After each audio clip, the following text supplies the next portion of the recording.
Now, to top it all off, my house was just raided by treasure hoarders, which is why I came here in the first place. I was chasing after them when I got held up by these two.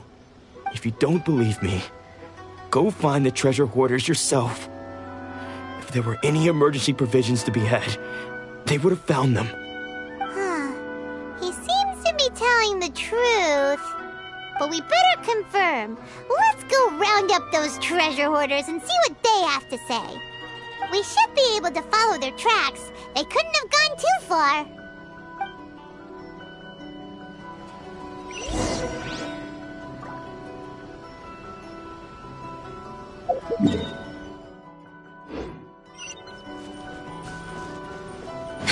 Next on the agenda...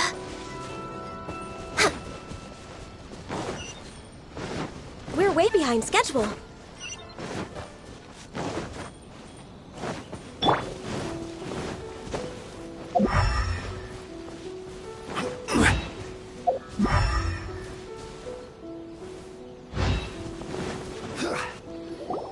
We really outdid ourselves this time. All those samurai houses packed with goods. We really hit the jackpot. I mean, besides that one house. You haven't seen anything yet. There'll be a lot more where this came from. Today's just the beginning. I'll be leading you all on an epic journey of pillage and plunder that will go down in hoarder history. You demand, boss! These seem like the treasure hoarders we're after. Let's teach them a lesson!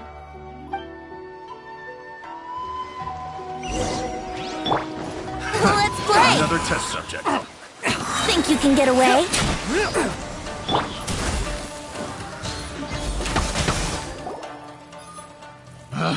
Oh, there goes all the Mora. We worked hard to steal that, you know?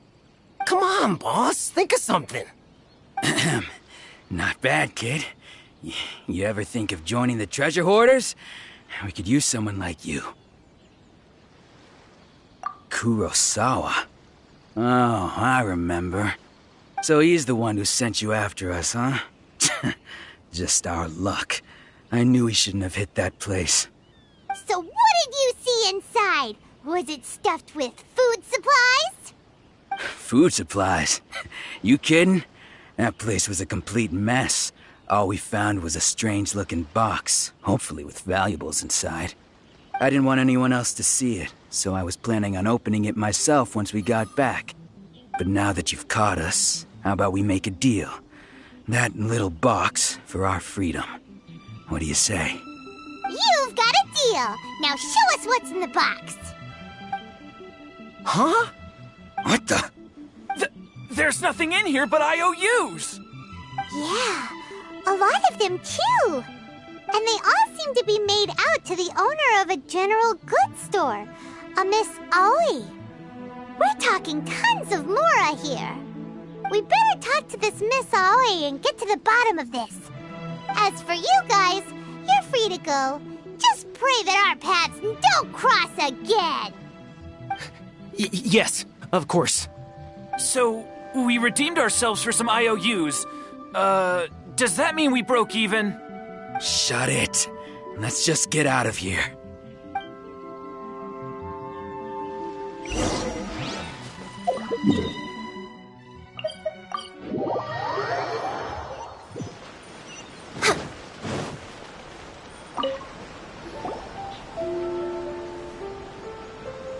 Welcome to Tsukumomono Groceries. We've got everything you need.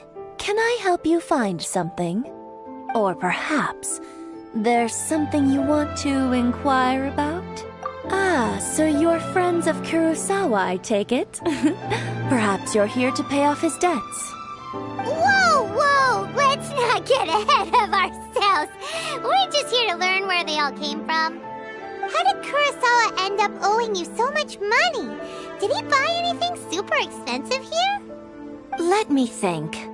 Kurosawa would come regularly to purchase large quantities of foodstuffs. He'd always put the payment on his own account. However, the price of provisions began to skyrocket recently, and his salary was no longer enough to cover the cost. So, he started writing out IOUs to cover whatever he couldn't afford of the usual amount. So that's how he was getting those emergency provisions. But why did he have to purchase a usual amount? If the prices increased, couldn't he just buy less? Well, if you think about it, the citizens receiving the emergency provisions must have been carefully calculating how much they needed to sustain them each time. Kurosawa thought that it would be quite the disappointment for them if they found they didn't have enough, especially after such long and careful planning. So he deemed it necessary to take on the debt rather than let the people down. Wow.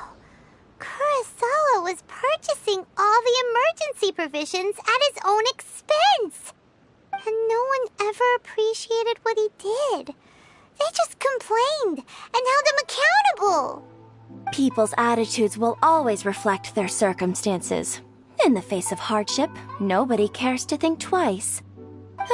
If you ask me, had Kurosawa told everyone the truth about the supplies from the start, then there wouldn't be such a severe backlash now. Of course, I'm sure there would still have been some unrest. What he was doing was truly a thankless deed. As for why he chose to spend his own money on emergency provisions and never tell anyone, I'm still not too clear myself. If you're still curious, why don't you go ask him yourself? I see. That reminds me, it seems that his vision was recently confiscated. Most unfortunate. If he doesn't clear the debt on his name, he'll have no choice but to sell that sword that is so dear to him. Sword? What sword? Oh, didn't he tell you? He possesses a very valuable blade. He's carried it for years now. I've asked him about its origins. He told me that it was a gift from his father, that it was too precious to sell. In hindsight, I regret that I never made an offer on it. Everything has its price, at least that's what I think. Why don't you ask him about the sword yourself? Perhaps it'll even provide you with the answers you're looking for. Oh, but before you go, if you would kindly settle today's bill. But we didn't buy anything! Information is also a kind of commodity, wouldn't you agree? Don't worry, I won't charge much for information about Kurosawa. Nothing we ever discussed was explicitly confidential anyway. Oh, let me think. 2,000 mora should be a fair price. At least we now know where the emergency provisions are coming from. Plus, we found out that Kurosawa has a priceless sword in his possession. Let's go talk to Kurosawa again and see if he can remember anything.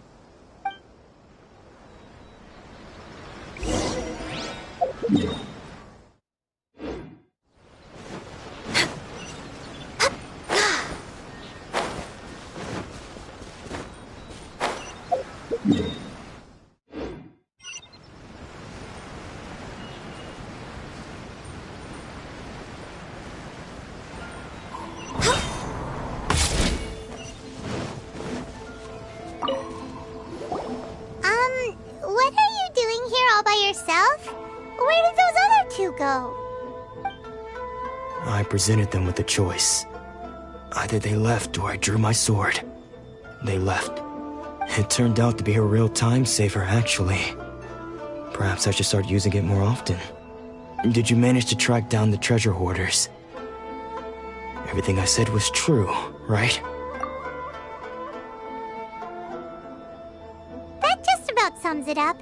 It turns out that you really were distributing emergency provisions, but they were all purchased at your own expense. Strange. Is that really the kind of person I was? I don't really have any such recollection. Even after all you've told me, I still don't remember anything. Why was I purchasing emergency provisions for everyone? And why would I put myself in such a difficult situation? I really don't understand. But I cannot deny that when I brandished my sword to scare those two away, I could sense that my body was somehow reluctant to do so. This sword was once wielded by my father. I remember once when I was young, I wanted to sneak out with the blade and show it off to the kids next door. My father ended up catching me in the act and scolded me severely. What did he say? I can't seem to remember that either. It would seem that I forgot many important things when my vision was taken from me. So many memories gone. Forever. No matter how hard I try to remember, all I can remember now is my father telling me that this blade bore his life's creed. Before he passed away, he placed the sword in my hands and said to me, "With this sword, you should..." Hey, if you look carefully, there seems to be some words engraved on the hilt. Can you recognize the words? Virtue and justice? Somehow those two words seem to explain everything now. Taking on seemingly endless debts to make others happy. I guess that must have been my greatest ambition after all. But what use are virtue and justice? I purchased the provisions for those in need. And look how things ended up. The Tenryo Commission seized my vision.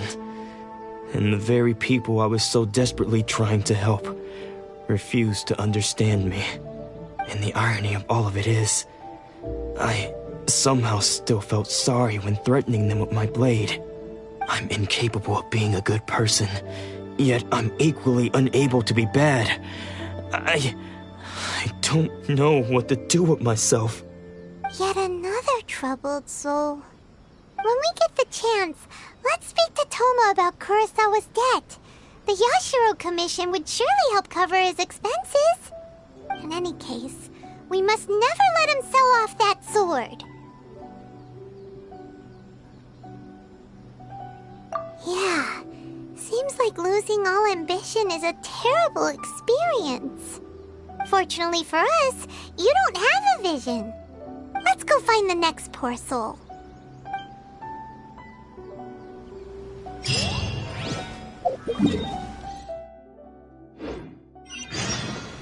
Next on the agenda...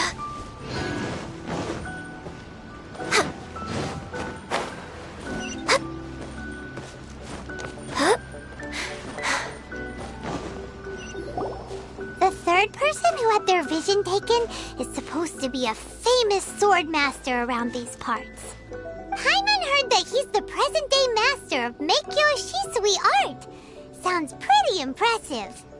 This is his dojo. Luckily, there's some people around. Let's go talk to them. Nanako, don't worry. Sensei will be fine. Those thugs that challenged the dojo were strong, but he fought them all off in the end, didn't he? Maybe, but I'm still worried about him. Things have gotten dangerous before in the past, but it's never shaken him. This time, though... It's just because he's been possessed, that's all. Once the exorcism has taken place, he'll be right as rain in no time. Hey there! Did something happen? Who are you? I don't care whether you're trespassers or just here to harass us while Sensei is impaired. Get out of here immediately! Don't make me draw my blade, or you won't live to regret it. No! You got it so wrong! We just came here to... Disciples? Yep. We've heard all about the mighty master of Meikyo Shisui art. It's the whole reason we came all this way, to seek him out and ask him to train us. But then we got here and overheard you talking about how he got possessed or something? From the way you're dressed, it doesn't look like you're from around here. Please, accept my apologies. We've had so many people trying to cause us trouble recently that we're on high alert. You haven't arrived at the best of times, I'm afraid. Sensei got possessed recently, and he's still recovering. He's not able to take on any new disciples for the time being. I see you are earnest in your pursuit. Okay, how about this? My fellow disciple Nanako and I will explain Sensei's situation to you in a little more detail. Then you can decide whether to stay or to leave. Sensei's name is Domon, a name I'm sure you've already heard. Though self-taught, he mastered the art of the sword to a high level. He then proceeded to defeat many other prominent sword masters, never losing a single fight. He once said that his goal was to become the best sword master in the world. And so, even while training us, he continued to hone his own art. His fervor truly inspired us, and we trained hard, determined to keep up with him. But then... Not long ago, Sensei had his vision taken away. He hasn't been the same since. He says the strangest things over and over, and he refuses to let us train. Junya and I have discussed it, and we both think that he's being possessed by an evil spirit. So, we've asked the shrine maidens from the Grand Narukami Shrine to perform an exorcism. But if I'm honest, I still have my doubts over whether he'll completely recover. The Grand Narukami Shrine? What's that? You haven't heard of it? It's the largest shrine on Narukami Island. The head shrine maiden is reputed to have very close ties with the almighty Shogun herself. Not that we'd have any means of involving the head shrine maiden, of course. But even one of the ordinary shrine maidens from the Grand Narukami Shrine would have clear power and authority to perform an exorcism. So don't worry, Nanako. Sensei is going to be just fine. The exorcism will take place this evening. You're both more than welcome to come and watch if you're interested. So, losing your vision can cause possession? Guess we should come back this evening and see for ourselves.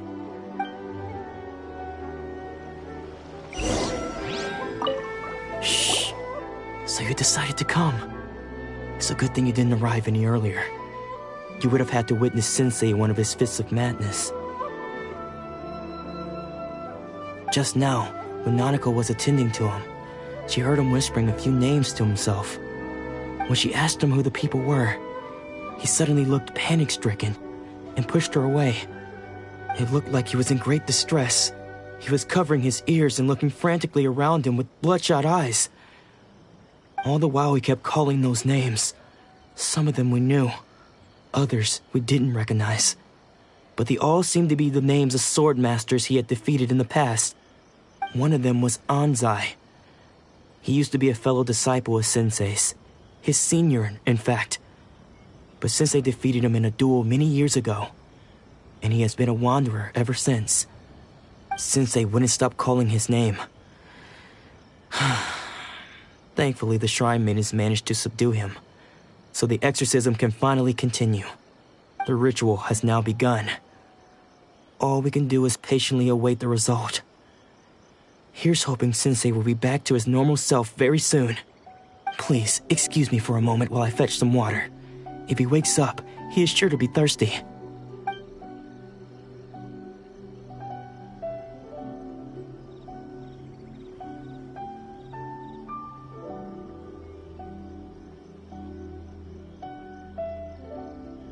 Huh? Who's that sneaking around? Uh-oh. Could they be here to mess up the exorcism? We won't let them get away with it. Come on, let's go after them.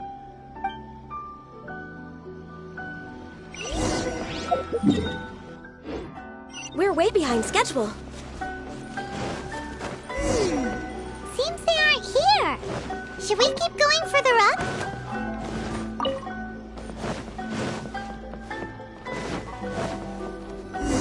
Is this definitely the right place? Let's look a little further up.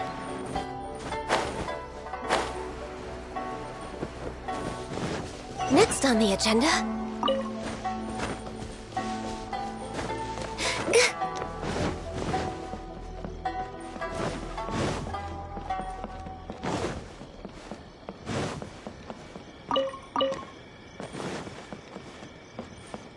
We're way behind schedule. Aha! Suspicious person... How did you catch up with me so quickly? Are you sure you're Domon's disciples? You move even quicker than he does. Unless... I guess it's been a few years. Maybe his skills have improved again. Excuse me? We're the ones asking the questions here. First off, who are you? And what are you doing sneaking around these parts? You seem like bad news, mister.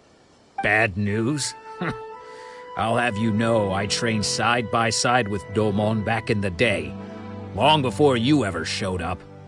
I don't care to talk about that time anymore. But if you must know, I am Domon's senior. His senior? Wait, that means you must be... Anzai? Yes, that's me. Because I don't wish to see Domon or anyone else associated with him ever again. When we were young, we trained under the same swordmaster, studying Make-Yoshi Sui art together. I had begun training 5 years before him, and everyone looked up to me as a steady and dependable older disciple. Practitioners of Make-Yoshi Sui art seek to achieve stillness of mind, freedom from all agitation. So the majority of disciples are indifferent to rank and reward. I was no exception. But Domon was different. The first thing he did when he joined was go straight to our sensei and ask him, with a beaming smile on his face, how to become the best in the world.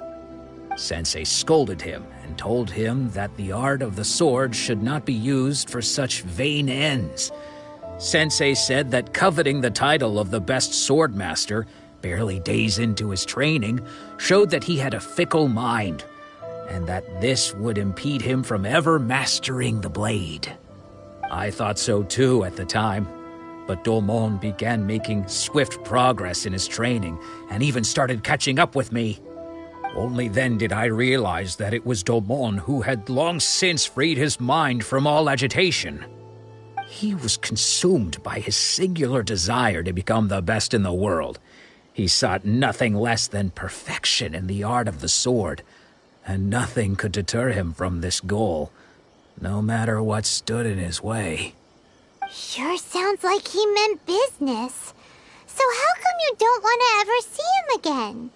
Because until he arrived, I was convinced that I would succeed our sensei as the master of Make-Yoshi Sui art.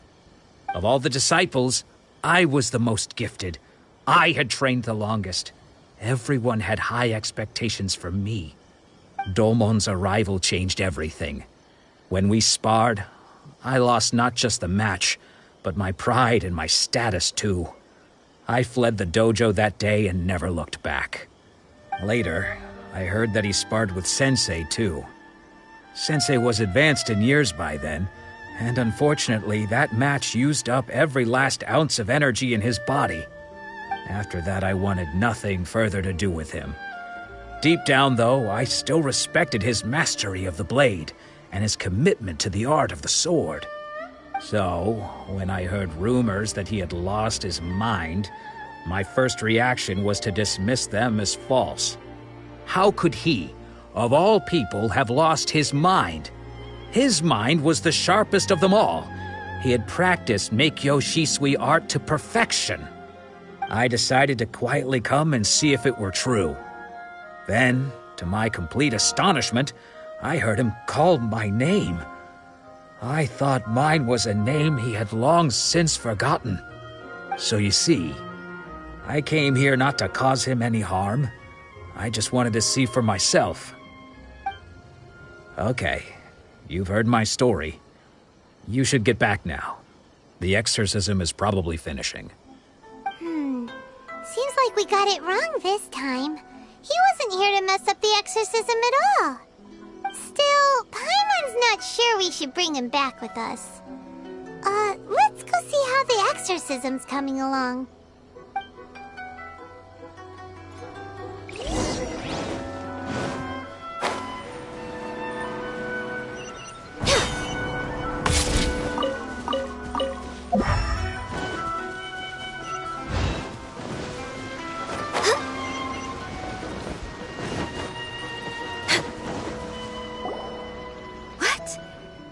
You're saying he isn't possessed?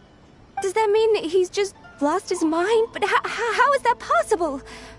No, I refuse to believe it. Something's clearly wrong. Nanako, please. Try not to get agitated. I am sorry. With what powers I have, I can find no sign of any malignant spirit having possessed Domon. But spirits may take a myriad of forms in this world, many of which I cannot claim to have witnessed myself. Thus, I dare not rule out possession with complete certainty. And all is certainly not lost, for I received word not long ago that Lady Yae has taken an interest in your sensei's case. Lady Yae? Is that the same Lady Yae that I think you mean? The head shrine maiden of the Grand Narukami Shrine? That's wonderful news! Then Sensei will be sure to recover. Correct. Lady Yae is most knowledgeable indeed, and has abundant experience in the exorcism of evil spirits and aversion of great calamities. I am unable to say for certain whether an evil spirit has possessed your sensei, but Lady Yae can give a conclusive verdict. Excuse me, Miss Inagi, but I must ask, should we prepare a greeting gift for Lady Yae? That won't be necessary. All that is required of you is your timely arrival at the Grand Narukami Shrine. Lady Yae does not like to be kept waiting. I must leave now, but we will meet soon at the shrine. I wish Domon a full and speedy recovery. Who'd have thought Lady Yae herself would have taken notice of our sensei's case? Do you mean to say that Sensei isn't renowned enough to deserve Lady Yae's attention? No, that's not what I meant at all. You misunderstand me. I just mean this is Lady Yae, the head shrine maiden. She has direct and close contact with the almighty Shogun herself. Anyway, you should join us too, tomorrow. Given that you've traveled all this way just to meet our sensei, we, the disciples of Meikyo Shisui Art, will do our best to help you. Sure! After all, everyone seems pretty excited about Lady Yae. We're curious to meet her too. Who knows? Maybe we'll be able to find out a thing or two about the Raiden children from her.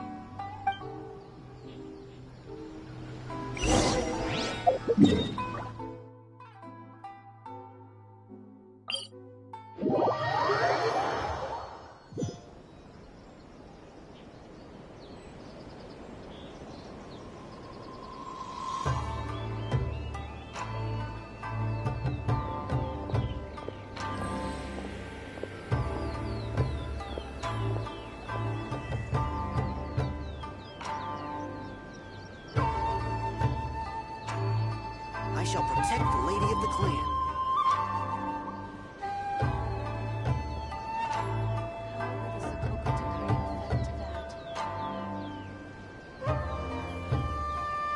Should we really be off work this early? There is still a lot left to do.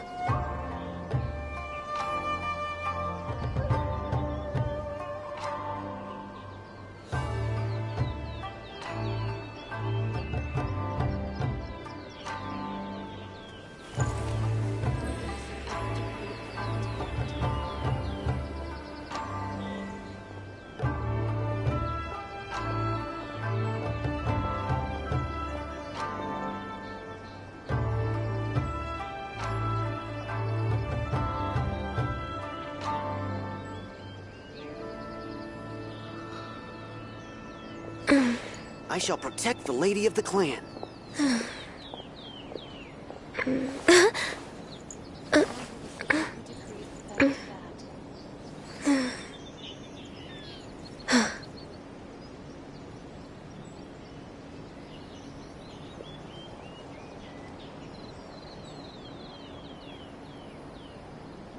I shall protect the lady of the clan.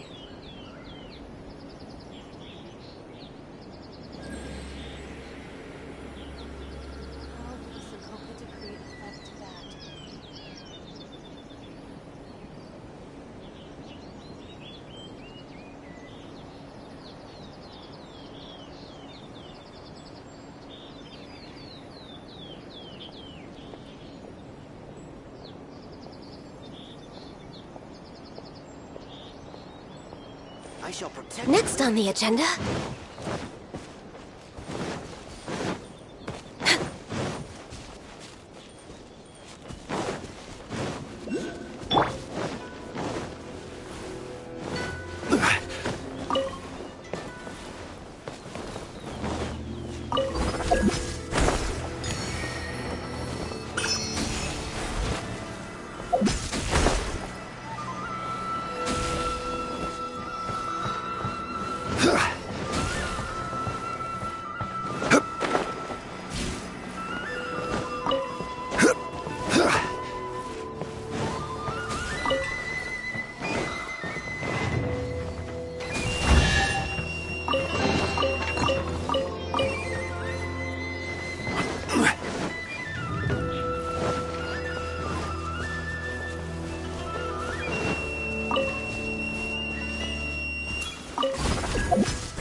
Brace yourselves.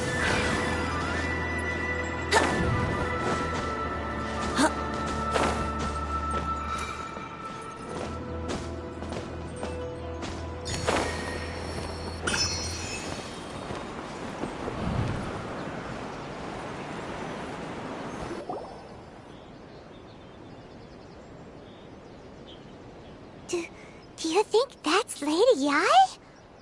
Oh, no wonder Junyo is so excited. She has a really striking presence. Also, is it just Paimon? Or did she look right at us just now? It was probably nothing. It's not like she's ever seen us before. Keep away. Keep away from me. I gave up the art of the sword. Please, let me go, I beg you. As you can see, Lady Yai, Domon has persisted in this state for some time now. He appears to see those who have lost to him in duels past, gathered all around him to persecute him. Lady Yai, it must be a possession, right? This is nothing like him at all. In the past, no matter what came his way, he would always face it with a confident smile. I'm sorry. It is clear to me that your sensei is not possessed by any evil spirit. But then does that mean he... Yes. This is a change in the person himself. Unable to cope with the tremendous pressure he was under, he suffered a spiritual collapse. With his wits impaired, he finally descended into madness. As one who is thrown into the sea, though he fights back desperately against his predicament, it does nothing to prevent his descent into the depths. As for what has triggered this change, I believe it must be the loss of his vision. For to be stripped of one's vision is to be stripped of one's ambition. Stripped of his ambition? But Lady Yai, even without his ambition, why should he suffer such a dramatic change? How does that explain his descent into madness? Your school practices Meikyo Shisui art, does it not? Stillness of mind, freedom from all agitation. What a fine notion that would be if any in this world could ever hope to achieve it. There was once one who claimed to be indifferent to rank and reward, and who fled enraged when defeated by his junior. And then there was an aged swordmaster who was aggrieved enough that he crossed blades with a disciple he himself had taught. Then, what of the one who crossed blades with his own sensei and beloved fellow disciple, and defeated them both? Can one truly remain unagitated, of still mind in moments such as these? Lady, I'm not sure I understand. The path of the Sword Master is filled with twists and turns. It is no small undertaking to pursue the position of greatest Sword Master in the world. It requires one to take their sword firmly in both hands and cut down the hopes and dreams of others, even those of one's closest companions. Only a deep commitment to his ambition to become the best made it possible for him to rise above the pain of these encounters, to focus on the way ahead. When that ambition disappeared, he began to doubt himself. As he battled his growing anxiety, he slowly descended into the state you see him in now. Much like a certain fatally flawed friend of mine. Poor Sensei. To think he's been suffering so greatly. I'm sorry. It's all my fault. Father, Sensei, Anzai. That's enough. Huh? Isn't that Anzai? Where did he come from? Did he follow us the whole way here? Anzai, why are there two of you? Is that you or a ghost? You're here for revenge, aren't you? I knew it would come. I never should have. You're right to assume that my feelings towards you are far from kindly. But I didn't come here to settle a score. It's been so long now that I made peace with it years ago. You did nothing wrong that day. I couldn't face the humiliation. That's why I ran. I don't think most of the people you beat along the way would hold it against you. On the contrary, when you cut our ambitions short, we entrusted them to you, in the hopes that they might carry you further. Now I know that we can't place our hopes in you any longer, since you've been stripped of your ambitions too. But that is no reason to strip them of theirs. Follow the way of the sword all the way to the highest peak. You taught them that, didn't you? But what if one day, the same thing happens to them? I put everything I had into trying to become the best. But what if it was all a huge mistake right from the start? If there's a chance they'll end up like me one day, I'd rather they stay where they are now than go any further down this path. Have you asked them what they think? Sensei, after you rescued me from the hands of the pirates, I told myself I would follow in your footsteps for the rest of my days. I can't know whether I will suffer in my future as you do now. All I know is that here and now, in the present, I wish to continue. I want to keep going until the day that I can stand before everyone with my head held high and announce that I, like my sensei Domon before me, am a master of Meikyo Shisui art. Nanako's far from the only one. Actually, all of us think that way. Goodness. Well, You see? You can place the ambition you once had in their hands. Being stripped of your ambition is something that's never happened to me, so I can't claim to understand it. But I do know what it feels like to have your ambitions crushed. That's what happened on the day that you so effortlessly defeated me. So, just as I once placed my ambitions onto you, it is time for you to release yours into their custody. You are not in the same position that I was.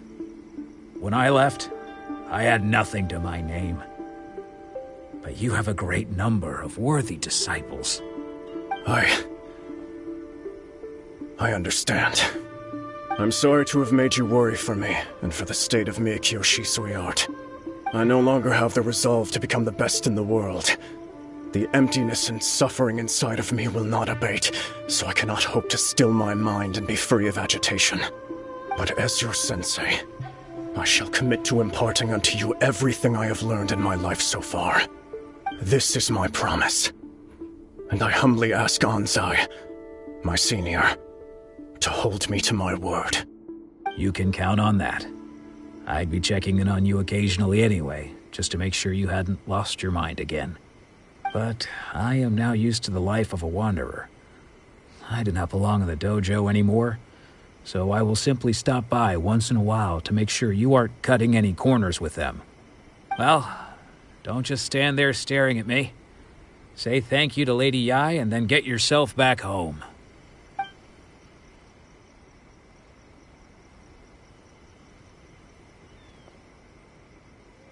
So even though his ambition was taken away, his disciples can take it over on his behalf.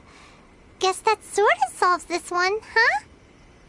Traveler, a moment, please. Lady Yai has some words for you. So, my intuition was correct. The wind that blows from afar carries fresh life to these shores. For us to meet now is premature. Nevertheless, you set foot on these islands at precisely the right moment.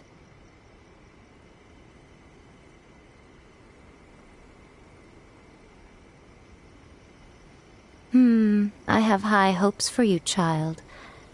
Don't disappoint me. Ooh, Lady Yai seems to have taken a real interest in you. She seems super mysterious. Paimon's so curious what she really meant by all that. We can come back to it another time. For now, we should go report back to Miss Kamisato.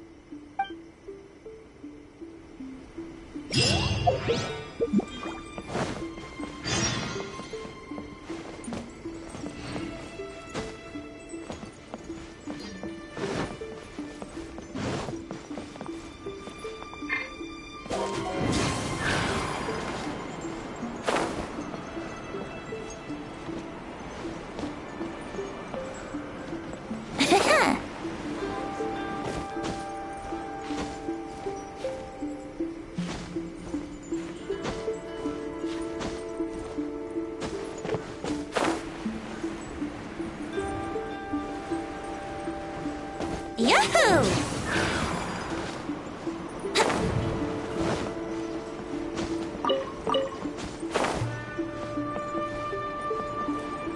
Wouldn't gliding be faster?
Guess who fulfilled all your wishes? Huh? Ayaka! Huh? Huh?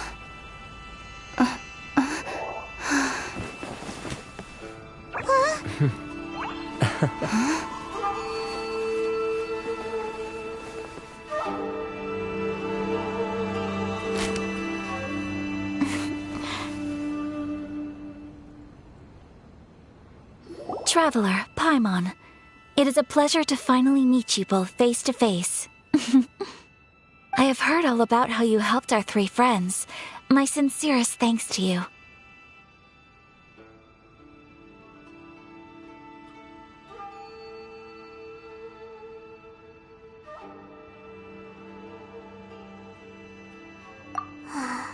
Yeah, short of getting them their visions back, it seems like there's no way to really help them. Ayaka, how come this time you get to come out and meet us in person? Because now that you have done the three things I asked of you, I consider you to be my friends. As you will observe, I dispense with the screen for Toma also. Mm-hmm. Wait a second. But isn't Toma your, servant? Paimon's happy to help and all, but Paimon sure as heck did not sign up to be a servant. Oh.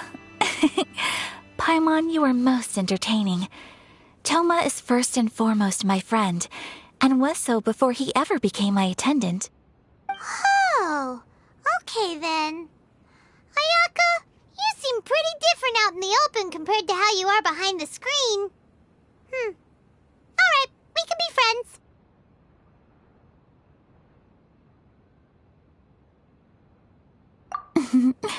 Thank you both kindly. Back to the matter at hand. You have now witnessed the pain of those deprived of their visions. What are your feelings on what you have seen?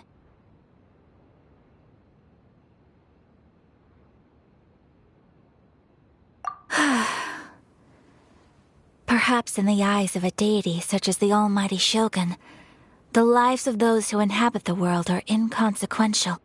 Thunders roar, lightnings flash, the winds assault, and the rains descent. All these things take place with no regard for the feelings of the common people. But I believe that surely you understand what they must endure. It seems that perhaps now you can appreciate my feelings on all of this. In which case, perhaps you would be willing to reconsider your stance?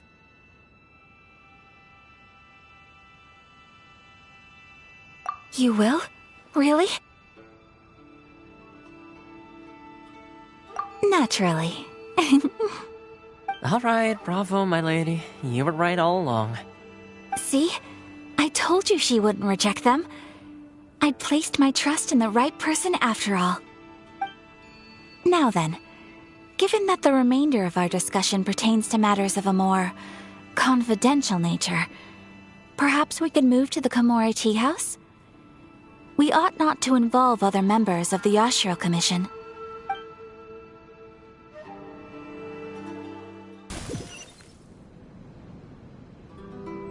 Well, here we are again. Please continue without me. I'll keep watch. So, what's the deal with this place anyway? What makes it your favorite meeting spot? This is land that was gifted to the Yashiro Commission by the Shogun. The Kamisato clan has the exclusive right to plan, build, and repair any property on this land, and even to allow or deny access. Such privileges exist due to the Yashiro Commission's role in managing ceremonial affairs. Oftentimes, it is not appropriate to discuss details in front of bystanders. Oh, Paimon gets it! Gotta keep a bit of mystery, right? Once the number of ceremonial affairs conducted in the city began to decline, our forebears built a tea house here. Only members of the Yashiro Commission are permitted to come and go as they please. Makes sense. Perfect place for a secret base. In any case, we can talk freely here. I presume you have a few questions that you wish to ask me?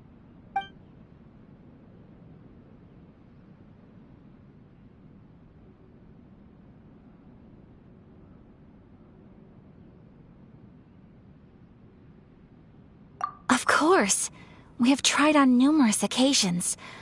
Unfortunately, each time a proposal to repeal the decree arrives at Tenshukaku, it is promptly vetoed by both the Tenryou Commission and the Kanjo Commission, and subsequently scrapped.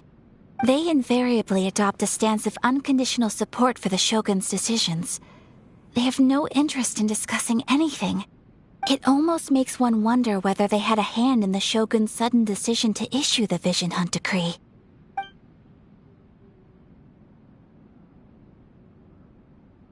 The issue is this. For the vast majority of people, the Vision Hunt Decree is something that has no implications whatsoever. After all, it is but a tiny minority of people who receive visions. Moreover, it is not unknown for visions to spark jealousy in others. Because of this, the attitude of most people towards the Vision Hunt Decree is one of indifference. How can they be like that? Paimon's getting mad. Nevertheless, In addition to us, there was also the resistance on Watatsumi Island. Resistance? You mean like an army fighting against the decree? Yes. Many who have lost or fear losing their visions have rallied together under Sangonomiya on Watatsumi Island to form a resistance group. To say a little more about Sangonomiya, historically, there has always been some conflict between them and the shogunate of Narukami Island due to their different belief systems. But I do wonder whether there may be some other agenda behind their resistance movement, beyond merely fighting the Vision Hunt decree.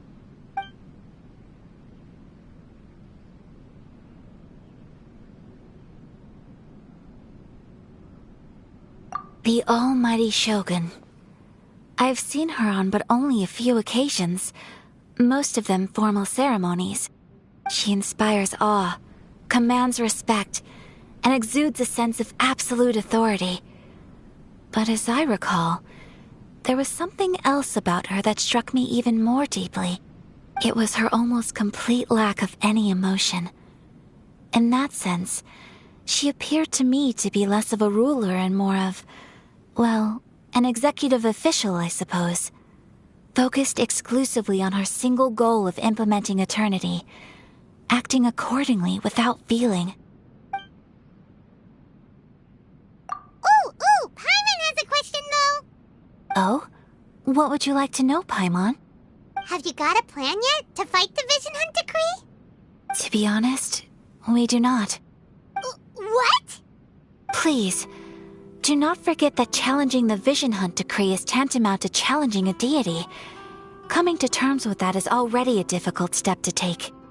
So what are we gonna do? Well, for the moment, all we can do is try and reduce the harm that is being caused by this decree. For example, by providing vision bearers with safe refuge, or manufacturing counterfeit visions for them as a contingency measure. You're telling Paimon that there are people out there who can make fake visions? Don't underestimate the talents of the craftspeople in Hanamizaka. To the naked eye, their counterfeits are indistinguishable from the genuine article.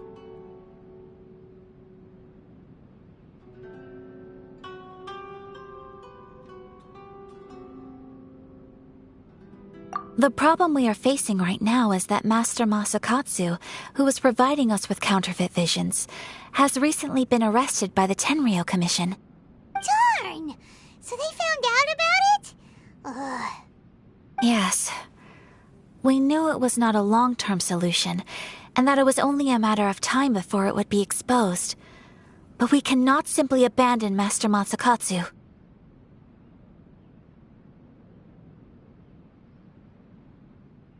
Exactly. I feel the same way.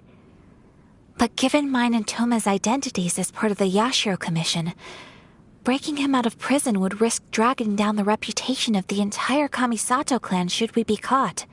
That would only serve to cast suspicion on any future activity we might seek to attempt.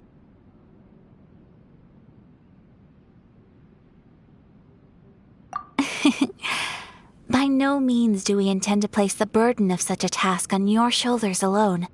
When you are ready, go to Hanamizaka and look for a fireworks shop run by the Naganohara family. There, you will find someone who can help you.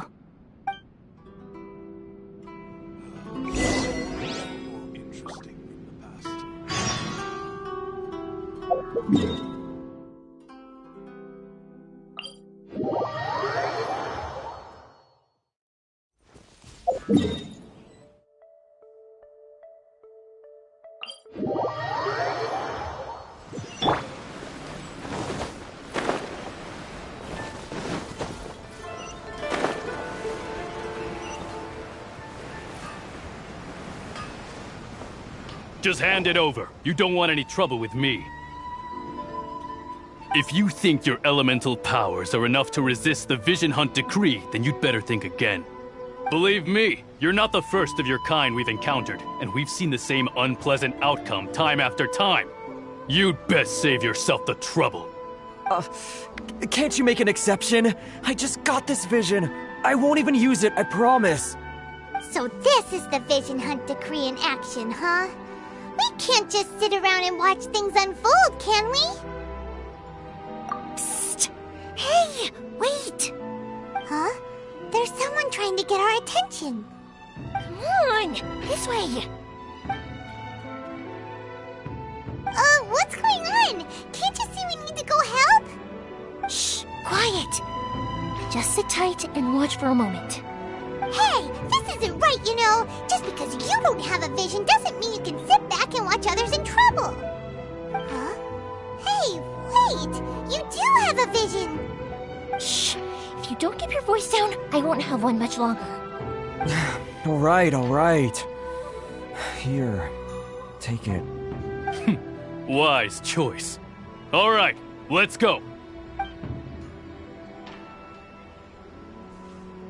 What should we do now? He's already given up his vision. Doesn't he know what could happen to him after losing it? This is your fault. You're the one who stopped us from interfering. Many thanks, Miss Yoimiya. If you hadn't swapped me a fake just now, I'm sure I would have lost it. No worries. You put on quite the convincing performance.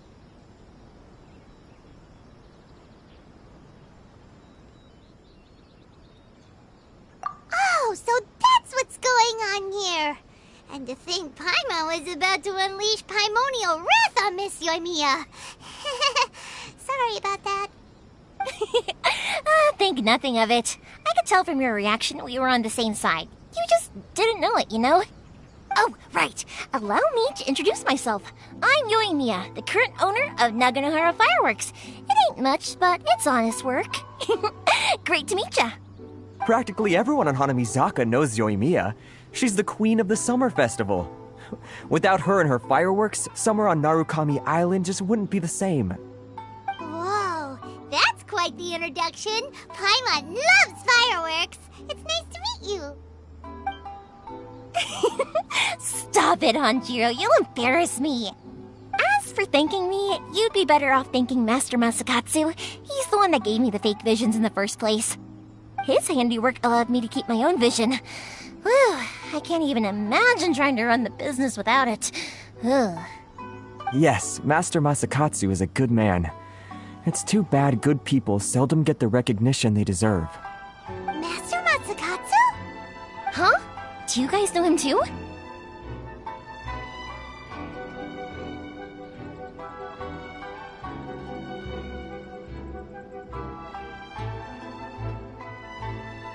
You don't say! Then it sounds like the Shirasagi Himegimi has a plan. Awesome! I've been thinking about breaking him out too recently. But if I just march straight in there by myself, I'd probably get Miss Kamisato in a whole heap of trouble. So, what about if I join you instead?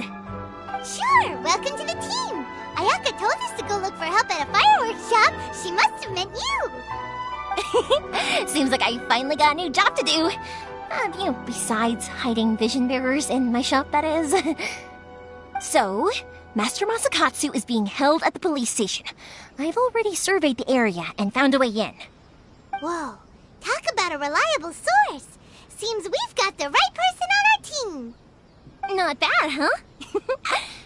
Let's go as soon as everyone's ready. Don't worry, Master Masakatsu. We're on our way. Time to break him out!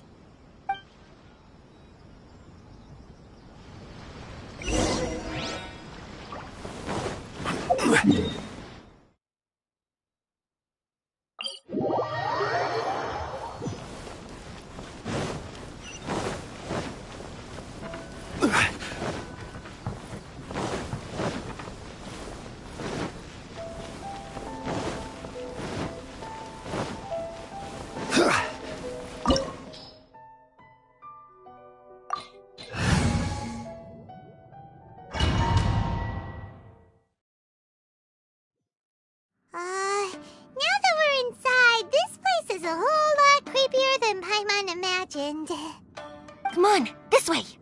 As long as we stay quiet, we've got a good chance. I certainly wouldn't want to end up locked away in here. Let's find Master Masakatsu and get out of here. We should split up. I've got a little present to prepare for Master Masakatsu. I'll be right back. You sure?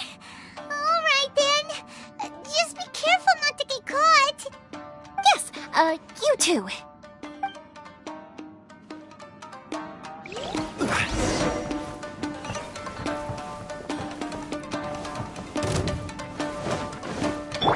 Brace yourselves. No touching.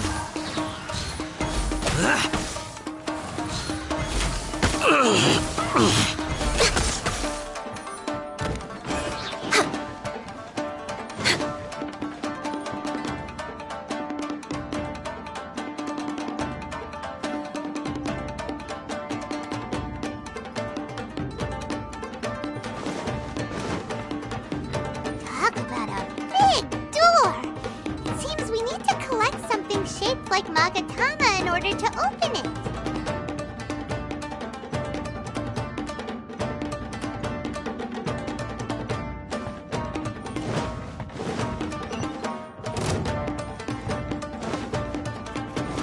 Time for takeoff. Yahoo!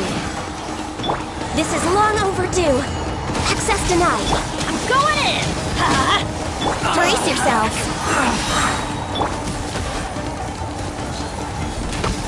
Order guide you. I've been tested.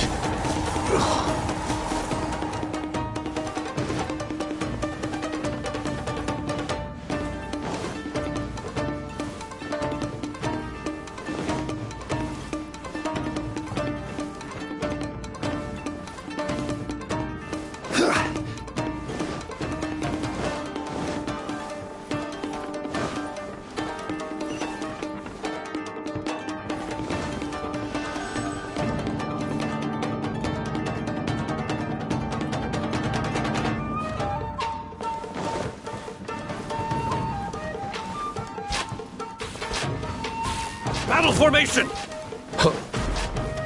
This wall looks a bit odd. Maybe there's some special trick to it. These guys seem a lot tougher than usual. Paimon wonders if that armor over there has anything to do with the source of their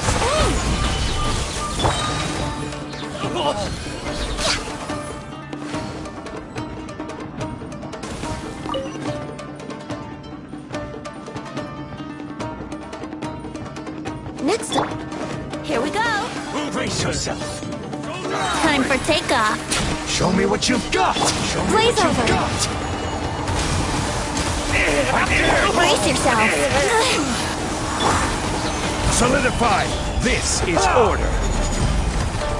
Teamwork is dreamwork. Here we go. Don't hold back, bested.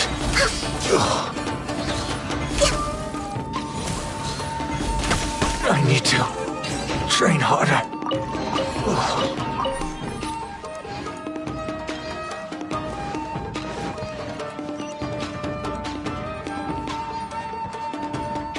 We're way behind schedule. Doesn't that Magatama shape look pretty similar to the grooves on the door over there?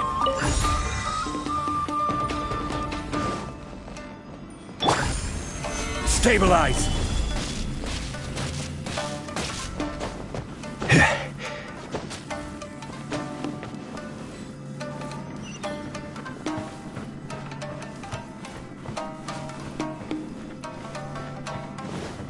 Teach me a lesson. Brace yourself. I dare you. Teach me a lesson. Think you can get away? Show me what you've got. Let's play. This is long overdue. Access denied. Solidify. Yahoo! Time for takeoff. Brace yourselves. Order guide you. I need to I'm going in. train harder. Let's play. No It's touching. like first. I've been bested. Ugh.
Yahoo!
Here we go! Wouldn't gliding be faster?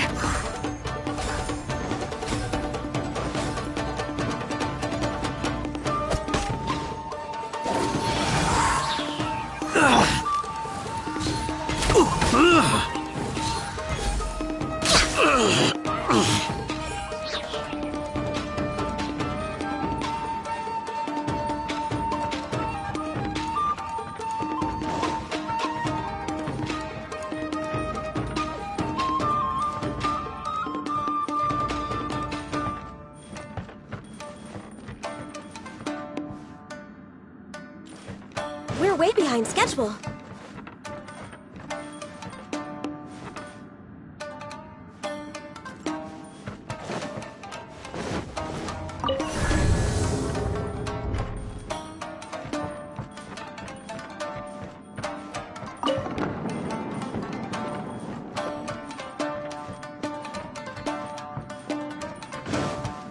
We're way behind schedule.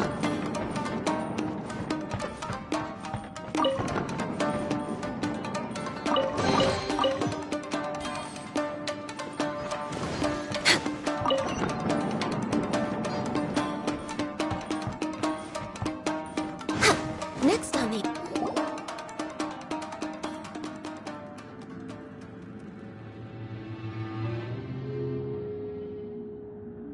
Shh! Quick! Hide! Look over there. That must be Master Masakatsu. Did you really think that little trick of yours could fool us? Locking you up was just the beginning. No! Oh no! Those Tenryo Commission brutes are torturing him! If we don't come up with a way to break him out fast, then... Huh? Yoimiya, when did you get back here?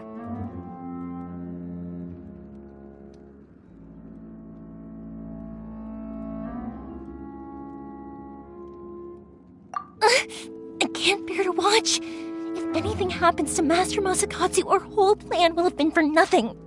Hey, you there! What are you doing? Ma'am. We were just teaching him a little lesson, that's all. Huh?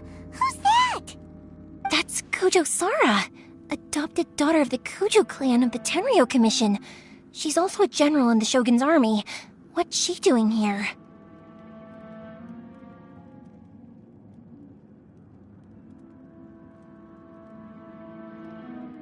Make way, let me have a look at him.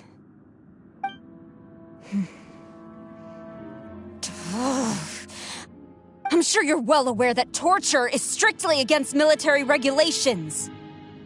Yes, ma'am.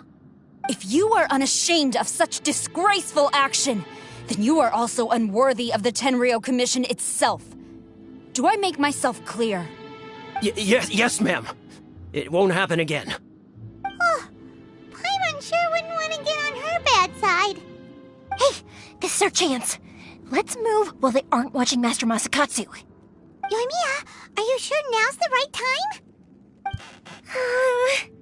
Who is that?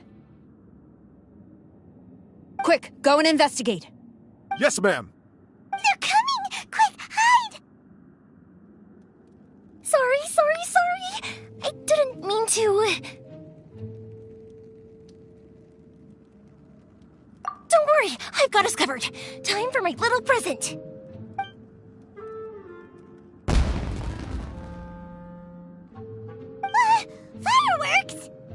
Huh? Was that an explosion?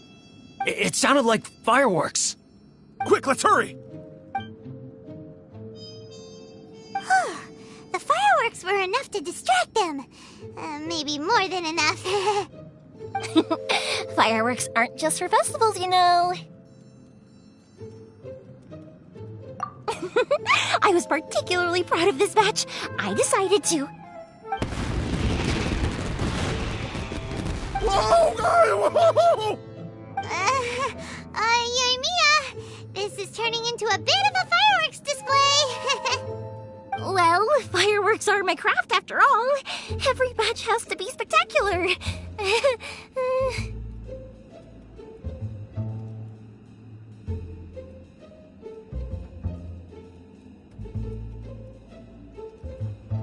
Look, the coast is clear. Now's our chance.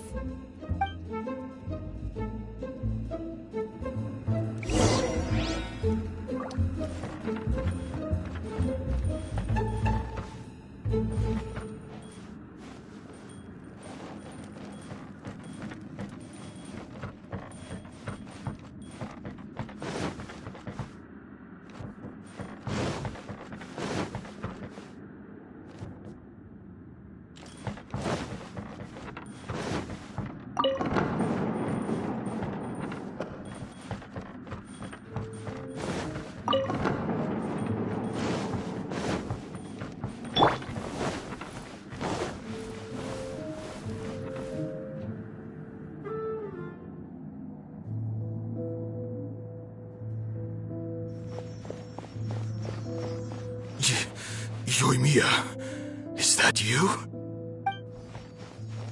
Master Masakatsu! Sorry we took so long. Oh, those awful guards. Come on! We've got no time to lose! They could be back any minute!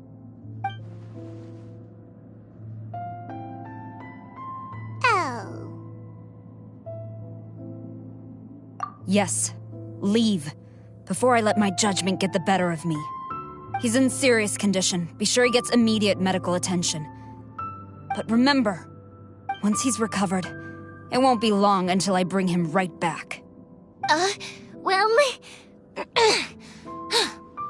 You can bet we'll do all we can to keep that from happening. Leave this place.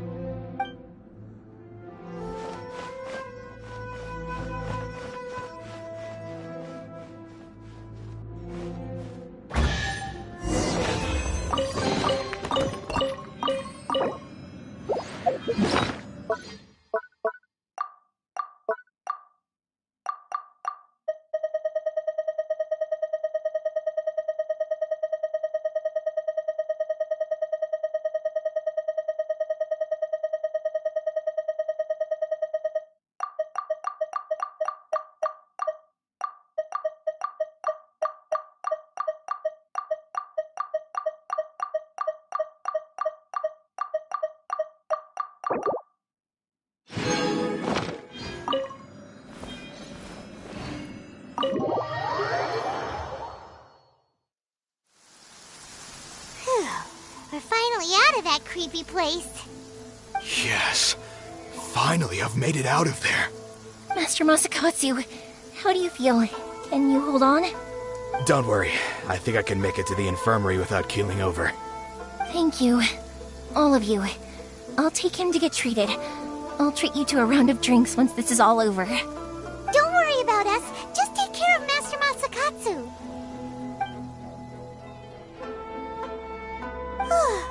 Good thing we were able to rescue him.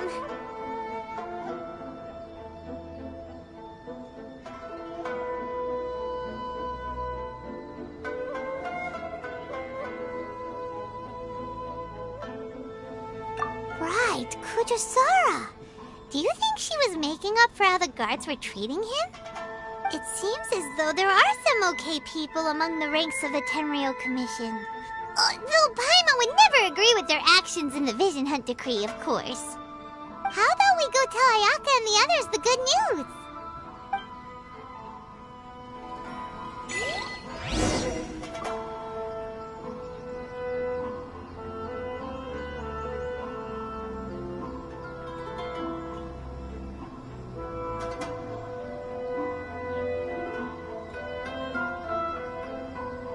Osmanthus wine tastes the same as I remember.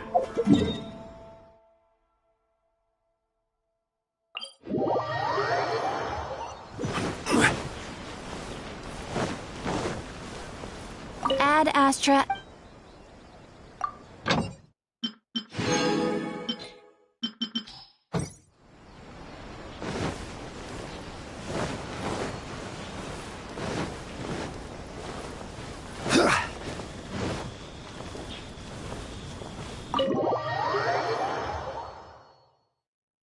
I see.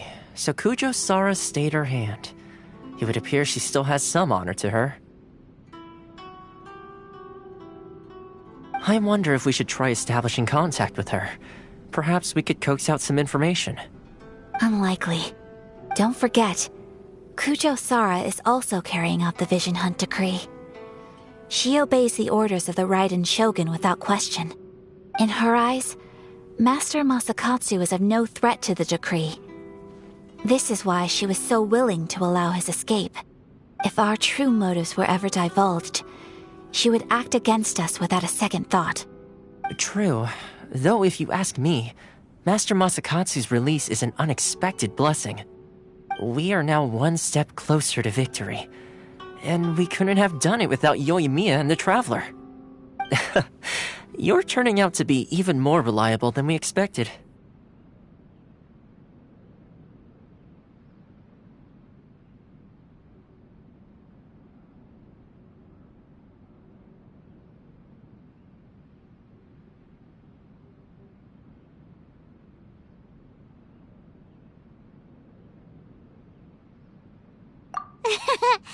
Don't mention it. Indeed. Things may have turned out very differently this time without the help of the Traveler. But if we wish to mount any sizable resistance against the Vision Hunt decree, there is still much to be done. It is time we make ready our next set of plans. There's no need to rush, my lady. Things seem to have taken a turn for the better, at least. Not only have we rescued Master Masakatsu, but our list of allies appears to be growing. Yes, which reminds me.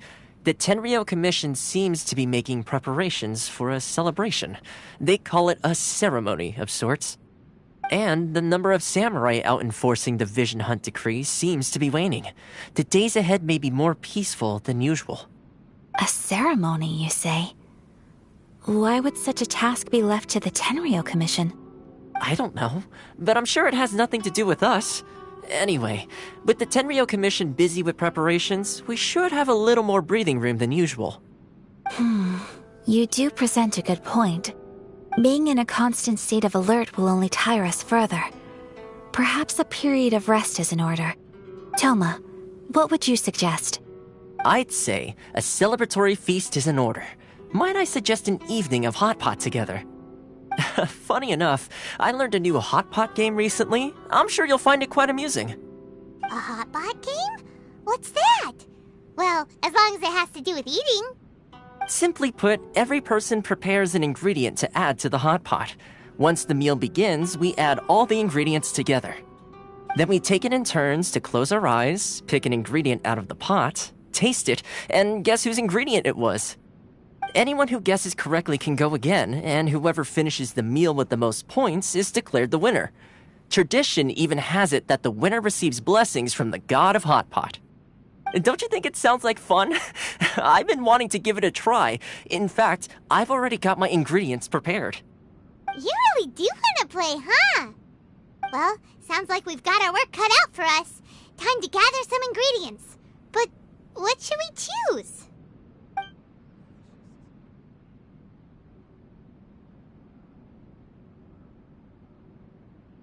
Ooh! Paimon proposes we gather raging demon-level Joyun chilies, super salty ham, mist flower corollas.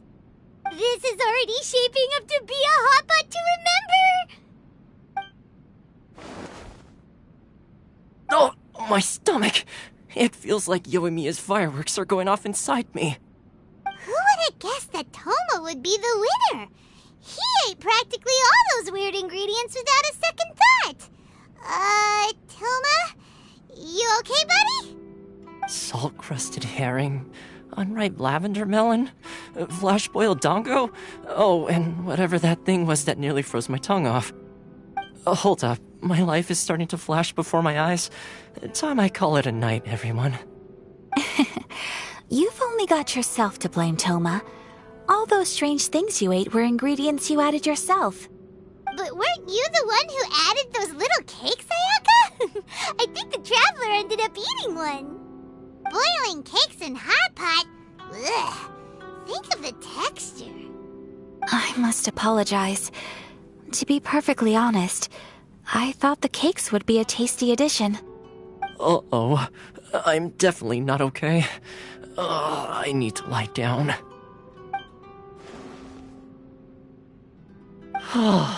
I feel like a new man. You know, Toma, all you had to do was guess wrong on purpose and it would have been someone else's turn. Talk about being competitive. Guess I've been feeling unlucky recently and wanted the God of Hot Pot's blessing.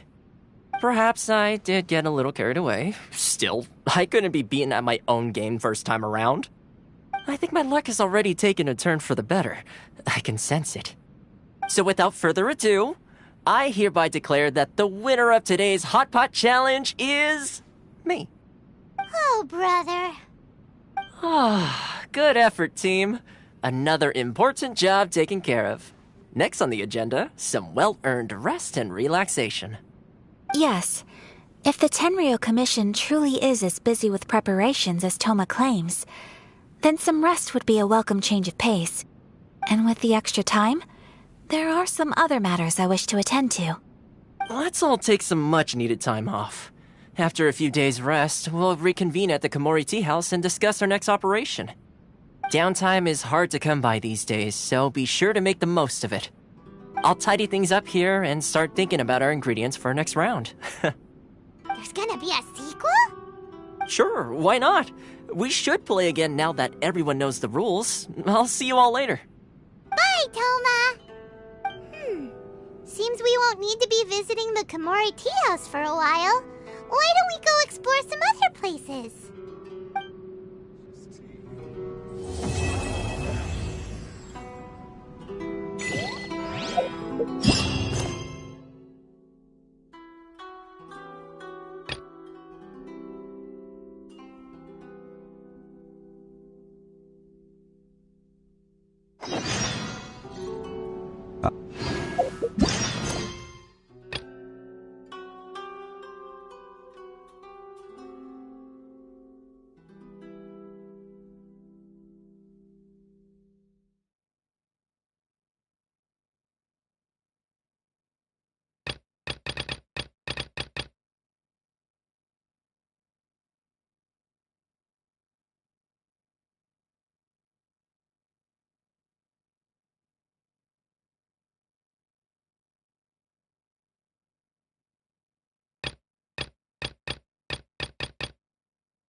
Interesting in the past.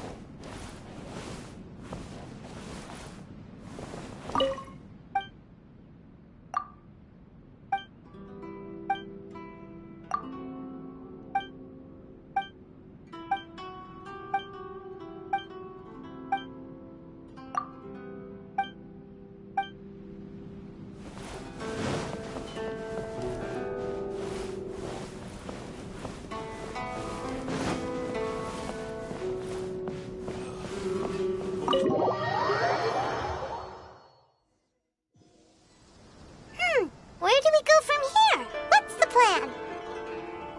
Traveler, Paimon, hold on. Huh? Ayaka?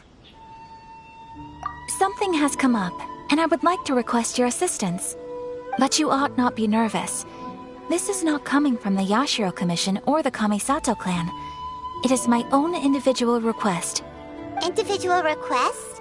You mean personal stuff? Correct. It concerns my mother. This may seem a little sudden, but in my view, you are the only person I can entrust this to. A few days ago, I was sorting through some old family belongings when I found a notebook that belonged to my mother. She wrote about all kinds of things, mostly of little consequence. But what drew my attention was a name. It is one that I have never heard before, so the fact that she mentions it so frequently, it makes it difficult for me to ignore. Probably your mom's best buddy, right? Never.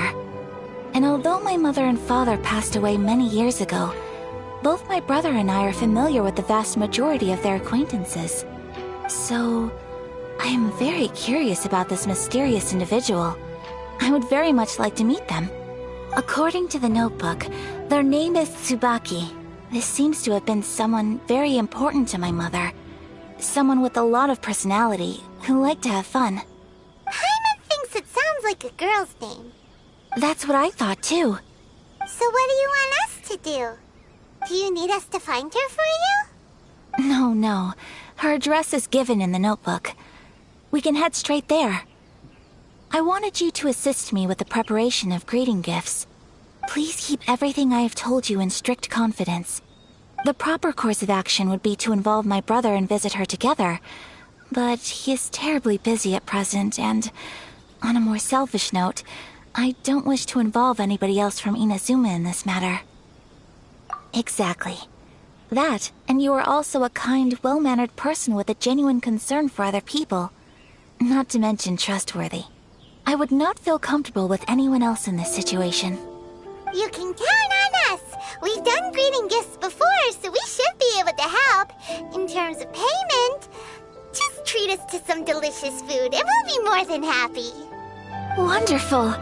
In fact, I was hoping to take this opportunity to show you both around, if you don't mind, of course. Oh, we don't mind! We don't mind at all! Do we? Thank you kindly. Shall we head off then? Ogura Textiles and Kimonos is our first stop.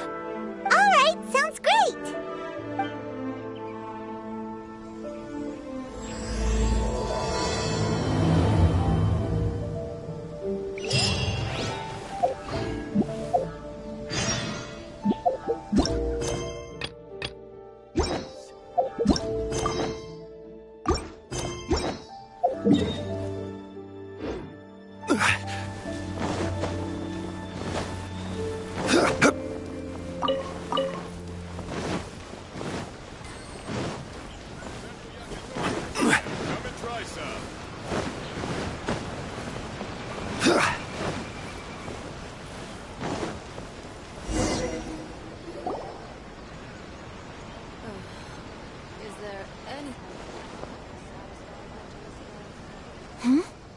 This must be...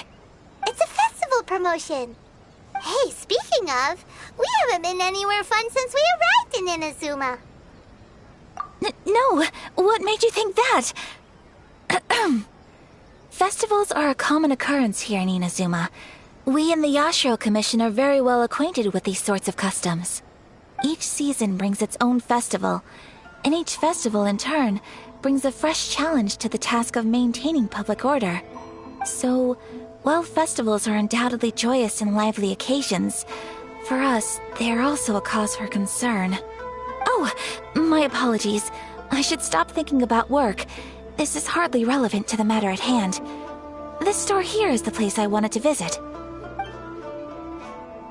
Oh, so you weren't checking out the promotion? Well, let's take a look inside then. Welcome. I have all the latest styles. Please take a look. Oh, it's Miss Kamisato with guests from overseas. Welcome to Ogura Textiles and Kimonos. Are you here to purchase fabric or for tailored garments? Oh, greetings to you too. I have a design here for a garment. Would you be so kind as to take a look? Oh, Ayaka came prepared. Let me see. This could be...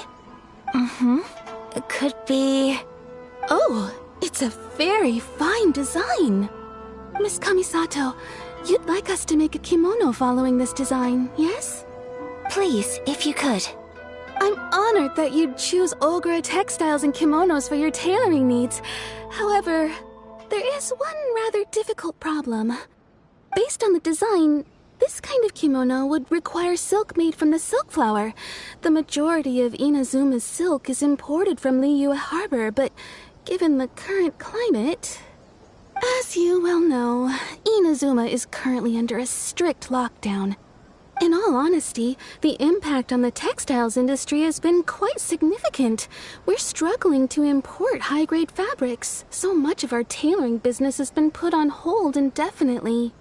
But of course, where our customers are able to provide the fabric themselves, we can still be of service.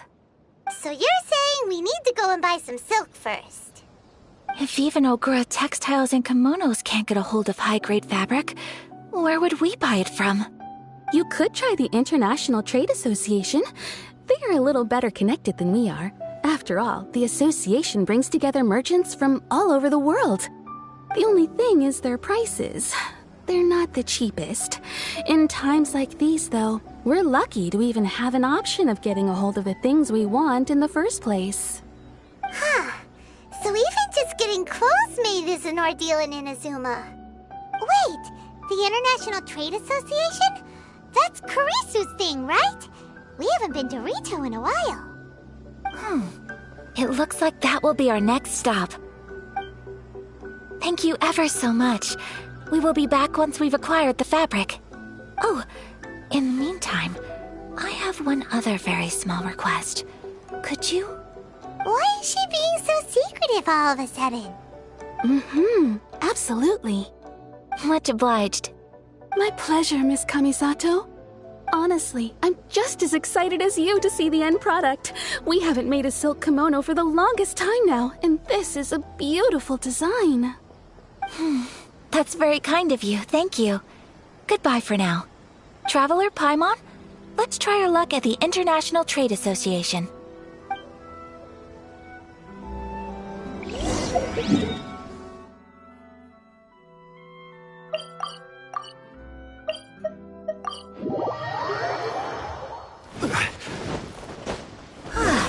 This is it. The International Trade Association.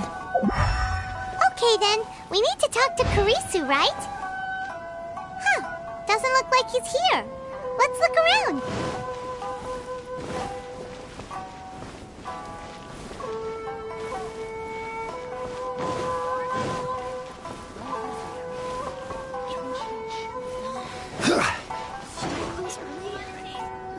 It's not like I'll get any customers. Look! There he is!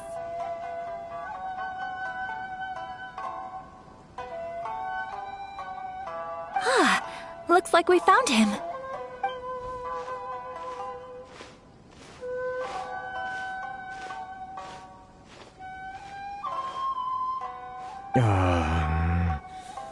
What am I gonna do? Mr. Kurisu, are you alright? Oh! You're Miss Ayaka from the Kamisato clan. How do you do? Better than you, it appears. And if it isn't the Traveler, I haven't seen you in a while. I take it you've been out of Rito?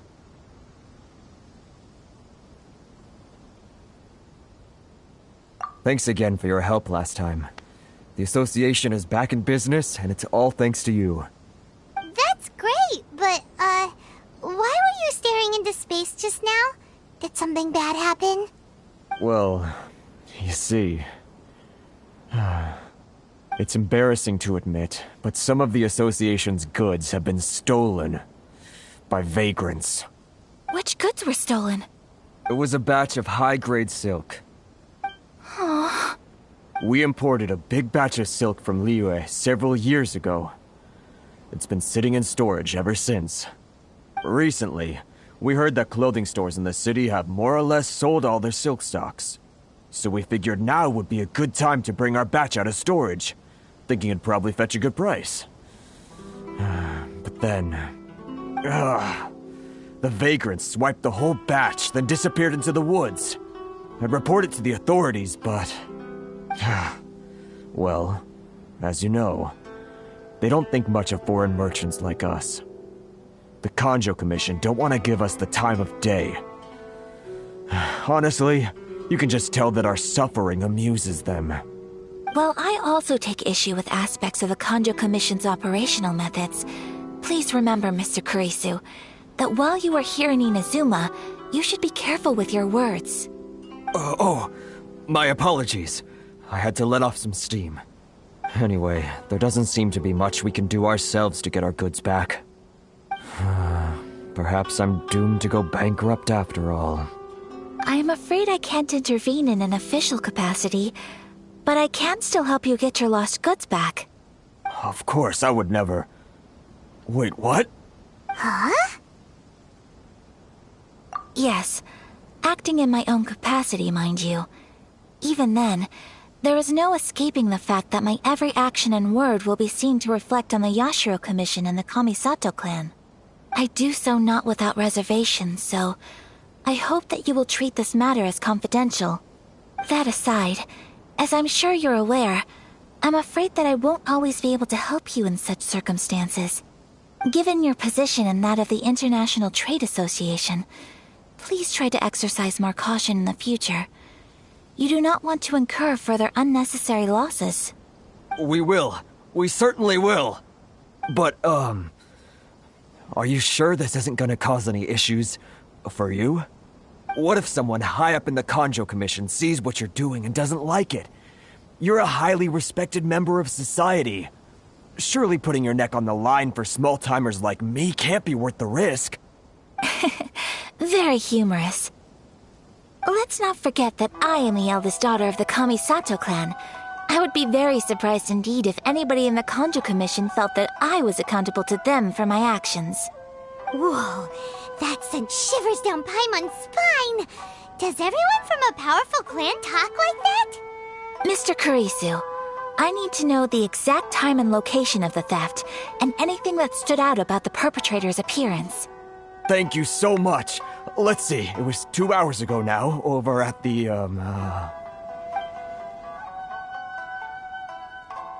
Everyone, please follow me to the scene of the crime. The investigation starts there. All right, off we go!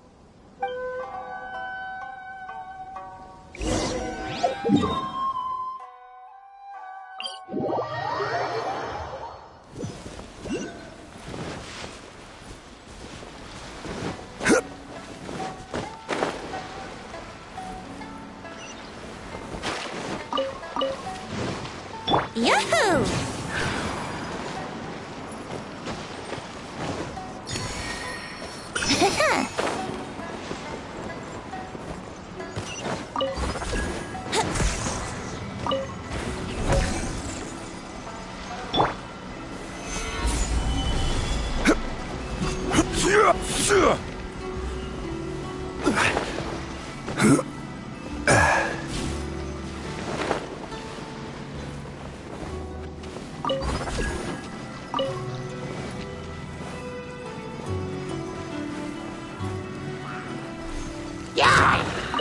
Right.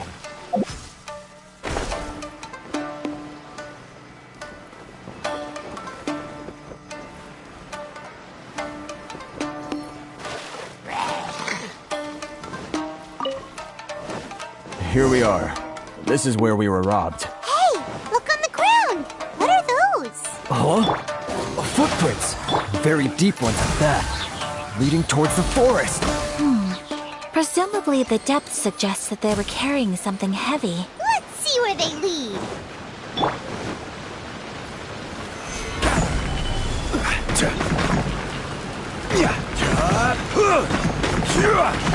This is order.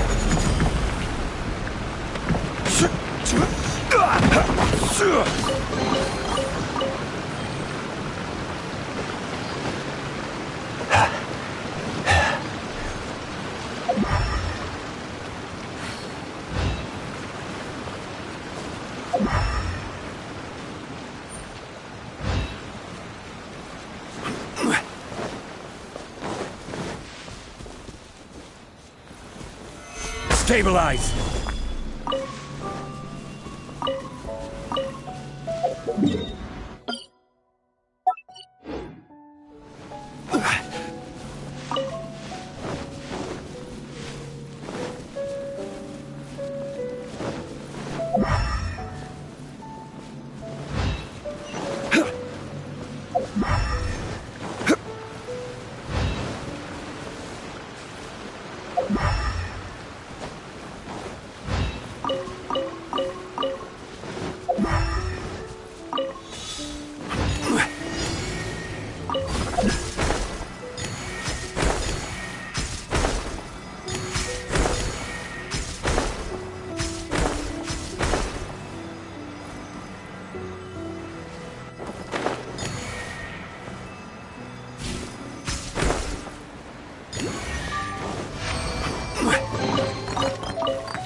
You think you can get your stuff back with this bunch?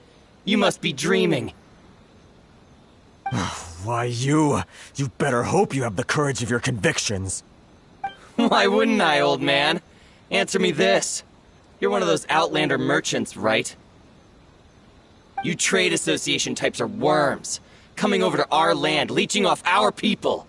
Who's gonna leap to your defense, huh? Tell me, who's gonna stick their neck out for the likes of you?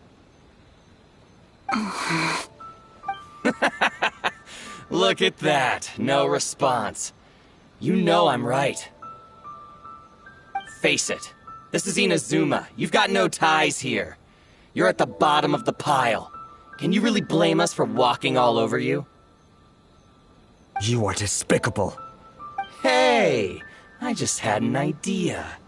Since you came all this way, how about we do some business? Business? Pay up. And you can take your fabric back. Sound good?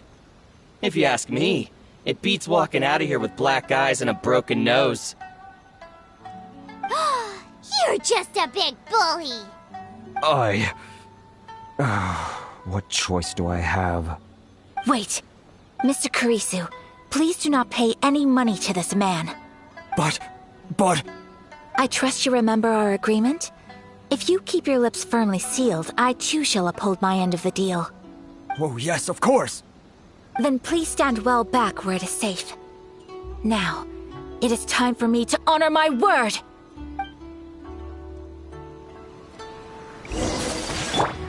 Let's get down to Think you can get away?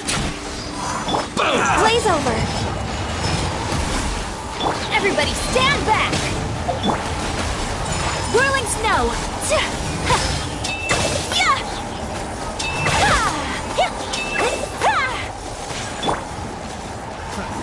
Here we go! Time for takeoff. Brace yourselves. Born of ice and fire. I will have order. Going in! Picked. Well, that's resolved then!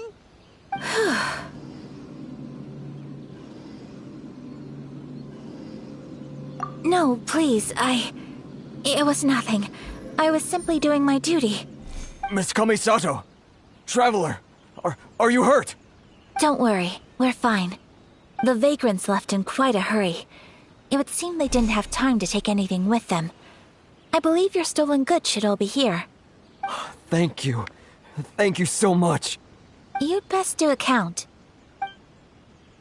6, 8, 10. Yep, it's all here. Great! Now we can finally buy some silk. Buy silk? You mean you need some of the silk here? This was indeed our intent. Don't get us wrong, though. That's not the reason we helped you out. Even if it were just a few carrots or cabbages, chances are we still would have helped you get them back. Paimon thinks we're pretty lucky. If we arrived any later, our chances of getting silk in Inazuma would have been 0. I honestly can't thank you all enough. Please, say no more. You need silk? I'll pick out a piece for you right away.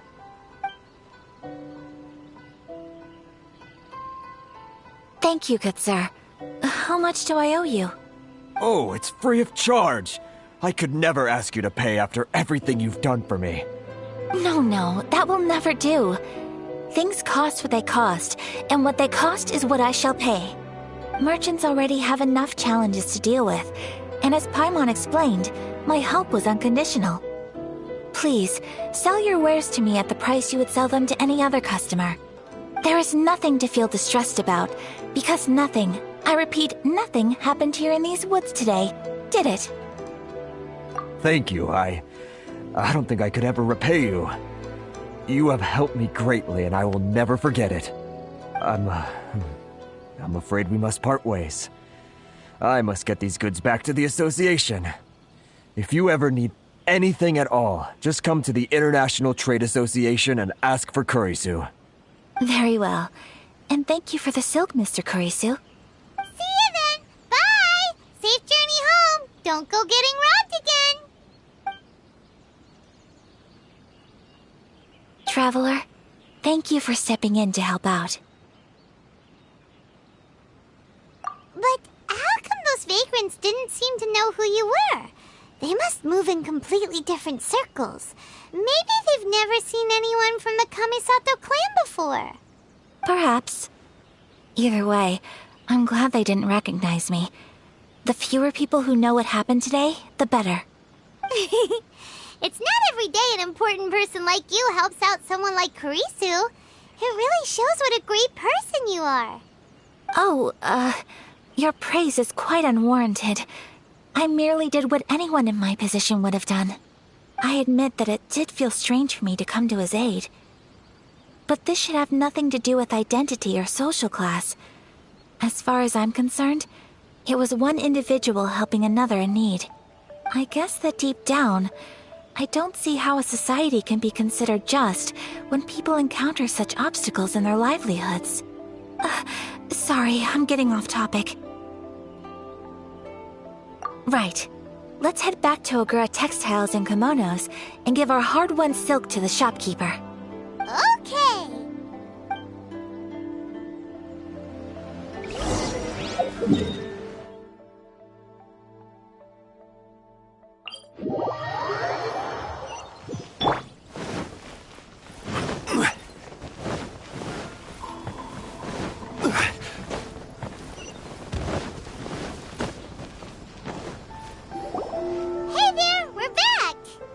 Welcome back!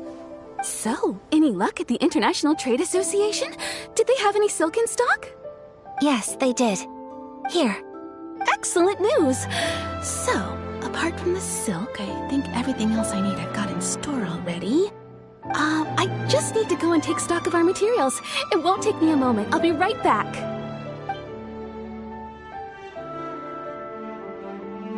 They better all be there. I do hope nothing else is missing. Traveler, on the subject of garments, I've been meaning to acquire a new outfit for you, too. It's just, I wasn't sure how you'd feel about the idea of dressing in Inazuman attire. Oh, are you sure?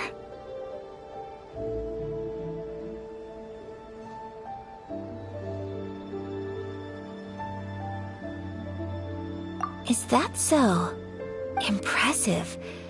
So travelers of your stature hold themselves to a dress code, as well as a code of conduct.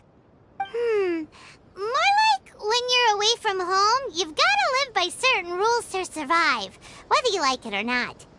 But Paimon would still love to check out some Inazuman outfits. Just what is that supposed to mean?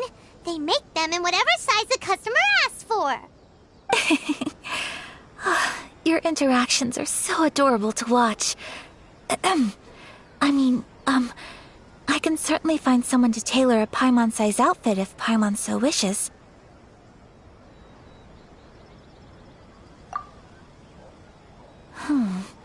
Well, if you're sure, as you wish. Something else I've been wondering is, how do people in other nations dress? They sure do. Each nation has its own unique style. Traditional, fancy schmancy, casual, all very different, but each style is suited to its region. The study of clothing is a profound discipline, and I still have much to learn. When clothing becomes part of the expression of one's personality, even an extension of one's body, that is quite a wonderful thing. So I'm not against dressing up. Far from it. Paimon agrees. You couldn't have put it any better. Paimon, you're so adorable that you could wear anything and it would look lovely on you. Wow! Paimon just got a compliment. Sorry to keep you waiting. I've checked my inventory. Thank you. Is there anything else you're missing? Fortunately not. I have all the materials I need. As for the size, would you like me to go by the dimensions given on the design? Yes, please. Understood. I'll get to work shortly. In total, that'll be this much. Here you go. Is it possible to treat this as an urgent order? Well, luckily, we don't have any other urgents at the moment, so I can begin work right away. It will still take me some time, though, so please come and collect it later. Until then, I'm sure you'll find somewhere nearby to pass the time. Good idea! Let's check out the whole area. We don't want to leave any loose ends. There will be no loose ends while you're in my company. I already decided where to go while we wait. For our next stop, I'd like to take you both for a meal. Food? Oh, Paimon likes this plan.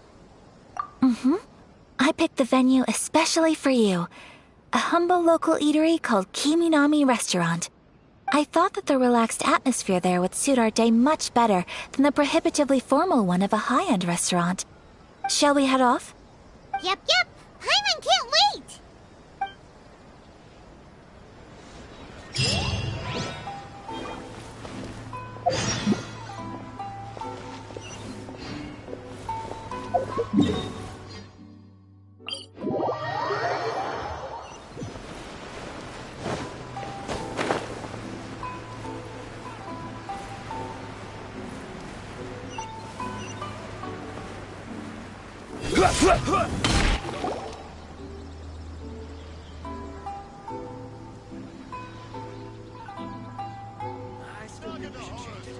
Are we here?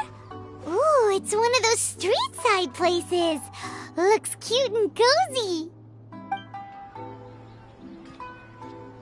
Welcome! Oh, Miss Kiminami. How do you do? Ah, Miss Kamisato. Perfect timing. Your booking was for... well, right now. I believe so. We'll be sticking to the order I placed in advance. As for the other matter we discussed, thank you for your help. Excellent. No problem. And everything you asked for is ready and waiting. Traveler, tiny customer, please wait here for a moment while I prepare your food.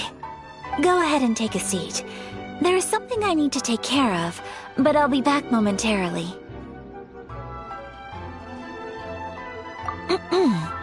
It's nothing of that sort. I just have a few minor things I need to attend to. I won't be long.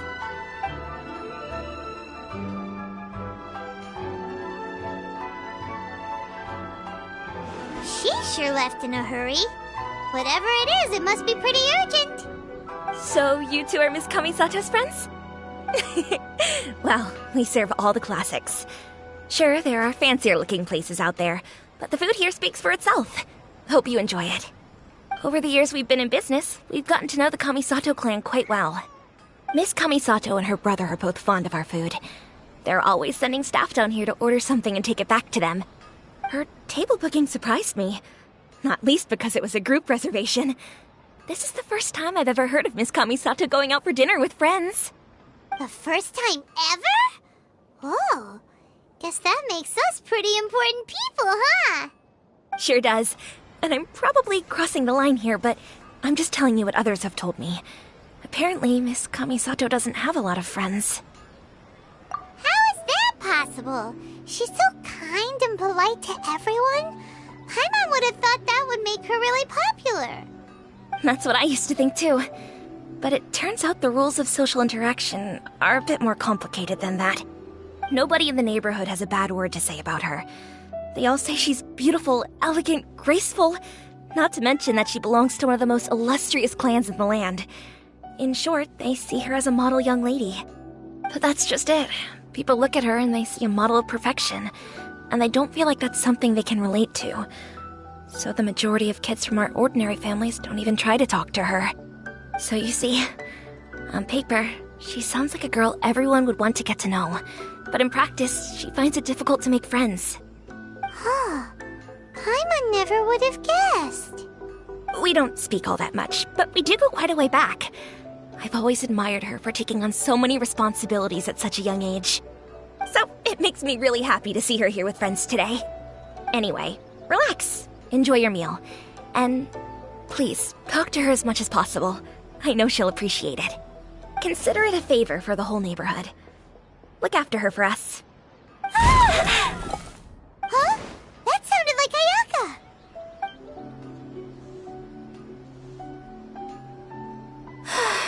I'm so sorry, Traveler. Could you join me over there for a minute? I need your help with something. I'm sorry.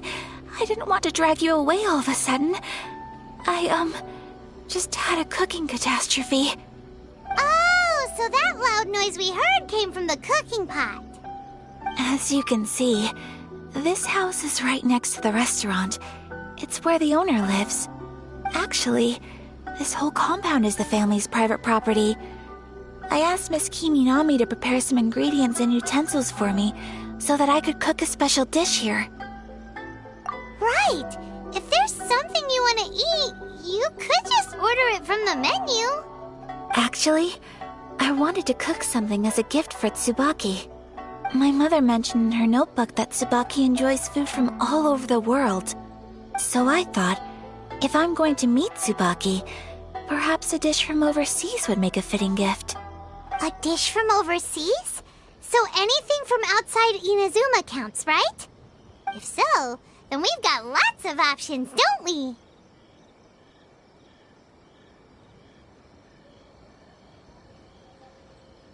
Hey! Don't make this weird! Can I leave you to finish this task then?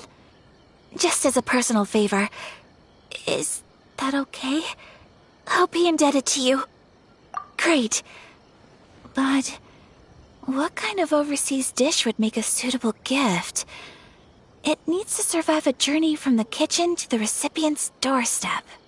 Oh, Paimon knows! There's one dish out there that was practically created for this purpose! Pizza! Pizza? It's an assortment of toppings and sauce spread over a bread base and cooked in the oven. And it's so good! That does sound pretty good.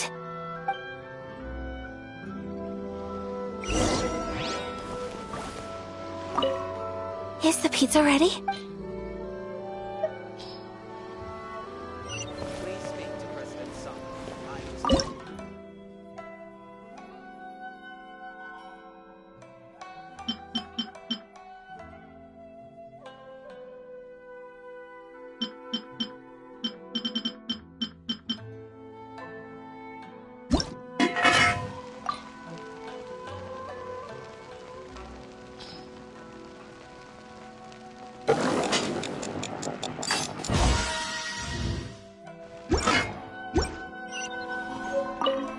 Is the pizza ready?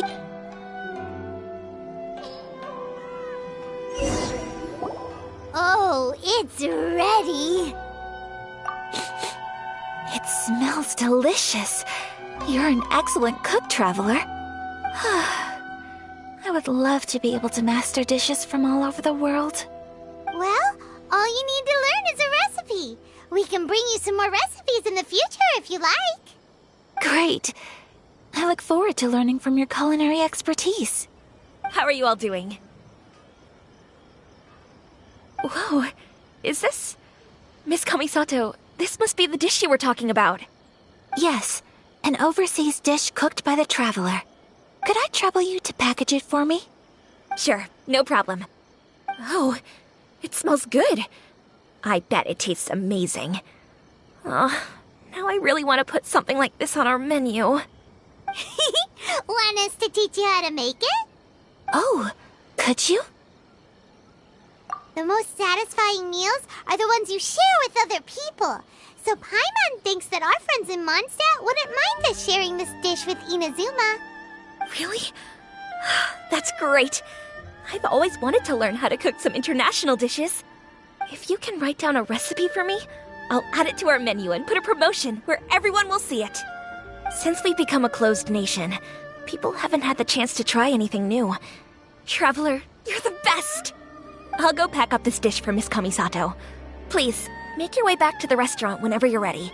The food will be waiting for you. You could have sold that recipe for a high price, but you selflessly gave it away for free. You're a wonderful person. I mean it. I admire you a lot, and I'm so proud to be friends with someone of such fine character. Well, you should probably write down the recipe now, no? Yeah, let's make sure we include all the details and then give it to Miss Kiminami. So, pizza. Start with the basic ingredients. Correctamundo! Right, now to add the next couple of ingredients. Xiangling sure left a deep impression on you, huh? Oh? Who's Xiangling? A friend of ours who's a really talented chef. Though she has some strange tastes. Still, she's one of Paimon's favorites. Now for the cooking instructions. Place onto oven rack at high heat and cooked until golden brown. Alright, it's done! Long may our reputations and our recipes precede us wherever we go in Inazuma. I have no doubt that they will. This dish is exquisite. Cool! Then let's get this recipe to Miss Kiminami pronto!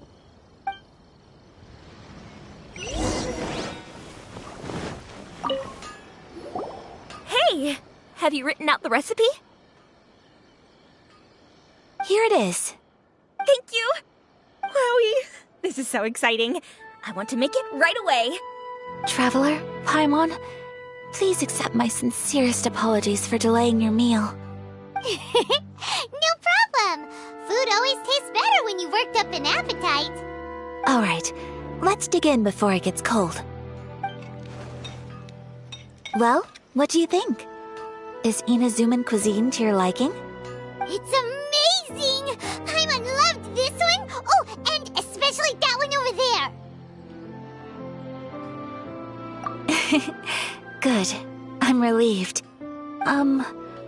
When I was attempting to cook earlier on, did you chat with the owner at all? And did she, say anything about me? She did, but don't worry. She's just happy for you is all. She's happy for me? Oh, then she must have told you. Did she, what does it matter? I know just as well as anybody else that I've got no friends. Hey, it's not you. Most people just haven't had the chance to talk to you one-on-one before.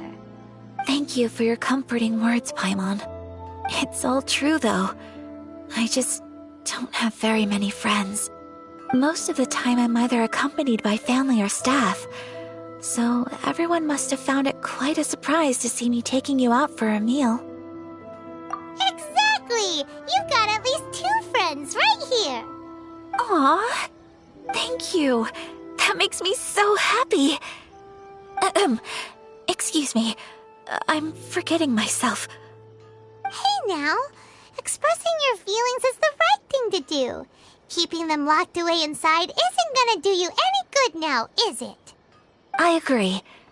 So, I just want to say how happy I feel that you both see me as a true friend. Of course we do. That's always been our style. If someone's nice to us, we're nice to them too. Friendship can go a long way. Take your mom, for example. She wrote about Tsubaki in her notebook, and now it's made you want to find them too. Yes. I think friendship is an extremely precious thing, and ours is one that I will always treasure. While we're on the topic though, who is this Tsubaki person anyway?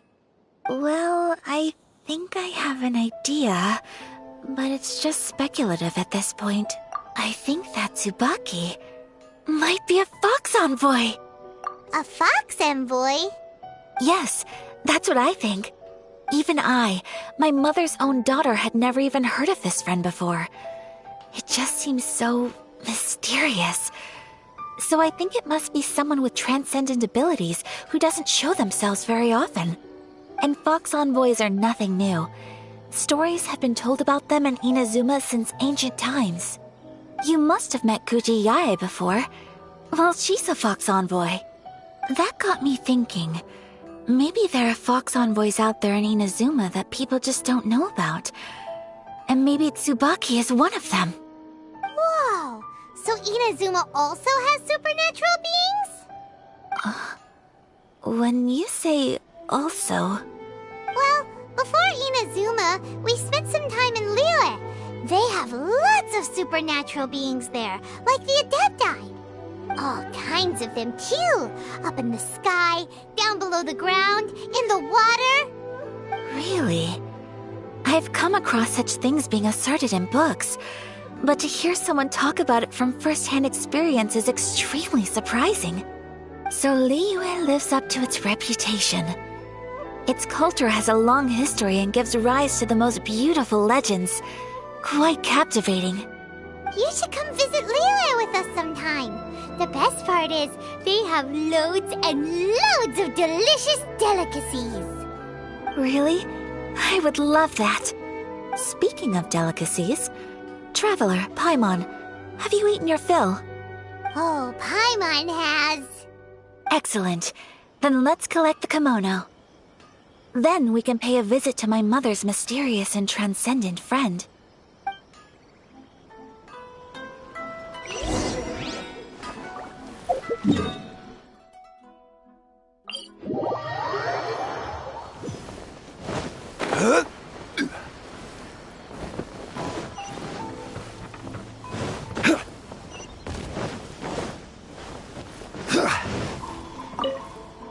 Your garment is ready, Miss Kamisato. I've folded and packaged it for you. Oh, and the other item we discussed? That's ready too. Thank you very much. No, thank you. It is a beautiful piece of clothing, and it was a pleasure to work on. See you again next time.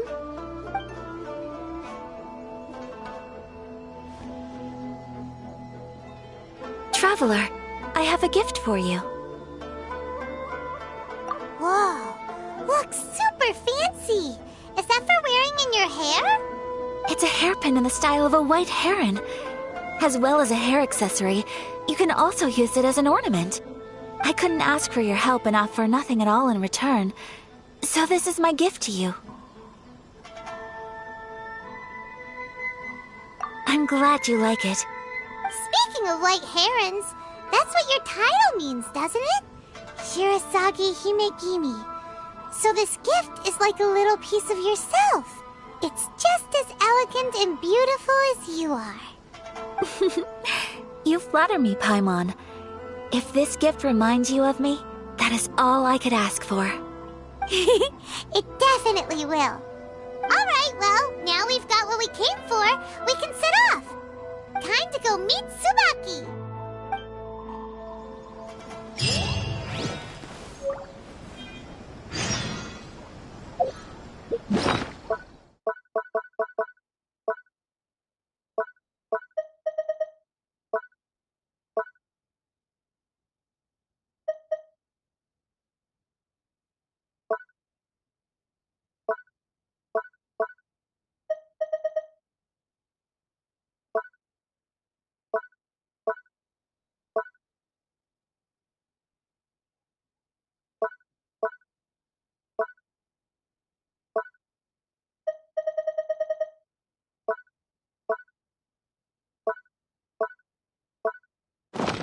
Boats are made for transferring commodities.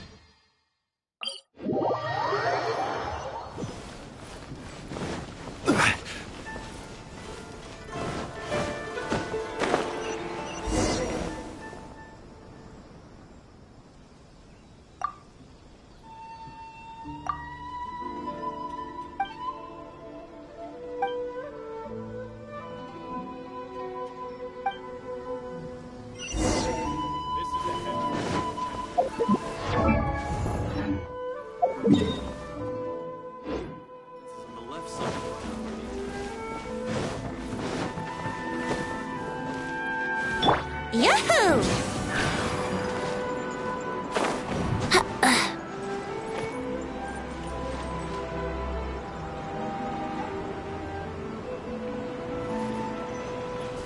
Wouldn't gliding be faster?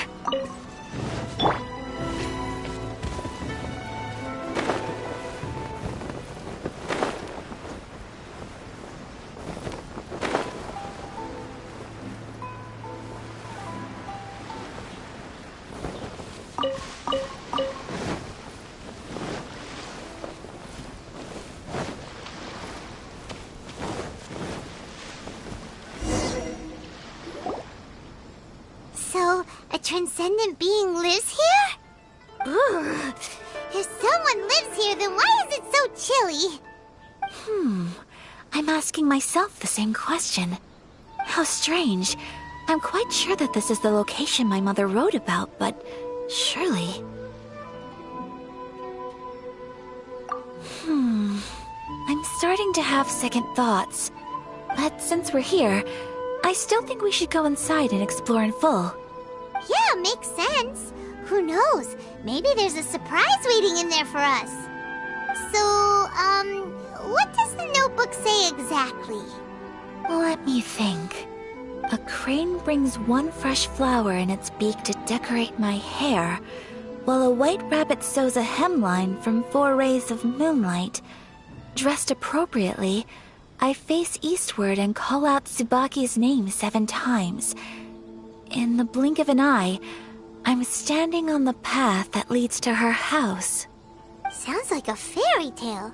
So your mom would do a little ritual, and just like that, Tsubaki would come to meet her?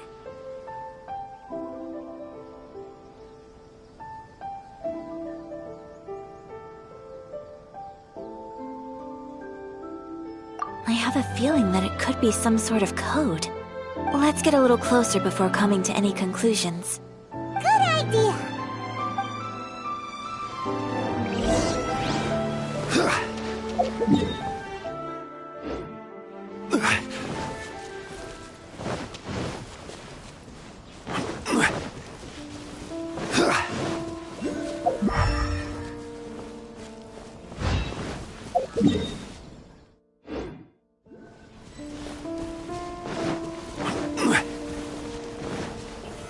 Solidify!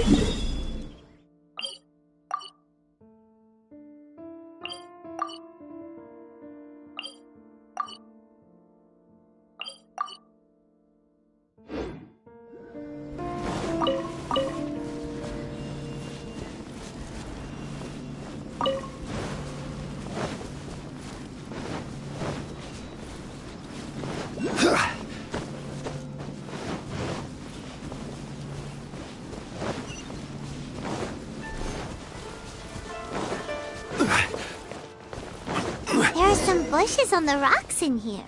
Could that be anything?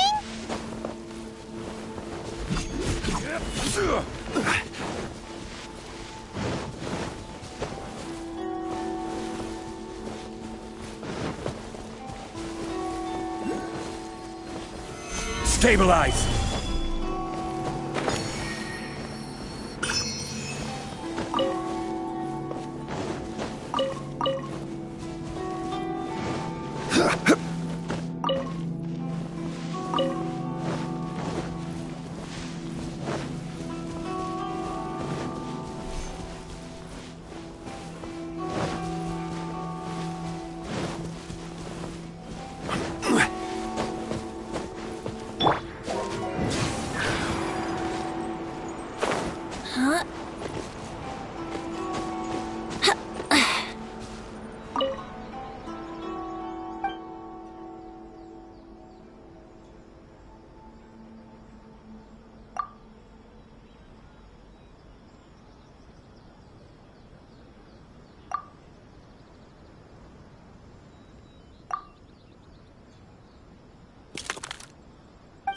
strange. There's nothing in here. Let's keep looking around.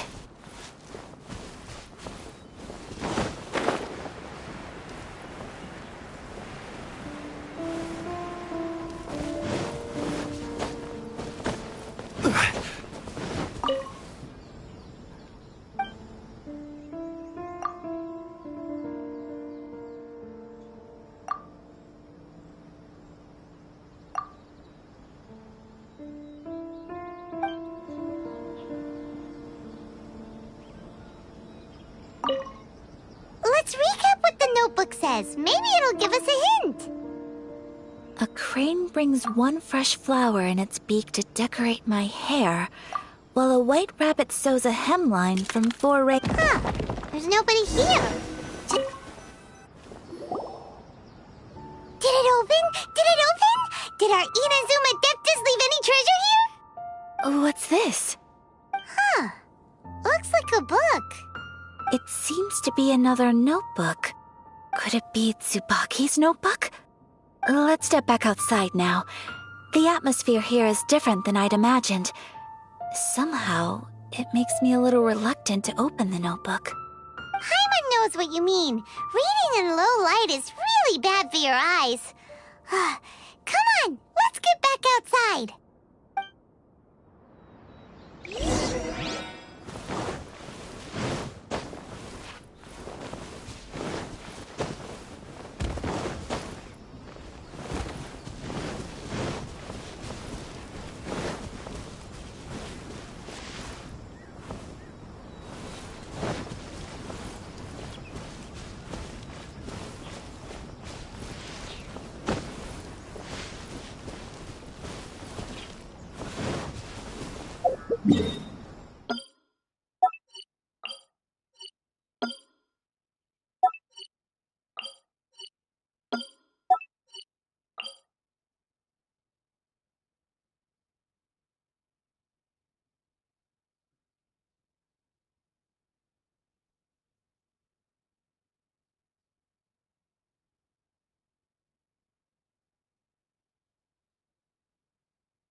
Here will do just fine.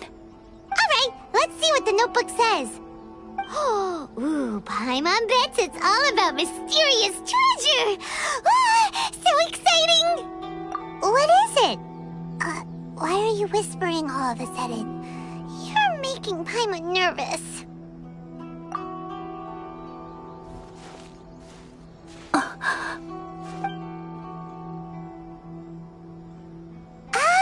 You want to let Ayaka read the notebook without distraction. Seems whatever's written in there must be pretty major after all. But, based on her expression, probably not a treasure map. What could it be?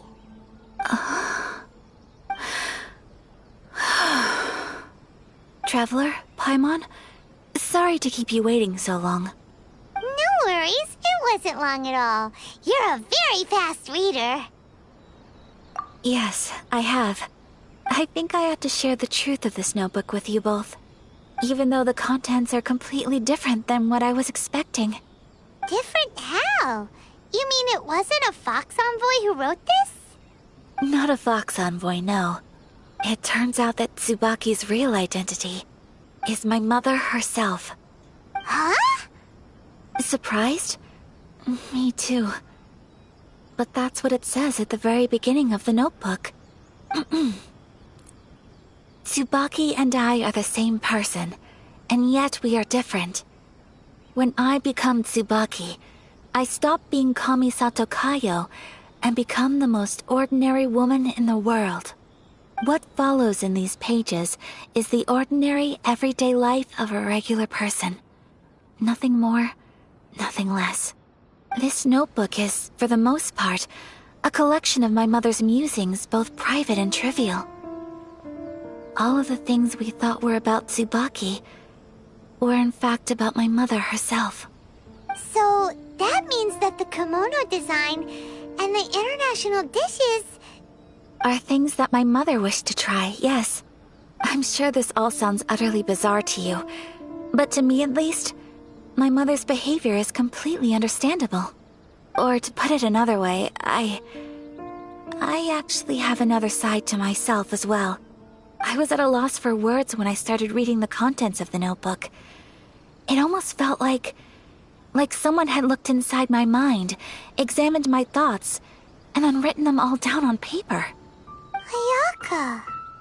From the moment my mother married my father, she became the mother of the Kamisato household. And with that came all sorts of duties. At the same time, the prestige of the Yashiro Commission brought its own share of responsibility. On top of that, every action she ever took was seen as representing the Kamisato clan. People were always watching her. Under such circumstances, she never had much time to do the things she really wanted to do. After my father passed away, Ayato and I took over responsibility for the affairs of the clan. We ran into all sorts of difficulties during that time. I'm not sure if people outside the clan could ever imagine what it was like. Every time I found myself up against a difficult issue, I'd ask myself, did my mother go through this too? What would she have done in this situation? Maybe it's because it had been so long since I last saw her, but somehow, all that was left of her in my mind was the side of her that inspired awe and commanded respect. But my image of her was incorrect. When I read this notebook, I realized she was just like me. Underneath whatever position she may have held, she was just an ordinary person. She liked pretty kimonos. She wanted to try food from different places. She yearned to see sights she'd never seen before. Maybe this all sounds immature to you, but I feel just the same way. I want to live life not as Kamisato Ayaka, but as an ordinary woman. Mother wrote that she'd always wanted to go to a local Inazuman festival. She said that sometimes, on a clear night, if you looked out from our house, you could see lights off in the distance. I've seen those lights too. It looks so lively with so many people, and it's so brightly lit it makes the whole sky glow. Of course, sometimes it does make me a bit anxious from a public order perspective. But for someone of my position to just show up at a festival with no warning, it could be considered improper etiquette.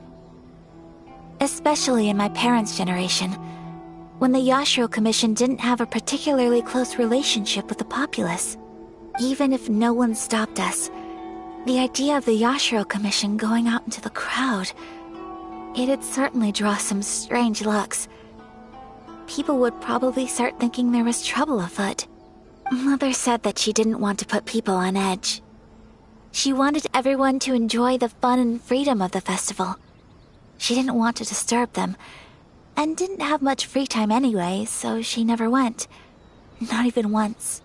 Aw, so the kimono design, that must have been the outfit she planned on wearing if she ever did go to a festival, right? That's right. And sometimes, festivals sell international food. She wanted to try that too. I hope this isn't a disrespectful thing to say, but I never knew my mother was so in touch with her inner child. Well, that's not disrespectful at all. Paimon thinks your mom was the best of both. A big softy on the inside and a big sense of responsibility on the outside. Without knowing it, I've ended up fulfilling several of my mother's wishes already. But going to a festival is the one thing that I cannot do for her. Perhaps this is one thing that can simply never be.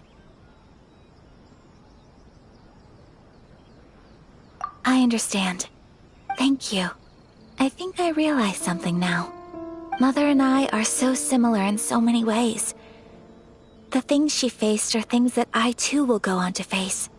She chose to place her unfulfilled wishes onto the identity of Tsubaki. As for me, I've already decided.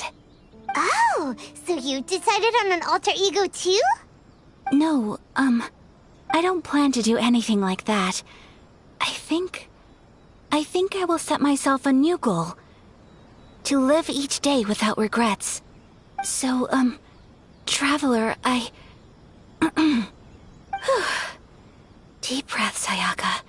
Deep breaths. Would you be at all interested in checking out an Inazuman festival? Paimon's been dying to go ever since we saw that poster! Paimon would love to go with you, Ayaka! Hey, come on, don't make fun. It's just because I used to have the same concerns my mother did. But now, I don't think I need to worry about it so much. I'm going to be true to myself and fulfill the wish that my mother and I shared. I know that you of all people can understand me going my own way on this. So, let's do this, you and me. Let's go to a festival together. Paimon wants to come!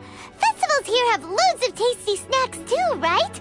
Oh, and fun and games! Great. Thanks, you guys.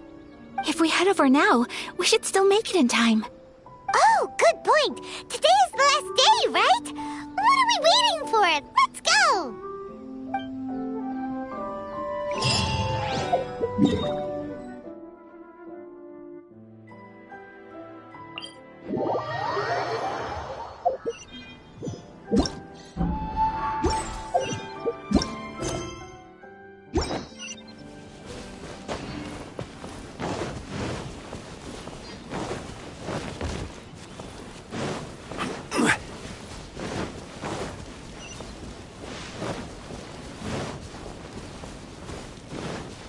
It's my lucky day.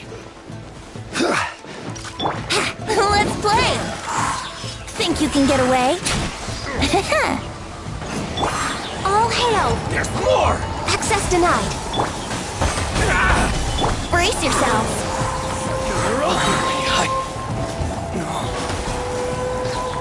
Here we go!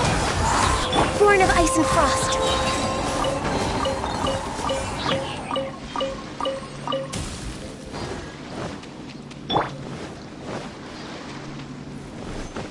Time for takeoff. Let's play! Gather! Let's light it up! Adventures!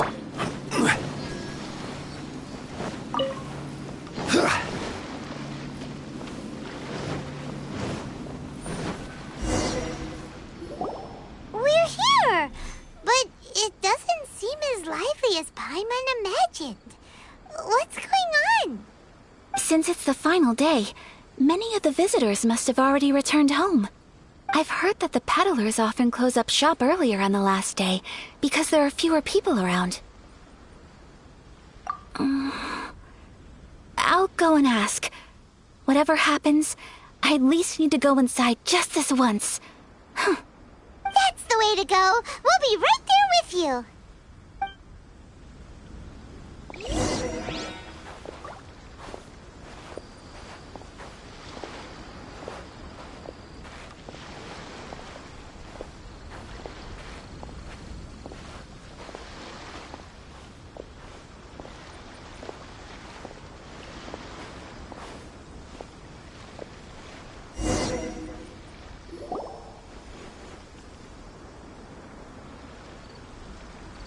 It hasn't closed yet. It's just that there aren't many people left. Let's hurry and see as much as we can. Hey, look at that stall! They have so many masks! Paimon's heard that everyone's supposed to wear a mask at these kinds of festivals. Is that rule still around nowadays, or...? That used to be the custom, yes. And today, it's still a popular way to dress up during festivals. But it's not a hard and fast rule. Hey! Is that who I think it is? Miss Kamisato, right? Oh, Greetings. People seem to recognize Ayaka wherever we go. Guess that's just what it's like when you're a famous Inazuman. But of course! The Kamisato clan leads the Yashiro Commission. It's one of the most well-known clans in Inazuma. Not least because back when Master and Miss Kamisato had just taken over the family's affairs, they used to make public appearances all the time. Some of the younger generations have never even seen Miss Kamisato in person before. Being the age I am, I'm lucky enough to have seen her on many occasions over the years. You're too kind. My brother and I simply go where we must to fulfill our duties. But this is the first time I've seen anyone from your family at a festival. There must be some official business, I take it. Oh, there isn't actually. Today, I'm taking my traveler friend here around to see the sights. Oh, a traveler? Huh. Now that you mention it, you do look like you've come a long way to get here. First time in Inazuma? Hope you enjoy yourself, young one. Excuse me 1 second. Hey everyone, listen up! Don't close up yet! Miss Kamisato has come to join the festival! No, it's not like that. Please, there's no need to make a fuss. We're just here to... Yeah, thanks a lot, mister. If you hadn't let them know, they'd start closing down about now, right? At least it sure looks like that time of day. Yep, you got it. But on account of this being the first time Miss Kamisato has ever come to the festival, it seems only fair to keep things open a little longer. Oh, here's a couple of masks for you. On the house. No. You've been far too accommodating to us already. We couldn't possibly... Don't give me all that. Here you go. Here you go. It's not often that we regular folks get some attention from the Yashiro Commission, so I've got to mark the occasion somehow. Besides, it'll make me look bad if you refuse. But... Okay, I think I understand. It's my pleasure. You have yourself a good time. Sir, do you have anything for Paimon? Oh, hello there, kiddo. I'm sorry, but we don't have any masks in your size. Huh? Surely you're not gonna let Paimon be the only one at the festival without a mask? Paimon, don't worry. Wearing a mask is optional. But... Paimon doesn't want to feel left out. How about a tree leaf? That should be enough to cover up that little face of yours. What? No way! Oh, okay then. In that case, I'm afraid there's nothing I can do right now. But don't you worry, kiddo. I'll have a mini mask made specially for you when I get back. I cannot thank you enough. Aw, it's nothing. But I won't hold you up any longer. You should go and enjoy the festival while everything's still lit up. All right. Traveler, shall we? Oh, wait. Just one thing. I need to explain myself. I got a little nervous back there and I just made up any old excuse. But don't think of this as me taking you sightseeing, please. I brought you here because I genuinely wanted to spend time with you.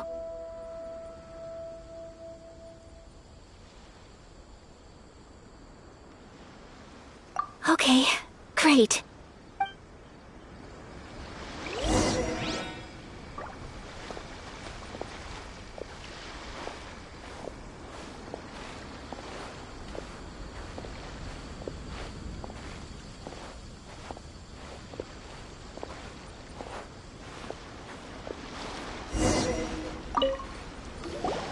Traveler, look!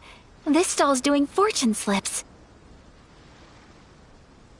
Miss Kamisato! Hello there! You're out with friends today? Oh, what a rare privilege! Welcome, welcome! Would you like to give it a go? Okay. How much is it per draw? I wouldn't expect you to know this, but the Yashiro Commission was very good to my uncle on my father's side at one point in time. Thinking about it, it was when your father was around. I think he dealt with it personally. So you see, how could I possibly take your money? What? Are you sure? Of course. If you like what you see, then please, be my guest. Same goes for your two friends here. Traveler? Paimon? What do you think? It seems like everyone wants to do something nice for Ayaka. So, if they insist, who are we to resist? Well, if that's how you feel, then okay. We'll take you up on your kind offer, sir. Let's each do a draw. Alrighty then. Whenever you're ready. Draw a slip and reveal your fortune.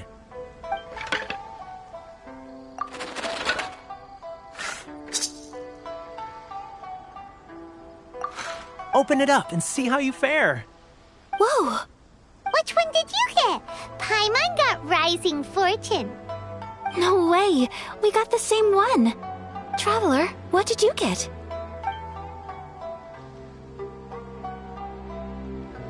Wow, you're so lucky! Oh, congratulations are in order. Here's what great fortune from heaven means. The blessings of the gods are upon you. Your voyage ahead shall be plain sailing, and all your endeavors shall prosper. In other words, your good luck isn't about to run out anytime soon. What a great sign! Good things lie ahead! Congratulations. You all have very fine fortunes lined up. With this kind of luck, you'll certainly be able to achieve anything that you wish. Well said! Here's hoping that our good luck will never run out!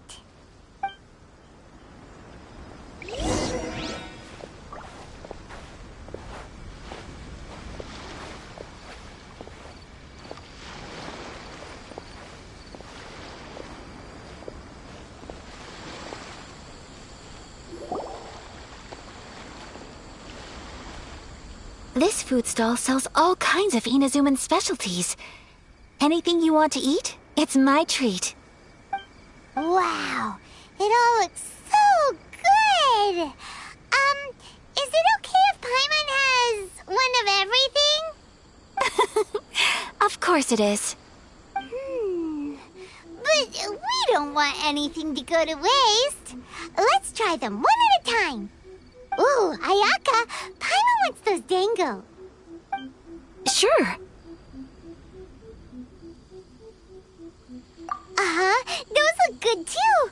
Ooh, but so do the egg rolls. Paimon will try an egg roll too, please. All right then. I too shall have a Sakura mochi. All right, coming right up.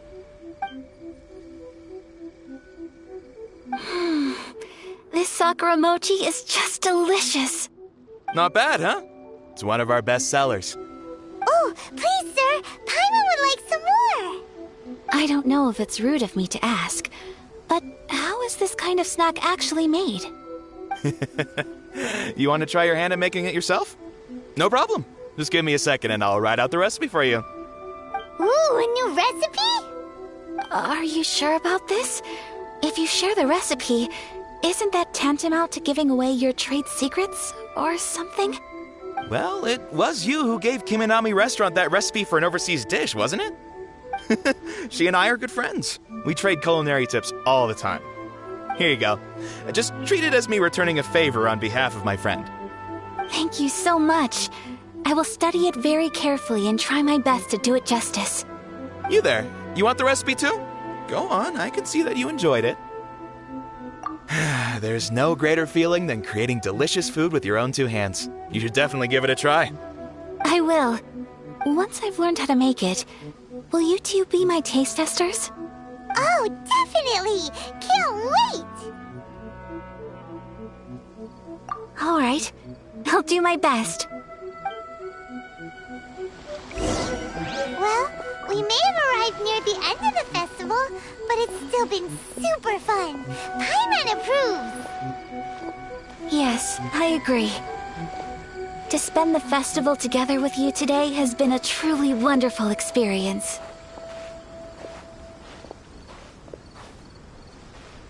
This stall sells prayer plaques. It's an Inazuman tradition. You draw your wish onto a pentagonal piece of wood called a prayer plaque, and pray that it will come true. Sounds similar to the way people in Liyue release lanterns during Lantern Rite. Those are used for making wishes, too. Welcome. Looking for prayer plaques? Every wish is sacred, and you've still got time to make yours before the festival ends. Looks fun! Shall we give it a try? Oh, wait, there's writing and drawing involved? Ugh, count Paimon out then. Paimon's head's feeling kind of fuzzy after eating so much just now. Not the best time for an intense burst of mental activity. 2 prayer plaques, please, sir. 2 prayer plaques for the young lady. There you go. Traveler, have you decided on your wish? Yes. You can either draw a picture to represent your wish or write it out in words. Either way, once you've committed your wish onto your plaque, please hang it onto the prayer rack. Wait, so they'll be on public display? Alright, well, let's see what you got. That will do for mine. May I see yours?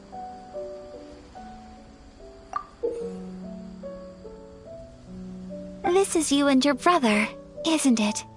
It's lovely. You'll be back together one day. Paimon believes it, and you should too. I believe it too. Your wish will surely come true. And I will keep you in my prayers. Ayaka, what did you draw? Is that Tenshukaku? That's right. I wish for peace and happiness for everyone in Inazuma, and good health for my family and friends. I do hope that wish can come true. Thank you. That gives me hope. I think that might be all we have time for today. Aw, it's time to leave already? I'm afraid so. The festival is coming to a close. Time flies when you're having fun. It seems to flow away from you like a rushing river, as precious and short-lived as a cherry blossom dancing in the wind. It's time to leave.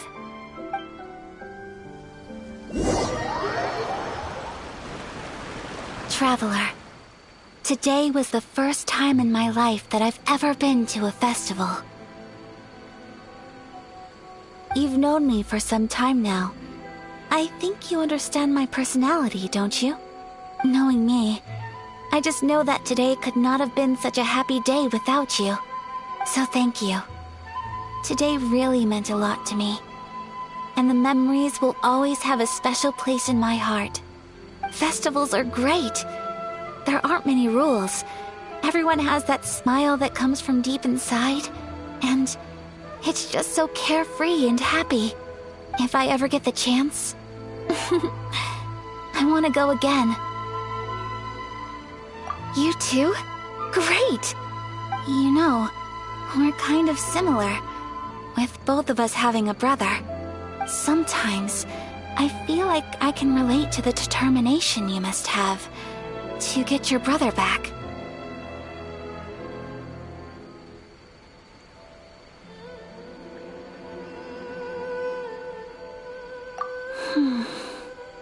I understand. Family bonds are inseparable. No one can break them. They are the most important roots we have in this world. You will find him. Come what may, you must never give up. I will always be here for you as your... as your friend. I will always support you.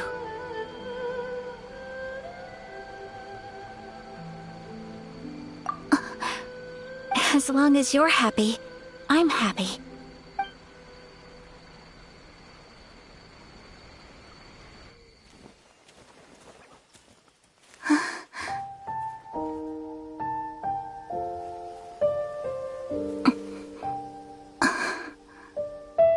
Oh, Traveler. Huh? There's something that I'd like to do. If you could spare me yet another moment.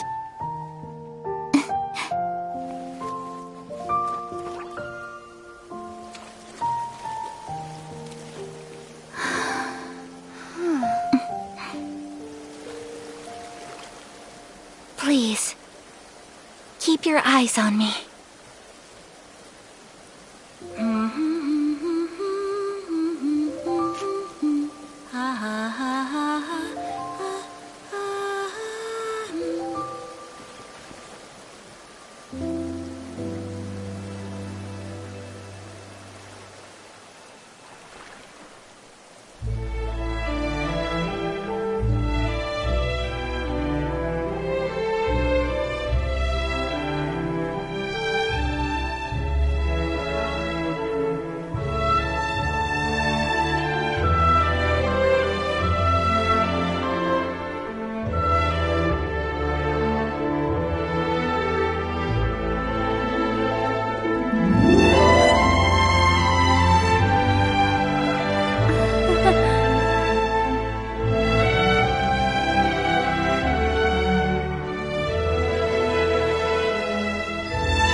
What do you think of my dance? Did you like it? It was so pretty. Beautiful, elegant, and something else Paimon can't put into words. Paimon doesn't really know what it was, but it is art. I'm not very good at this kind of dance. So, as long as I didn't embarrass myself, that's all that matters. I just had a sudden urge, and I ran with it. In a way, that sort of sums up today for me. Dancing like nobody's watching.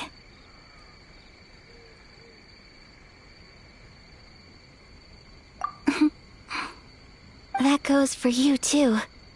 When I'm with you, time seems to slow down and speed up at the same time. Anyway, it looks like this is goodbye for today. I can see myself the rest of the way back. Good night, traveler.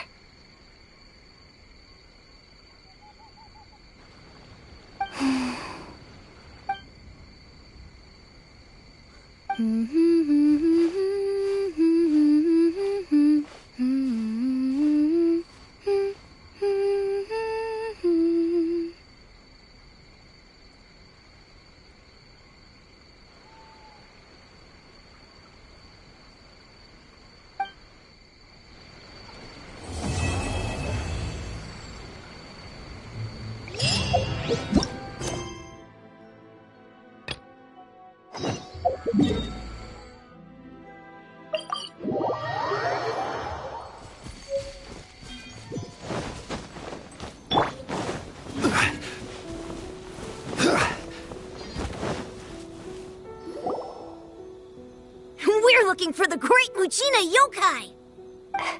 Do you know where it lives? Great Muchina Yokai? What's that? Huh? You've never heard of it? It's a sneaky monster that goes around playing tricks on people. It's got magic powers and can even shapeshift into anything it wants. One time, the Great Muchina Yokai stole some rice from our house. And this other time, it pushed my dad into the river. Sounds like a very naughty little monster. 'Cause we finally found out how to chase it away. My dad said that the Great Muchina Yokai likes to play tricks on people who stay out all the time and don't come home when they're supposed to. So all we need to do is chase it away. Then we can come out and play whenever we want. This monster sounds scary, though. Aren't you guys afraid? Surely your parents must be worried about you. Oh, not really. I told my dad that I was gonna find the Great Muchina Yokai with some friends, and he didn't even say anything. So we think it must be weak right now. It's probably hiding away so it can rest. Yeah, so as long as we get home before it gets its strength back, we'll be safe. Something sounds very strange about all this, but Paimon can't say exactly what it is.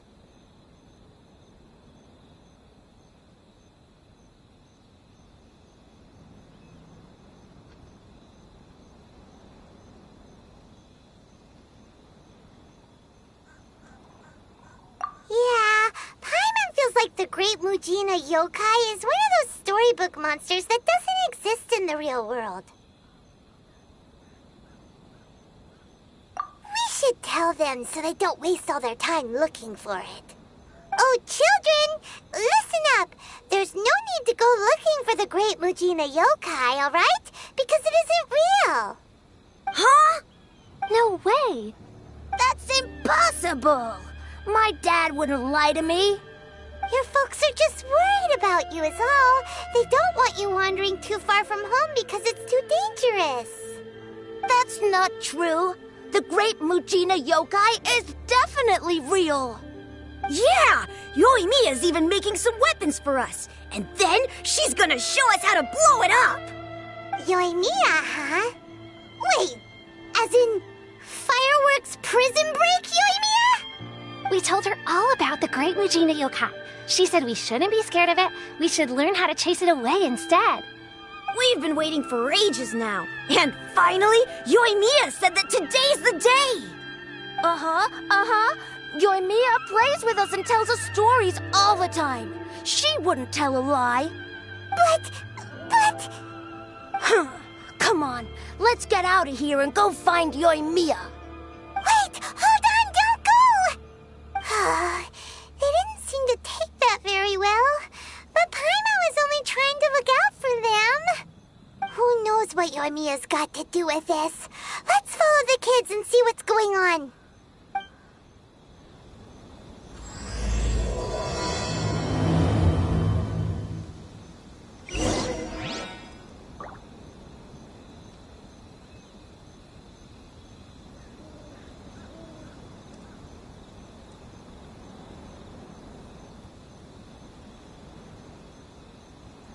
Osmanthus wine tastes the same as I remember.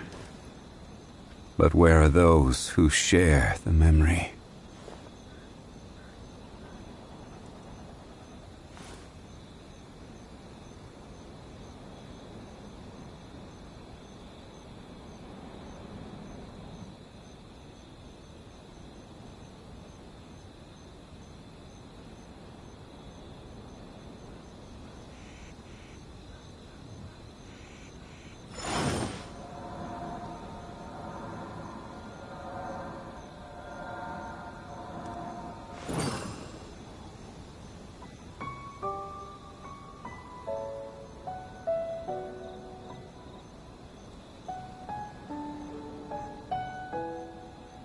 Osmanthus wine tastes the same as I remember. But where are those who share the memory?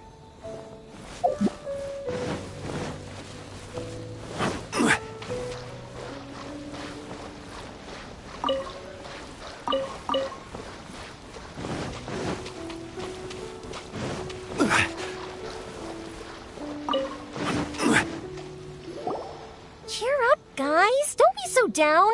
She was only joking back there. How could the Great Mujina Yokai not exist, huh? But we've never seen it for ourselves. That's because the Great Mujina Yokai is extra powerful. And that's exactly why I need your help, isn't it? It's okay. Don't be discouraged. Hey, remember, if you want to be a hero, you gotta have patience. And wisdom, too. Even if you can't find it right now, it'll definitely show up before the fireworks show starts. So, remember to come and pick up your weapons from me before then, okay? No matter how powerful the Great Mujina Yokai might be, it's no match for my specially made fireworks. Just light them up and you'll scare it off no problem. It's up to you guys to protect your homes, your crops, and your folks. Got it! Thanks, Miss Yoimiya. We'll try and be more patient. Oh, yeah, hold up a sec. I have a few slips of paper for you guys, one each. Remember to give it to your parents and tell them to keep it safe. Just tell them it's from Yoimiya. They'll know what it's about. Okay, thank you, Yoimiya. We're gonna go back now. Oh, thanks, Yoimiya. Come play with us soon. Sure thing, will do. Take care on the way back, and I'll see you later.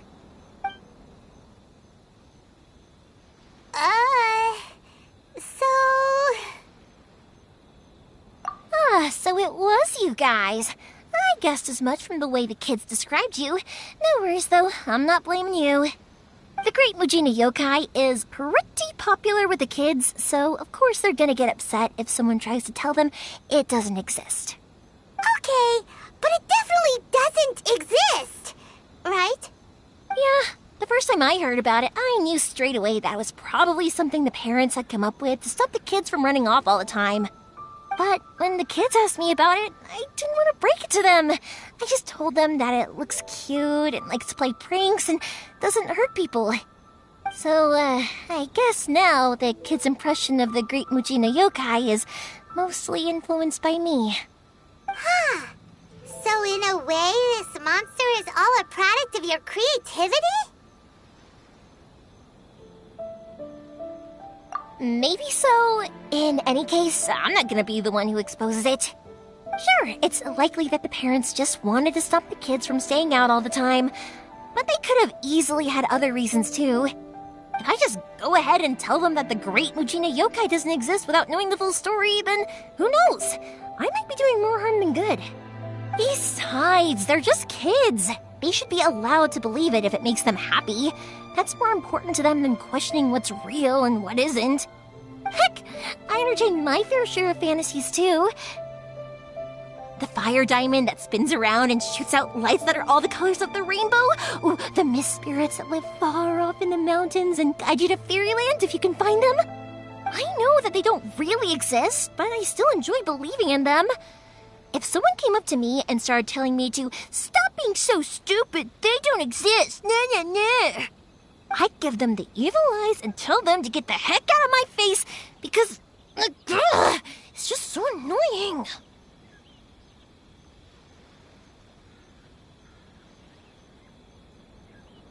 Because maybe it doesn't matter so much if something's real or not.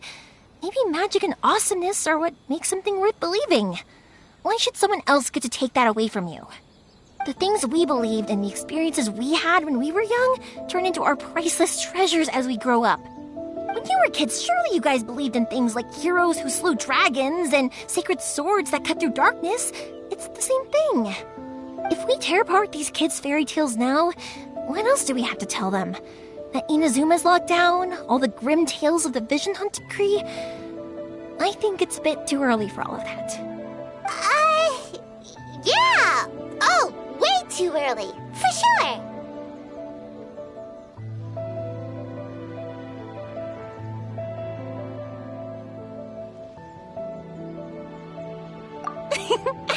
Whether you understood me or not, don't you worry. I'll take care of the kids and make sure they stay safe. Okay, it's about time I headed back. The Naganohara fireworks show is just around the corner, and there's still a lot of things to get ready. Naganohara fireworks show? Is that hosted by your family or something? Well, yeah. I mean, that's why our name is on the event. It's well known throughout Inazuma. Oh, on the subject, are you busy these days? If not, then you should totally come along. I'll prepare an extra pretty firework just for you. In that case, come with me to Naganohara. We'll go see my bots. There's still a few fireworks to finish off before the show. Inazuma is home to the Yai Publishing House, and a lot of people who like to write stories too. In fact,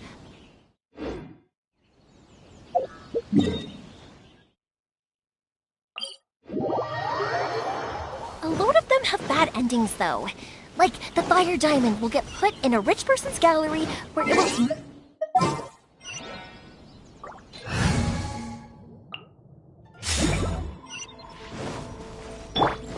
Or, someone will see the mist spirit and not manage to catch it, but because they angered it, it'll never show itself again.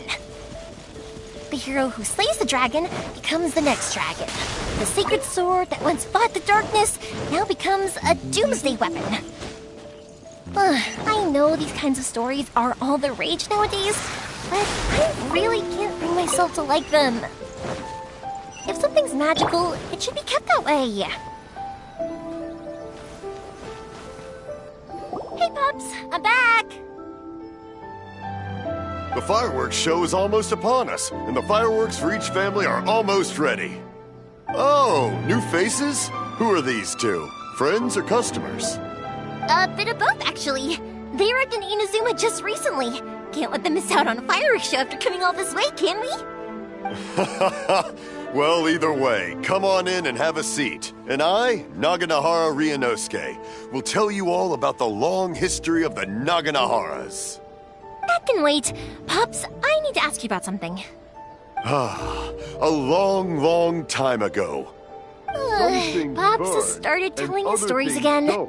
Sorry about this. Ever since Pops had his accident, his ears don't work too well. Really? But for a moment there, it almost seemed like you were having a coherent conversation. Much, much later, people eventually realized that if you grind certain materials into dust, they burn with many beautiful colors. Pops, wait! Huh? What's that? Did they deliver those firework materials that we ordered yet? Oh! Yesterday's fireworks have all been delivered. So have the ones from the day before yesterday. And the ones from the day before that. No, Pops, I meant the materials. The materials that we ordered. They should have arrived today. Ah, today's fireworks are almost ready too. Don't you worry. Your old man's skills are still as sharp as ever. No, Pops, the materials. The raw materials for making fireworks. Sorry? Materials! Oh, the materials! Yes, the materials! Sorry, Paimon got all excited because he finally got the message across. The materials aren't here yet. The couriers did come over to explain why, but, well, I think they did, but I couldn't quite hear what they were saying. No worries. As long as we know, that's fine. We can just make them later. Don't forget to take the goods in when they deliver them, okay, Pops? Of course. Leave it to me. Oh, sorry if we were a little loud. It's always the way, though. It's like that every time I need to ask Pop something.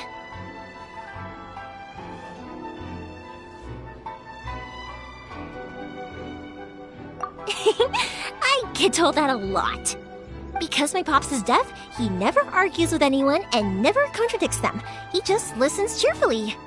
When I was little, I thought it was because he really understood me and agreed with whatever I had to say. So, I'd tell my Pops everything. Eventually, I realized that the reason he was like that was that he's deaf. But I still tell him stories every day. Huh? Why would you do that? It just makes me happy to see him smile, and it keeps him from being lonely, right? Anyway, more importantly right now, the fireworks show is right around the corner and the materials still haven't arrived. We need to think of an alternative. Yoimiya? Is that you? Ah! Oh, you scared me there! I thought I told you to be more careful before you speak. Sorry. Hold on. I'm coming over.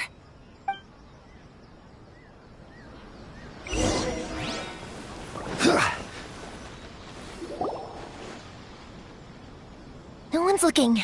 Okay, you can come out now. Come around the side. We're lucky that no one from the Tenryo Commission was around. Otherwise, we'd all be in big trouble. Sorry, I guess I was a little rash, but when I heard you come back, I just... Don't worry, Sakujiro. So far, at least, everything is going according to plan. We're going to look for firework materials shortly. While we're out, we'll sort out the boat situation for you, as promised. Thank you for all your help. He's one of our old customers. He came back to Inazuma from the outside world not long ago. While he was smuggling himself in, the Tenryo Commission found him and put out a warrant for his arrest. An arrest warrant? Shh! Keep it down! We don't want to draw any unwanted attention. If Sakujiro was caught, there's no knowing what crimes they could charge him with. All we can do is find him a boat and send him out of Inazuma again. Yeah, we know it's going to be dangerous, but there aren't many other options left. What if the boat capsizes? Drowning is really scary. If things are this bad, couldn't you just not come back in the first place? Well, there's something I felt I had to do. But as soon as I got back, I started hearing about all these unbelievable changes. I had made my mind up originally, but now I'm not sure anymore. I didn't want to cause any trouble for Yoimiya or Mr. Ryunosuke, but I'm very grateful to them for taking me in. Hey, no worries. You're more than welcome. Remember what I said? As long as you've got that little piece of paper, you'll always be a valued customer of the Naganoharas. Little piece of paper? Yep, the same paper slips as the one I gave to the kids earlier. Whenever a customer orders fireworks for a commemorative event, we always include a little paper slip with the goods. Only people from inside my family can understand what's written on it. It's the recipe for the fireworks they ordered. If someone shows a Naganohara that paper slip, we guarantee we can make the exact same firework as the original one they purchased, whether it's 10 or even 100 years later. Wow, that is so awesome! It's a family tradition. All our regular customers know about this. The slip I have is from back when my parents ordered fireworks from Mr. Ryunosuke. Now that I think about it, it must be nearly 20 years ago. I would have thought that things would turn out the way they have. It'll be fine. Escaping in a boat is just a last resort for if there's no other way. I'll still try and come up with a different solution, because it'd be much better if you could stay in Inazuma. Whatever their reasons might be, if our customers come to us looking for help, we're not about to leave them high and dry. Thank you. This way, I still have some time to consider my options. All right. Well, let's not stay out here in the open for too long. Hurry up and get back inside. I'll let you know as soon as I have an update for you. All right. I'll leave it to you then, I guess. It's a shame. They still wouldn't give him a permit, even though he was born and raised in Inazuma. Speaking of, you guys only got here recently. How did you manage to get a permit? Even then, we only got through thanks to some help from Miss Hiragi Chisato of the Kanjo Commission. I see. So you had big shots helping you. I guess that won't be of much help to Sakujiro. I just wish the commissions could be a little bit more flexible. I bet nowhere else you've been is quite like Inazuma, huh?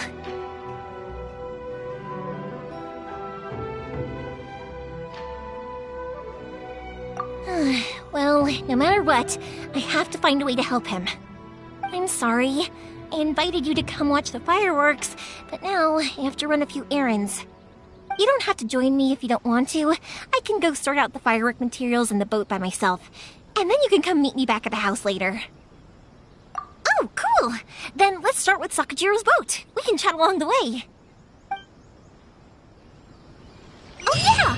If it's fine with you, can I ask how you two first met? She saved me from drowning this one time, and after that, we started traveling together. Why do you ask? Nothing. I'm just quite envious of your relationship.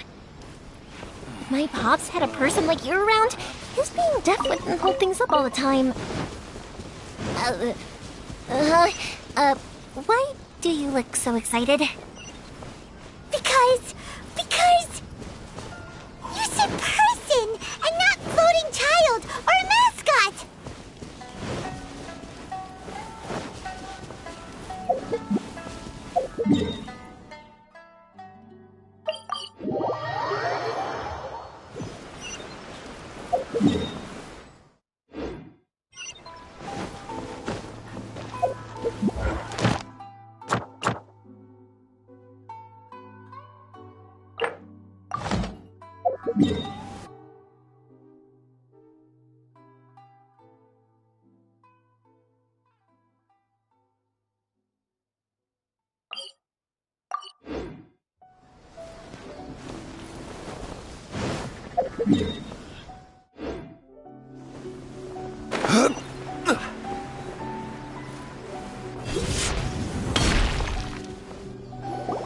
Koichi, I'm here! How is the boat coming along? Yeah, it's, all right, I guess. I was questioned, though. Wait, should we really be talking about this in front of them? Oh, don't worry, they're my friends. You can trust them. They came with me to check up on the boat. Yeah, you could say we're all in the same boat here. Oh, I see. Sorry, I didn't mean to doubt you. I'm just being cautious. The boat is ready, but I'll have to be discreet moving it here. Huh? Why is that?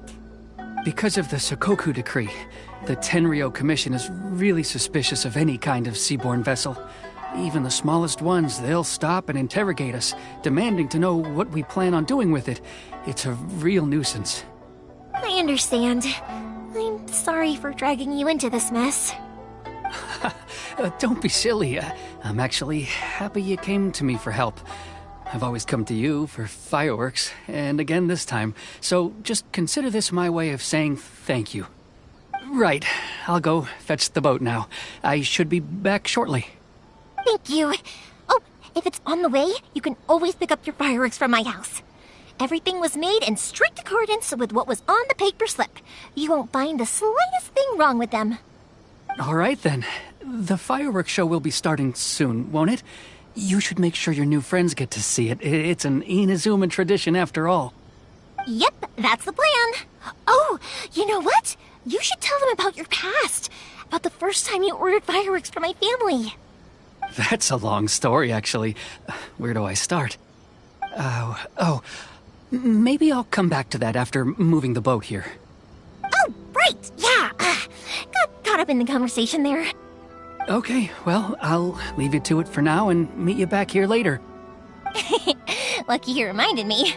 Otherwise, I would have ended up chatting the rest of the day away. I've been so busy with the fireworks business these past few days that I haven't had a moment to stop and chat with anyone. It's killing me. Of course, Pops is happy to listen to me chatter away, but because he can hardly hear anything, it's difficult to get an interesting reaction from him. And I'm doing it again, aren't I? What I meant to say was, while Koichi is bringing the boat here, we should try to find some firework materials. I need to make fireworks not just for you guys, but for those kids and Sakajiro as well. We're missing a lot of materials. It'll be fine. It's actually like this every year.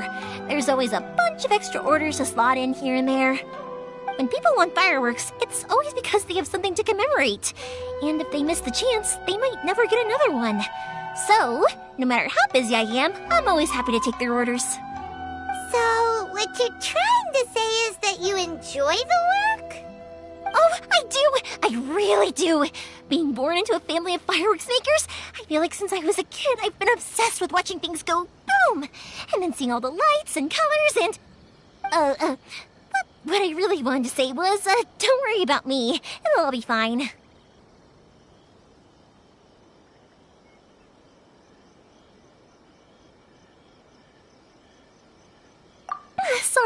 Sorry.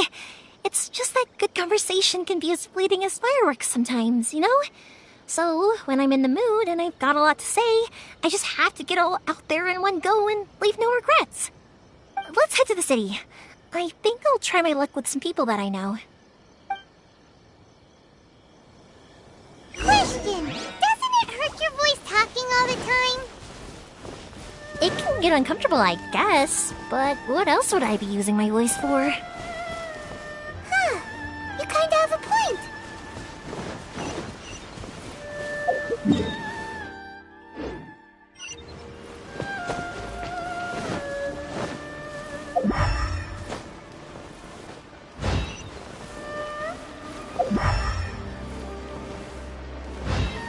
Here we are. Hello, Morihiko. How's business these days? Yoimiya, there you are. I thought you might show up. Ha, no need to beat around the bush. You're here for the fireworks materials, I assume. I put a batch aside just for you. It'll definitely be enough. Huh? Really? How did you know? Because a fireworks show is coming up. And that usually means you'll be running all over the place trying to get your hands on some last-minute materials. I've come to expect it now. There's always a few extras unaccounted for, eh? Oh, so sorry for bothering you every time. Ah, come on now. You know I didn't mean it like that. I'd sooner have my business go under than turn down one of your requests. What about you two? Are you the ones needing some fireworks made?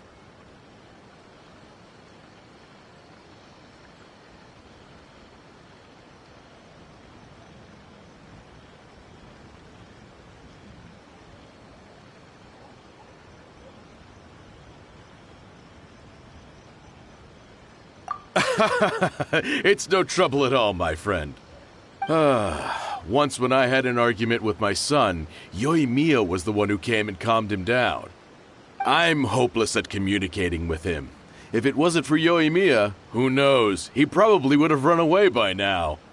Nah, he was never gonna come to that. He's a sensitive kid and he cares a lot about your feelings. It's just, he doesn't know how to express it. Maybe if you turn that frown upside down once in a while, he might feel more at ease. Yeah, I guess I'm probably too serious around him. Which is strange, because I don't think I'm anything like that when I'm talking with other people. Don't worry about it. No one's perfect. If you have any more trouble in the future, just come to me. Even if it's not fireworks related, I'll happily oblige. Customers come first. Always. All right then. Everyone's always saying what a good kid you are. Your father must be very proud of you. Go ahead and take the ore, by the way. It's on the house. Oh, no you don't! That's out of the question! Don't worry. Just take it as a token of my gratitude. Gratitude won't pay your bills, though. Don't do this to me. Can't we just play by normal business rules here? I already said it's fine. Please, just take it. Surely you've got a load of other things you need to get done today. Well, how about this then? I'll record this in my notebook, and we can consider it a down payment against any fireworks you want to purchase in the future. There's no convincing you, is there? All right then, if you insist. Pass on my regards to your dad. Tell him Morihiko wishes him health and happiness. Will do. You look after yourself as well. Don't push yourself too hard. You don't want to make yourself ill again. Everyone seems to really like you, Yoimiya.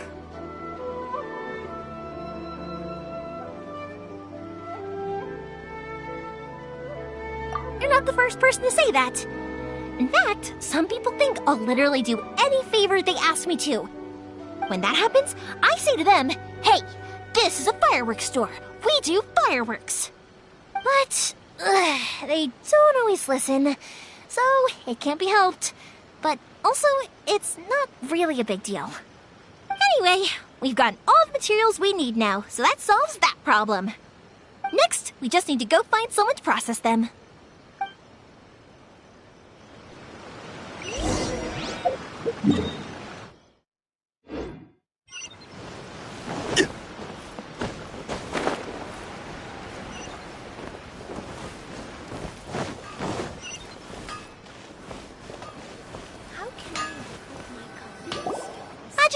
Mr. Aminoma, it's me! Ah, Yoimiya. If I'm not mistaken, you must be here for some firework materials.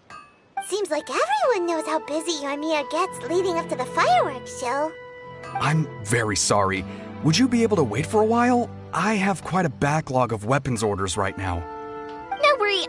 Oh, wait, actually, yeah, that could be a problem. Some worries. How about this? Do you need a hand? As long as we can get through your orders, you can help me process my ore, right? That will depend on my master. Oh, you don't mind, do you, Mr. Aminoma? As you know, it's not long now until the Naganohara fireworks show starts. There's still a lot of fireworks left to make, if I don't finish them on time.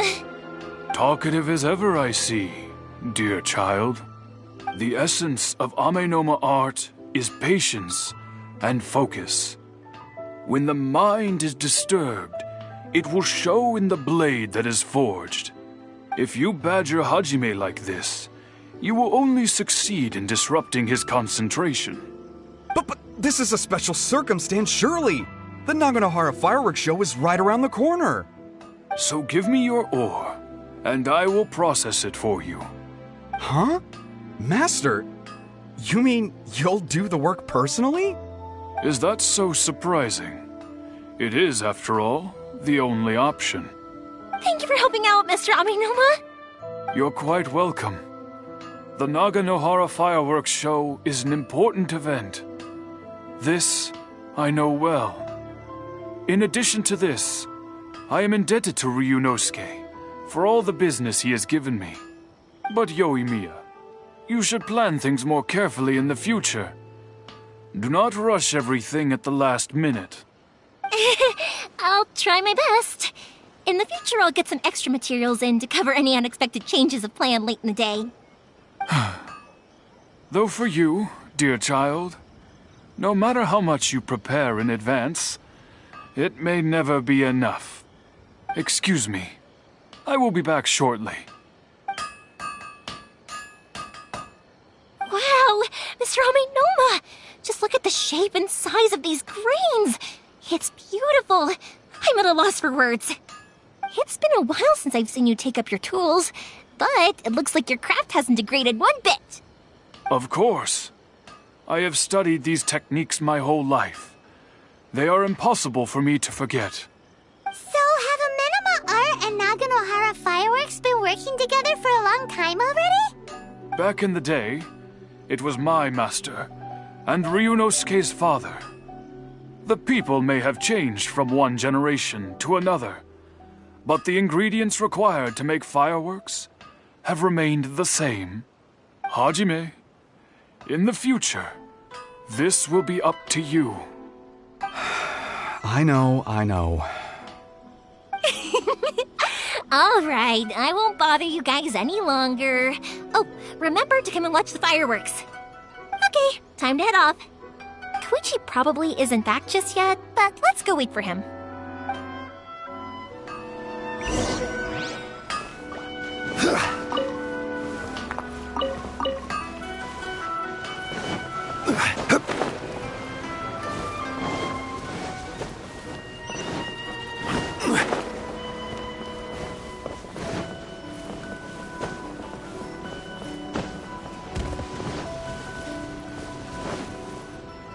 Just as I thought, he isn't back yet.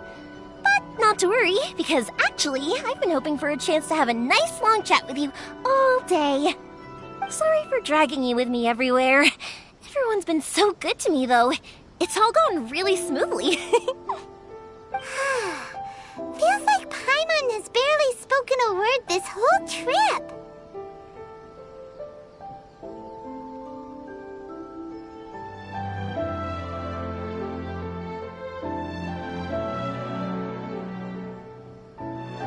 I felt like I was neglecting you guys, so I wanted to find an opportunity to catch up.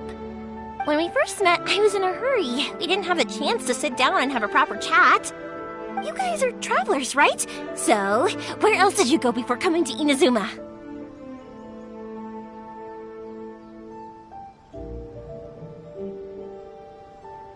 I haven't been to Liyue before, but from what I've heard from Miss Beto, it sounds like a really interesting place.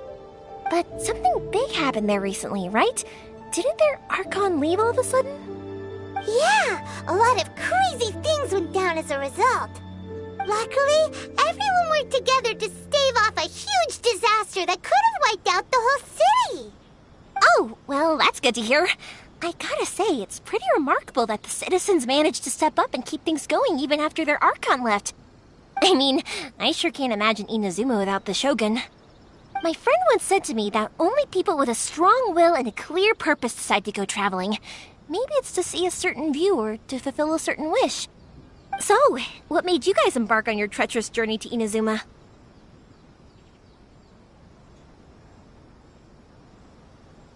And we're looking for answers from the gods, too. You were separated from your family because of a god? Oh, that must be really tough.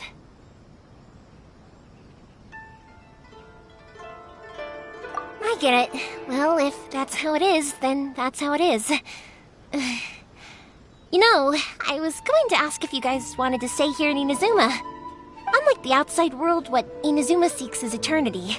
In other words, a state of tranquility where very little ever changes. The advantage of that is that if you're ever tired from your journey, Inazuma's a great place to come and rest. Let me put it this way. I was just worried that you might be getting weary. If you keep pressing on in that state, you might start to lose sight of the things that made you want to start your journey in the first place. Sometimes. That's also just how it is.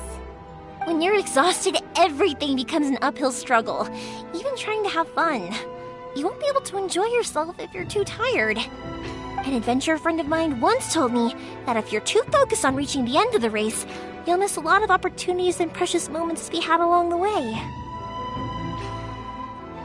Don't worry though, I'm sure I can think of some way to get you feeling relaxed and happy. And you're here now, so even if you're gonna leave eventually, I want to make sure you at least leave with fond memories. Who knows? Once you're reunited with your family, maybe you'll find Inazuma the right kind of place to call home.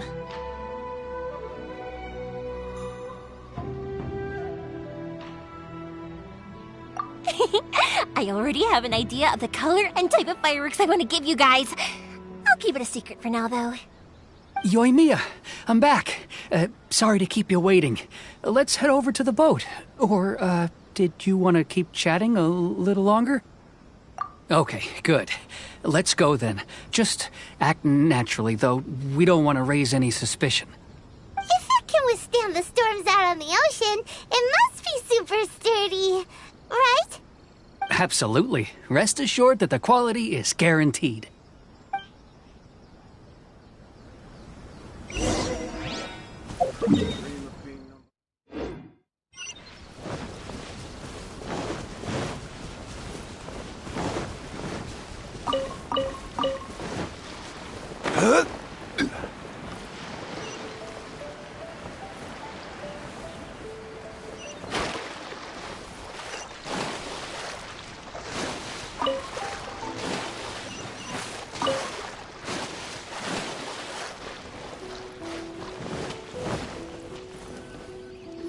That's way too small.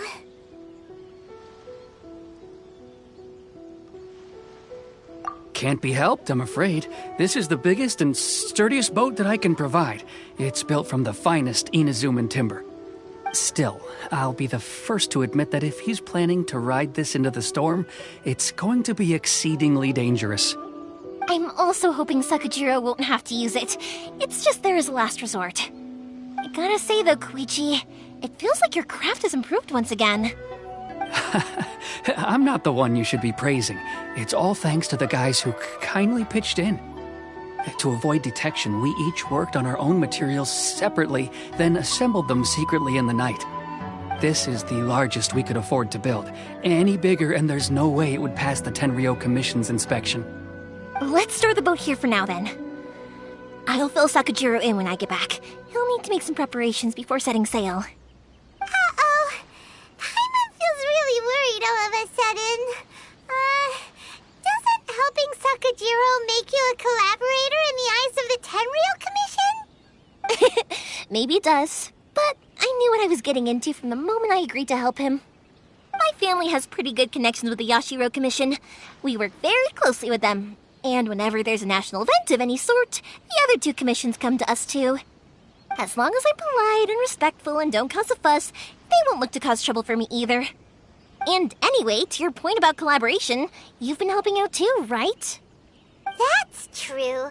This was all a collaborative effort. Wait! Oh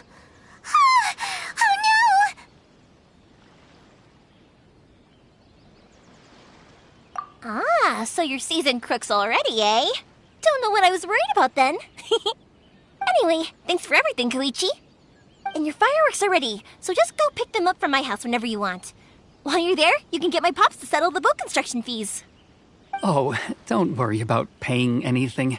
Third Sis would be sure to scold me if she found out I'd taken Mora from the Naganoharas. Who's Third Sis? Oh, let me explain this one. It's a story my pops told me. There used to be a thriving merchant's guild in Inazuma. It got really prosperous. At one point, there were a dozen or so kids born around the same time to the families of the guild. They all grew up together, each of them learning their respective family's business. They were a tightly knit group of friends, but eventually, they all grew up and decided they each wanted to go into business themselves. It was inevitable that business would send them all to different corners of the world, and that they'd have far less opportunity to see each other in the future. That's right. Just before we went our separate ways, the eldest of the group suggested that we should all go watch some fireworks together one last time. They were all very ambitious types, and each had their own knack for doing business. One by one, they left, until Koichi was the only one of them remaining in Inazuma. After that, he hardly saw them.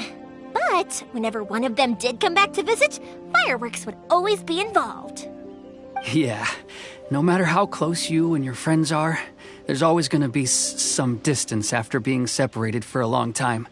But as soon as the fireworks lit up the sky, it'd instantly take us right back to our childhood, and we'd be chatting away like in the old days. To us, those memories are eternal. Oh, so this is what you meant when you were talking about commemorating things. Yep, that's exactly right. That's why I can't let people down when they're counting on me for their fireworks. Anyway, I need to go update Sakujiro. See you, Koichi. Thanks again for your help. Yeah, I should get out of here too. I don't want to get caught red-handed. Okay, story time. So, whenever Koichi brings one of his friends from the trade association to see me, they always mention how they used to play with me when I was a kid or held me once as a baby or something. But there are so many of them in that friendship group, and I don't remember anything from that age anyway, so I never have a clue who they are. One time, he shows up with another one of his friends, and the friend asks me if I remembered him. So I'm like, yes, I do! You held me once when I was just a baby. Koichi just bursts out laughing and says, actually, this is one of his carpenter friends. Turns out he's a lot younger than he looks. Just a few years older than me. I went bright red and must have apologized like 1,000,000 times. It was so embarrassing.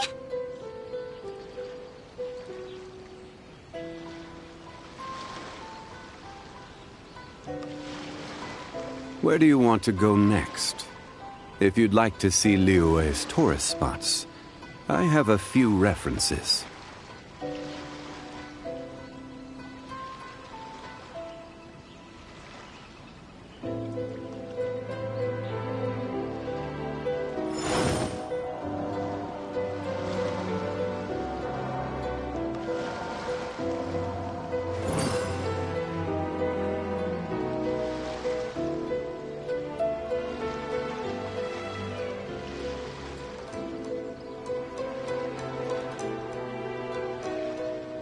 Boats are made for transferring commodities back and forth, and those that come across Liyue tend to stay a while, so it is where many things come to settle.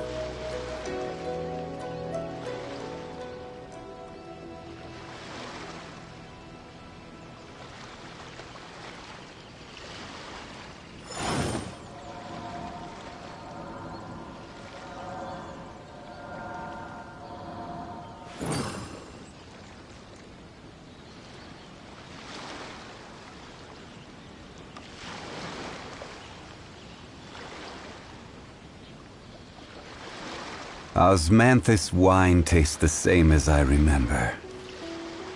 But where are those who share the memory?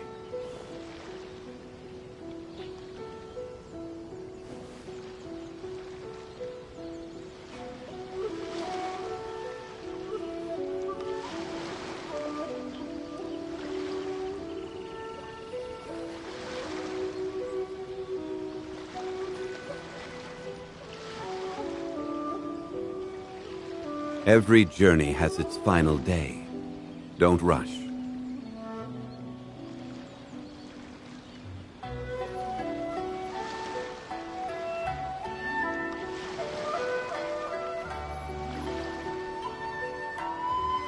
Osmanthus wine tastes the same as I remember. But where are those who share the memory?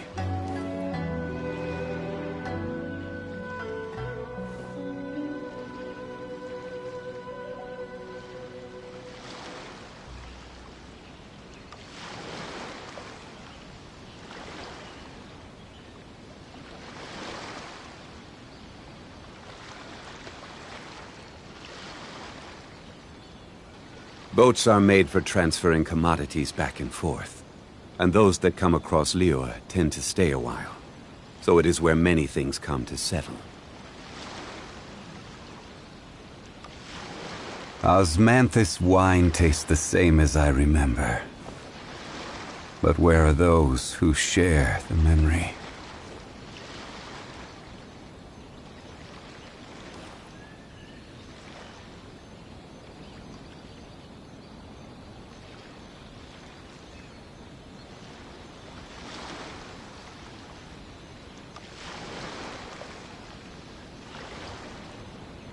Where do you want to go next? If you'd like to see Liyue's tourist spots, I have a few references.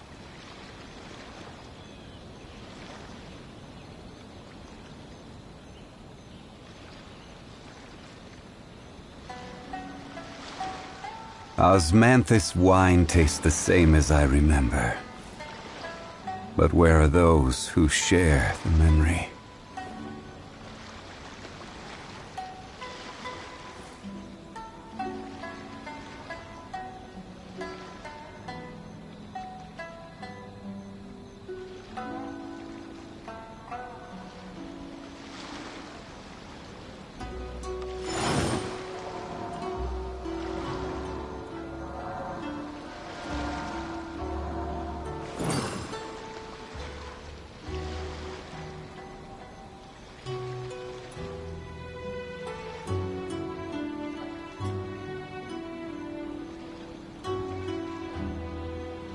Osmanthus wine tastes the same as I remember. But where are those who share the memory?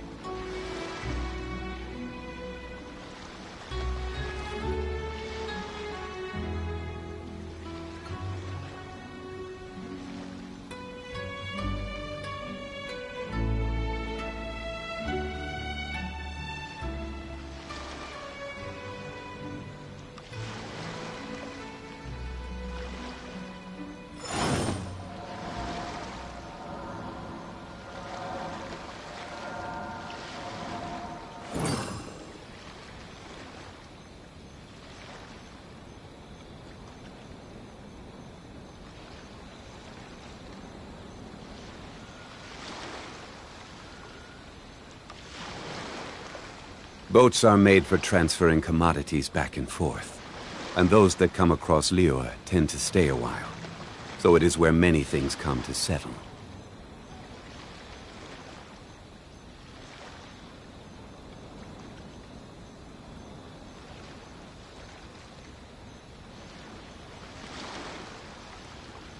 Osmanthus wine tastes the same as I remember. But where are those who share the memory?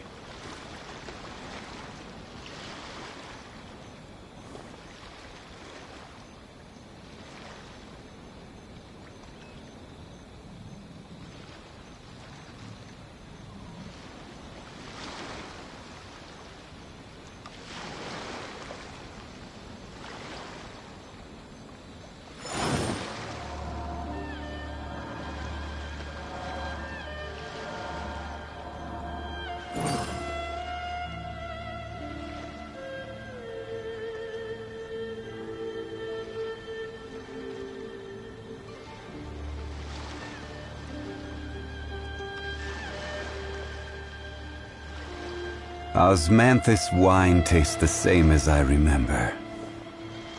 But where are those who share the memory?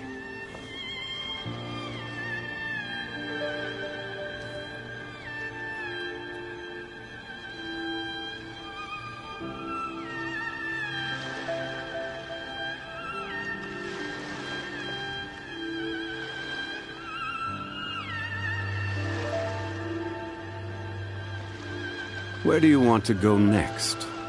If you'd like to see Liyue's tourist spots, I have a few references.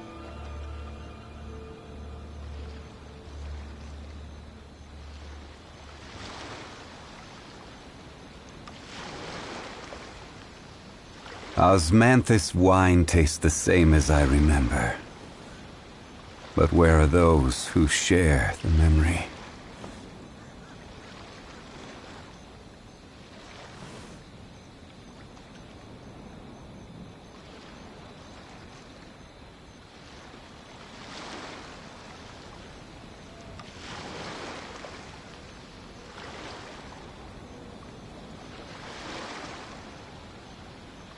Every journey has its final day. Don't rush.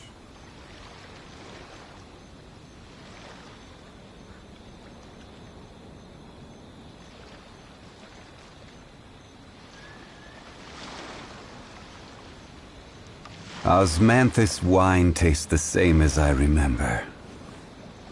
But where are those who share the memory?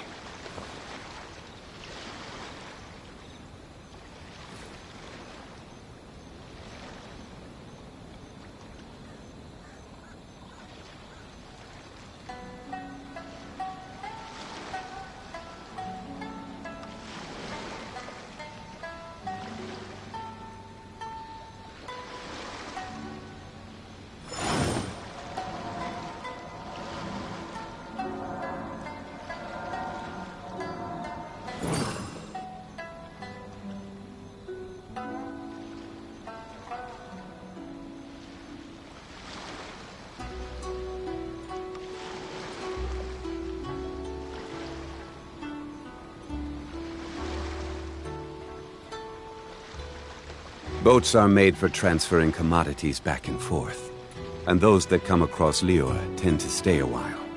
So it is where many things come to settle.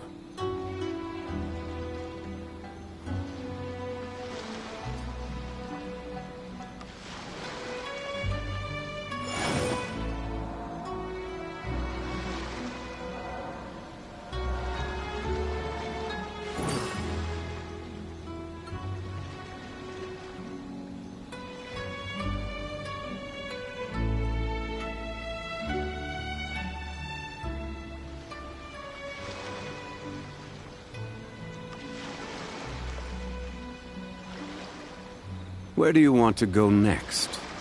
If you'd like to see Liyue's tourist spots, I have a few references.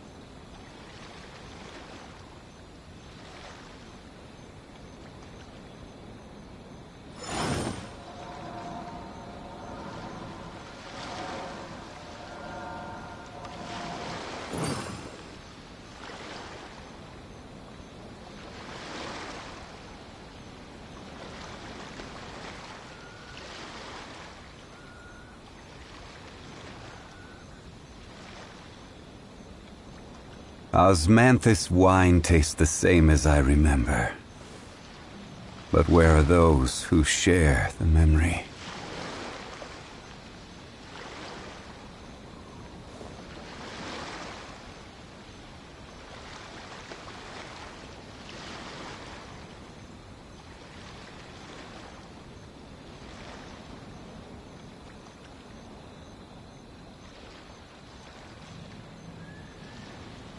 Boats are made for transferring commodities back and forth, and those that come across Liyue tend to stay a while. So it is where many things come to settle.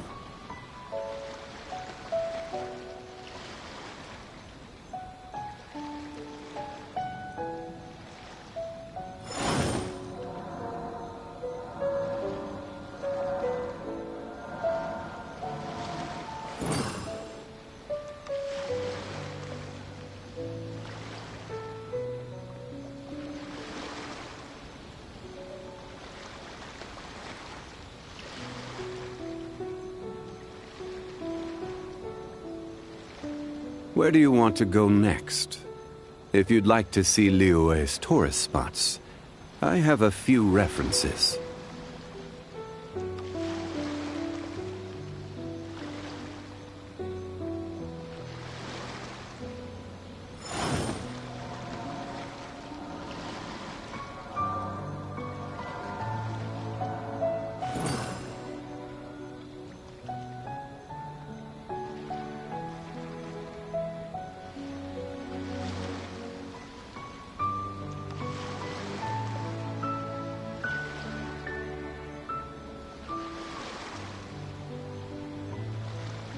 Every journey has its final day.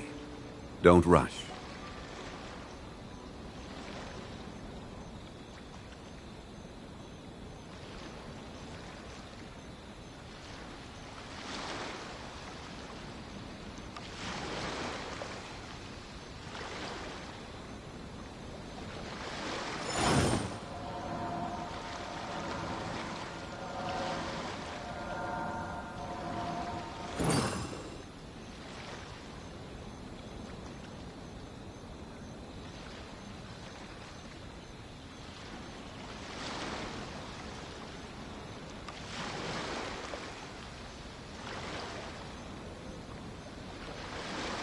Osmanthus wine tastes the same as I remember.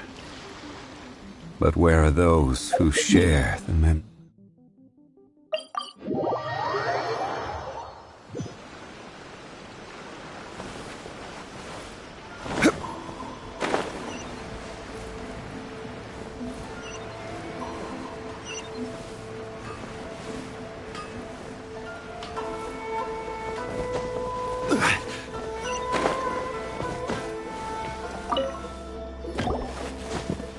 The boat is ready and waiting.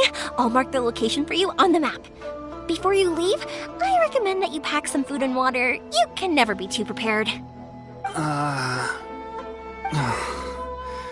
After how much effort it took to get back in, It's hard to convince myself to leave again. Especially when I'll be going up against the stormy ocean on a tiny little boat. My prospects don't look great. Well, they won't look much better if you get caught by the Tenryo Commission. I'm afraid that sooner or later they are going to find you here. Time is starting to run out. I'm sorry. I'll make sure to get out of here before they come. I promise I won't cause you and your family any more trouble. I didn't mean it like that. If we ever ran into any problems, I'm sure I'd figure something out. But if the Tenryo Commission does catch up to you, then make a run for the boat. Okay, I won't let them catch me. But... no, I guess this whole trip was a waste in the end. Why did you want to come back to Inazuma anyway? Is there something you wanted to do? I didn't used to like this place at all. That's why I left. But looking back on things now, I was really just running away from my responsibilities. Once I started to realize that, I got restless.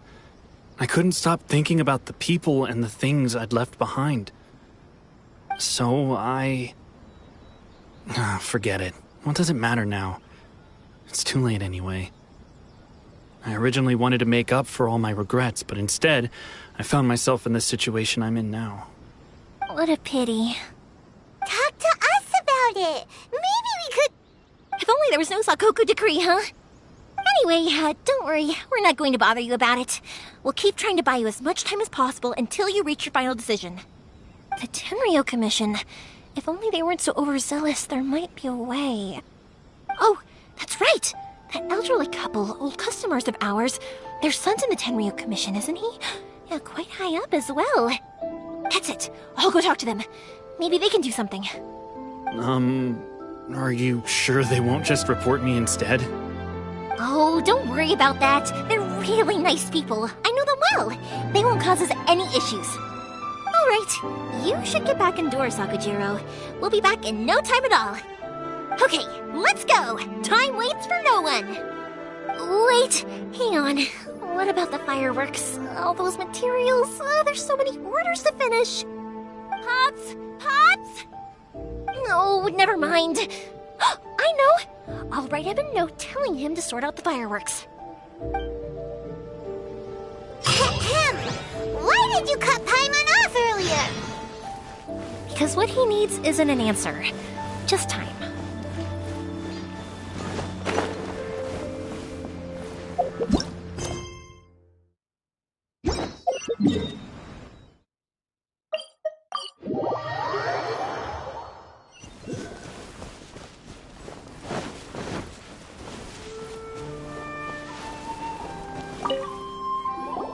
Well, if it isn't Yoimiya, come on in, dear. Come and take a seat. Are these two your friends? Yes, they're travelers from afar. Outsiders have a very difficult time getting into Inazuma nowadays. Indeed, these are unprecedented times. But seeing as they came all this way, we locals should give them a warm welcome. Oh, before I forget, I brought the fireworks that you ordered. Oh, thank you, dear. Your family is so good to us every year. First your father, and now you. I wonder if I'll still be around to see the next hair of Naganohara fireworks. Of course you will. You're both in great health. Don't say things like that. It's bad luck. We aren't as young as we once were, though. The body knows it. It used to be that I could spend all day working the land, carrying water back and forth. But now, even a moment of light work leaves me with all sorts of aches and pains. I wanted to do some weeding yesterday, but as soon as I bent down to get started, I suddenly felt that if I went any further, I wouldn't be able to get back up again. No worries. Say no more. We'll handle it. No, no, no. We can't be putting you to work when you're a guest in our home. I'll just go fetch the tea and some snacks, and then we'll continue our conversation. It's fine. It's not like it's the first time I've helped you with chores. I just haven't had much time recently with the fireworks show coming up. But once that's out of the way, I'll be sure to come by more often. It's no trouble, really. We don't mind helping.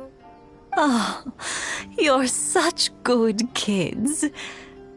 As for mine, he's all grown up now. Hasn't found anyone yet. And he doesn't visit very often. If you're quite sure it's no trouble, then I have some pickled radish here. Would you mind delivering it to Satoru on the other side of the village?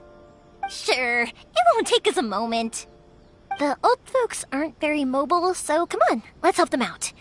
We'll get rid of the weeds first, and then deliver the pickled radish.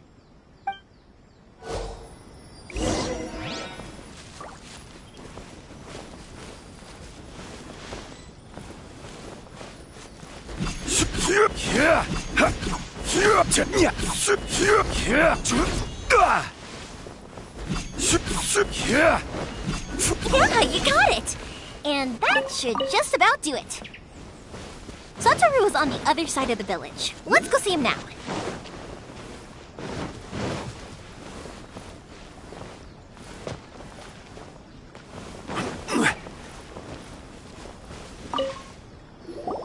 Hey, Satoru! How have you been? Keeping well?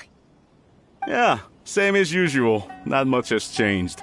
You're looking full of life, as always. All thanks to the support of our loyal customers, the family business just keeps getting better and better. We sold some fireworks to Liyue a while back, and word is they were a real hit. So it looks like we'll be getting more business from over there in the future. That must mean a lot more work for you, though. Are you sure you and Mr. Ryunosuke can manage? If it gets too much, don't forget, you can always ask me for help, We should be fine. I think we can cope. Oh, yeah. This is some pickled radish from Mrs. Imatani. Oh, wow, thank you so much. I never used to be a fan of pickled radish, would you believe? But then I tried some of Mrs. Imatani's homemade stuff and I couldn't get enough of it. It's a family staple now. Speaking of your family, how's everyone doing? They're doing well. We have the occasional heated argument, but I guess that's every family ever. Being close to family is better than never getting to see them, even if it does mean putting up with some conflict. Now, Mr. and Mrs. Imatani seem to have a great relationship, but still, they must get lonely with their child never visiting.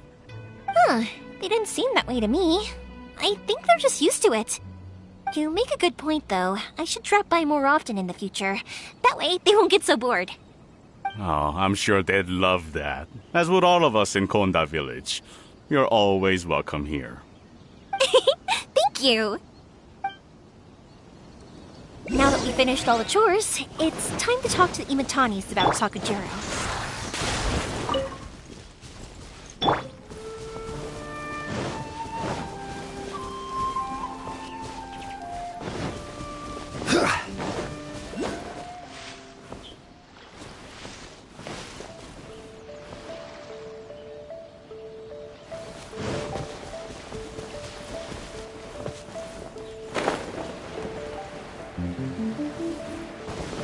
Brace yourselves! Think you can get away? Solidify! Barbados, guide us. This is order.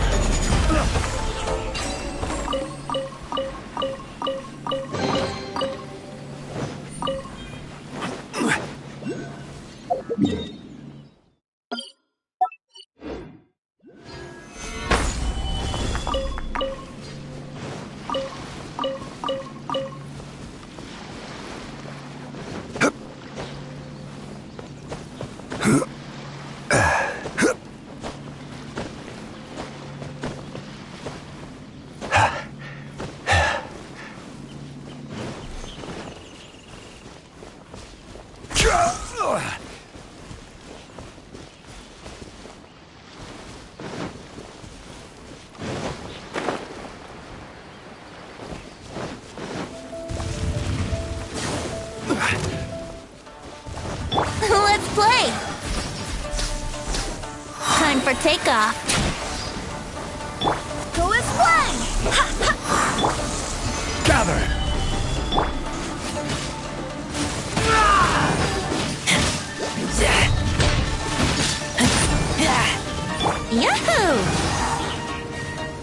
Go and play! Gather! Order guide you! Think you can get away? Wait, hear me! Go and play!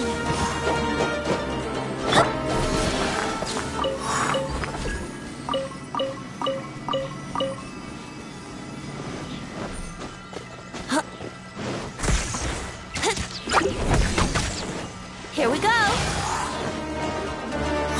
Time for takeoff. Wouldn't gliding be better? Let's play.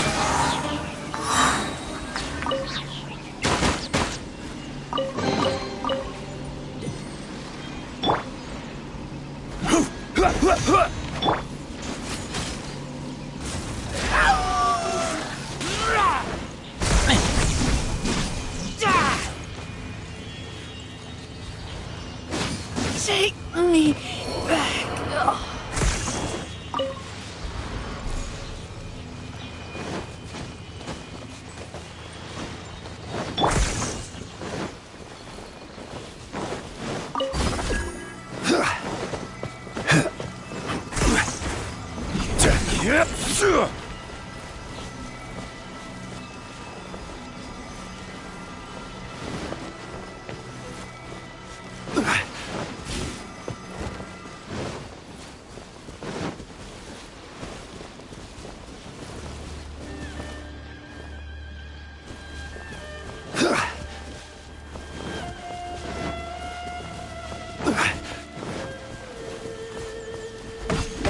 Violet grass is a plant that enjoys a moist environment and is best picked after it rains. If you should choose to pick any, be sure to store them appropriately.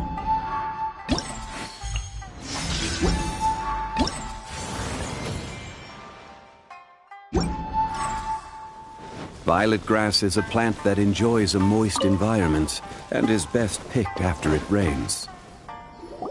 That was quick. Ah, young people are so handy. Younger people have bundles of energy, and older people have a wealth of wisdom. Each have their strengths. Speaking of youth, do you know what? It's been 50 years this year. Oh, so it has. Goodness, how the time flies. You barely notice as the years go by, but then suddenly 50 years have passed. 50 years since what? Some important day? Well, if you must know, it was 50 years ago, back in the days when this young lady was still trying to win me over, that... Oh, stop trying to impress them. We both know you were the one who was hopelessly smitten and desperately trying to win my affection. Well, maybe you're right. 50 years ago, I proposed to my wife at the Naganohara fireworks show. We've been together ever since.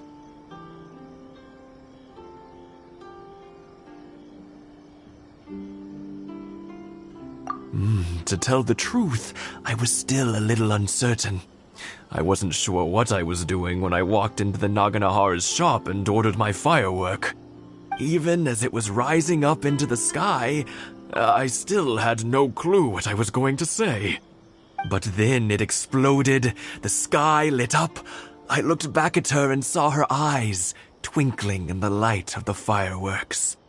Before I knew what was happening, apparently, I'd already said it. And, well, she'd said yes.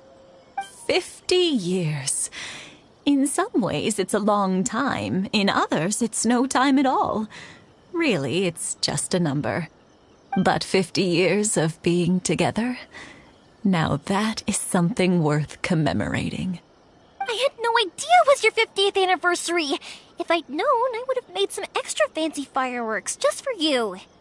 Oh, no, it's quite all right. We always set off the same firework every year. It wouldn't be the same without it. Seeing that firework go off takes us right back to those days. Even at this age, we still look back with not a single regret. Ah, what a great relationship they have. Enough about us, though. Yoimiya, aren't you busy with the fireworks show coming up? Was there something you needed to discuss? Yeah, it's a difficult thing to talk about, but here goes. Sakujiro. So he came back. Huh? You know him? He was our boys' best friend when they were young. They were inseparable. They grew up together, shared everything with each other, and went everywhere together. But one day, they had a terrible argument. Sakujiro seemed to feel that Inazuma was too peaceful, and wanted to see what the outside world was like. But our Keisuke took after his father and mother. He felt that there was nothing wrong at all with being peaceful. You know what children are like. They get terribly worked up about these sorts of things. In the end, Sakujiro stormed off, and that was that. I see. Keisuke said nothing to me or my wife about the fight. We could sense that he was very hurt by it, but he didn't want to talk with us about how he was really feeling. Eventually, whether out of pent-up anger or for some other reason, he joined the Tenryou Commission. He rarely comes home anymore. If it was anything else, I could talk to Keisuke, and I'm sure he'd be willing to help. But since it's Sakujiro, I don't feel there's any way we can get involved. What a strange coincidence! Who'd have thought? I understand now. When I asked Sakujiro why he came back, he just said because of past mistakes and wasn't willing to elaborate. Now I finally understand why he can't decide what to do. Two best buddies in childhood. One grows up to join the Tenryou Commission, the other grows up to join the Tenryou Commission's most wanted list.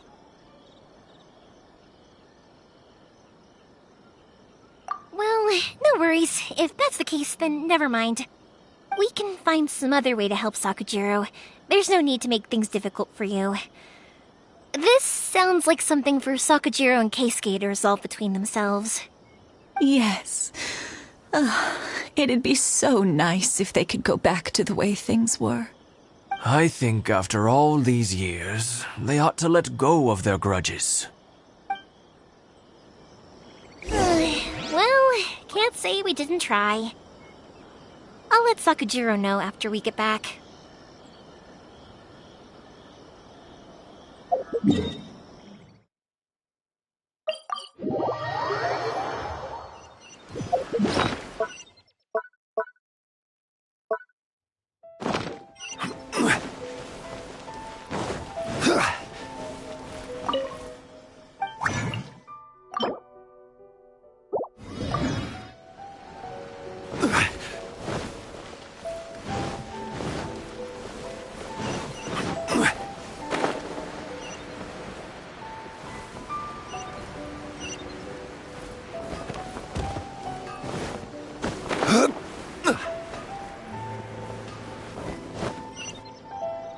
Yoimiya, something bad's happened. Some people from the Tenryou Commission came by. Huh? Why? Do they know? Pops, are you alright? They didn't do anything to you, did they? I told them the show was starting soon and the place was filled with fireworks, so they shouldn't go in because it's a fire hazard. But they didn't listen. It seemed like they knew Sakujiro was inside. Luckily, Sakujiro heard them coming in time and managed to escape through the window. The Tenryou Commission wasn't able to capture him. Oh, this is bad news. I don't think Sakujiro had enough time to make his mind up. Pops, did you see where he went? Oh, the Tenryou Commission will definitely be chasing after him. Good point. Names. Reading names. Suddenly showing up like this, surely it must be Keisuke's doing. The Commission wouldn't normally cause this big of a fuss over a stowaway. Sorry, my ears are no good. And I didn't get a good look at them either. If you're wondering which way they went, they left the city. I wish I'd caught their names. But I didn't hear a thing. As it happens, I did. I was getting some ore from my friend's place and happened to bump into them on the way over. I think their leader's name was Keisuke, just like you said. Just as I thought. Thanks. If Sakujiro still hasn't made up his mind, those two running into each other won't solve anything. And even worse, there'll be no coming back from it for Sakujiro. We can't let that happen. Come with me. Let's track the...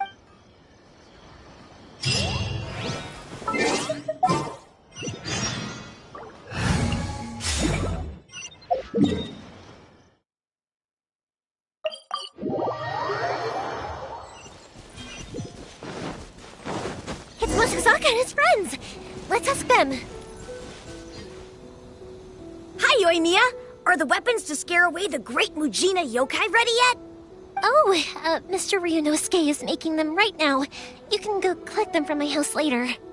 Aren't you gonna play with us, Yoimiya? I'm sorry. I have something important to do right now. I'll be back later on. But I'll bring you guys some candy next time. The extra sweet candy, the one you guys love. Yay! We're gonna get candy! Woohoo!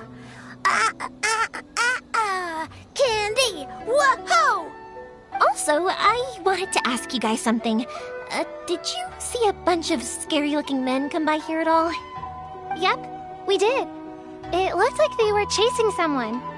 Are they trying to catch a monster too? No, don't worry. It's all just a big misunderstanding.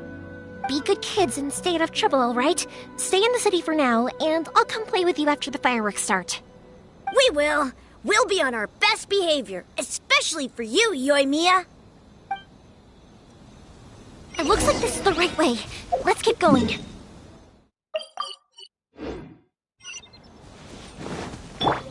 If Sakujiro still hasn't made up his mind, I guess I'll... Look!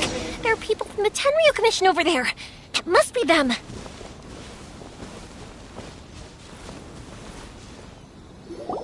Sorry, official business. I can't let you pass. Sakujiro and Keisuke are up ahead, right? We need to talk to them about something. Didn't you hear me? You're not getting past. Ugh, what a nuisance!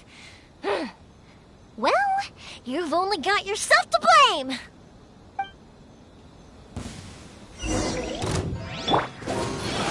Think you can get away?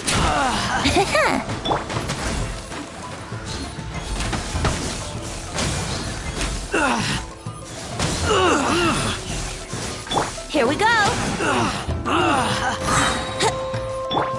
For Rex Lapis! Brace yourself. Time for takeoff.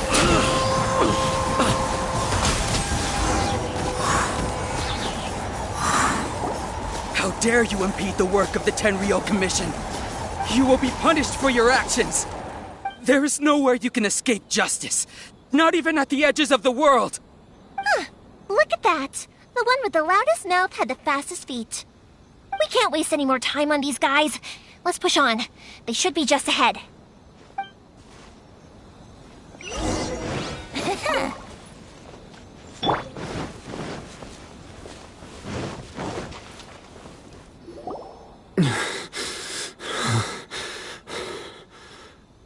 Your skills with the sword have stagnated, Sakujiro.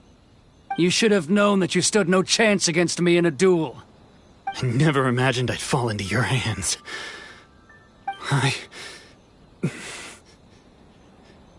If this is to be my fate, I accept it. I have nothing else to say. But your return says that you finally came around to my point of view. Whatever you say. You will return with me to the Tenryo Commission to await your sentencing. The one who made this boat will also be punished. Wait! It doesn't have to end like this! Don't you have anything else to say to one another? Hey, I know you. You're Naganahara's girl, who makes the fireworks. I know you like to get involved in other people's business, but stay out of this. It does not concern you. It's okay, Yoimiya. The past is the past. And why did you risk life and limb to get yourself back into Inazuma? And why were you so reluctant to leave after you got here? I'll tell you why. This is why. This is the chance you've been waiting for. To talk everything through. I have nothing to say to him. He's a criminal. I work for the Tenryo Commission. There is never any room for discussion. Out of respect for the friendship we once had, I gave him a chance to fight for his freedom. But his skills with the sword are as disappointing now as they ever were. What are you talking about? Just who do you think you're kidding? You left all your subordinates back there to guard the road, making sure no one else followed you here. Seems to me like you were hoping for a chance to talk. I can see it in your faces.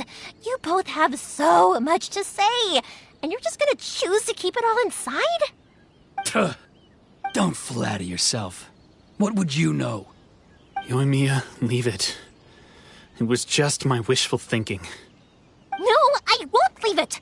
I will not stand by and watch when you haven't even done anything. Keisuke, you seem to like settling things with a duel, so let's do it your way. I challenge you to a duel. If I win, then you need to say everything that's in your heart. No more running from your feelings. And the same goes for you, Sakujiro. If I win, you will tell Keisuke exactly why you came back, no matter what the consequences are. You have to tell him everything.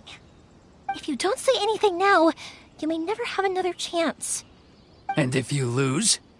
Then I'll admit to collaborating with Sakujiro and accept the Tenryo Commission's punishment.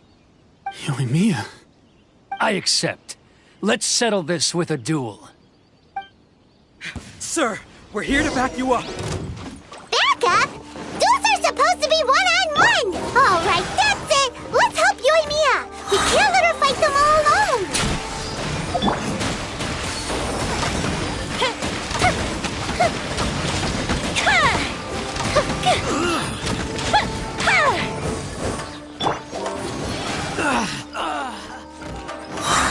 Time for takeoff.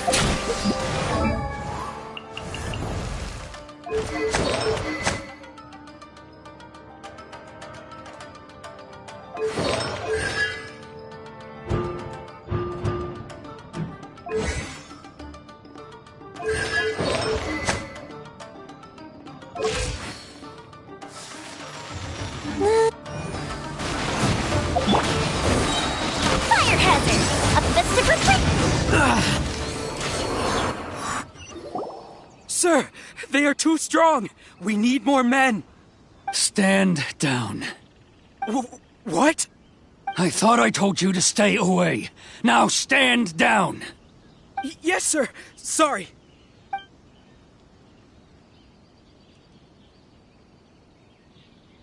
Young lady, you are just as obstinate as Sakujiro was back then. Why were you so convinced that we had things to say to each other? Because Sakujiro may not have told me about you when he came back, but he did order a firework from me. Then your parents told me about what happened between you when you were younger. Once I'd heard the story, I realized that the firework meant something special to you both. And that's why I simply refuse to believe that you have nothing to say to each other. Nobody sets off a firework to feel lonely, do they? The reason I came back is that I felt lost. It wasn't that I'd changed my mind, I just felt that what I'd done in the past was to try to escape from reality. I saw the freedom of Mondstadt, the contracts of Liyue, the wisdom of Sumeru, and the justice of Fontaine. It all left a deep impression on me. I was glad that I'd left Inazuma, but then I happened to hear about the Sakoku decree. I was an escapee, and I was proud of that. What I should have tried to do is take the good things from the outside world and bring them back home. So that's why you came back? Out of your naive hope of changing the way things are here? No, I let go of all those delusions of grandeur. I just felt that I never should have run away like that. After all, you never ran away. Huh? I don't know about you, but life hasn't been easy for me. But I just had to come back and visit. It was like fate was calling me, and I couldn't ignore it any longer. Life isn't easy for anyone.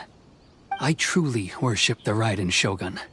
Her ideas were my personal creed, and I desired nothing more than to see her will done. But now, my role is to punish violators of the Sakoku decree and confiscate people's visions. It's not what I signed up for when I joined the Tenryo Commission. I do wonder, am I really doing the right thing? The boat is yours. Huh? I couldn't make you stay in Inazuma, but that doesn't mean I want to keep you here by force. What will you say to the higher-ups? Don't worry about that. I'll handle it. If you want to come back, I hear the process of returning to Inazuma from the outside world is long and complicated, but it can be done. I will lend you my help, but until then, you'll have to wait. And don't kick the bucket on the way out. Don't worry, Keisuke. I won't. Any chance we can watch the fireworks together? Maybe next time.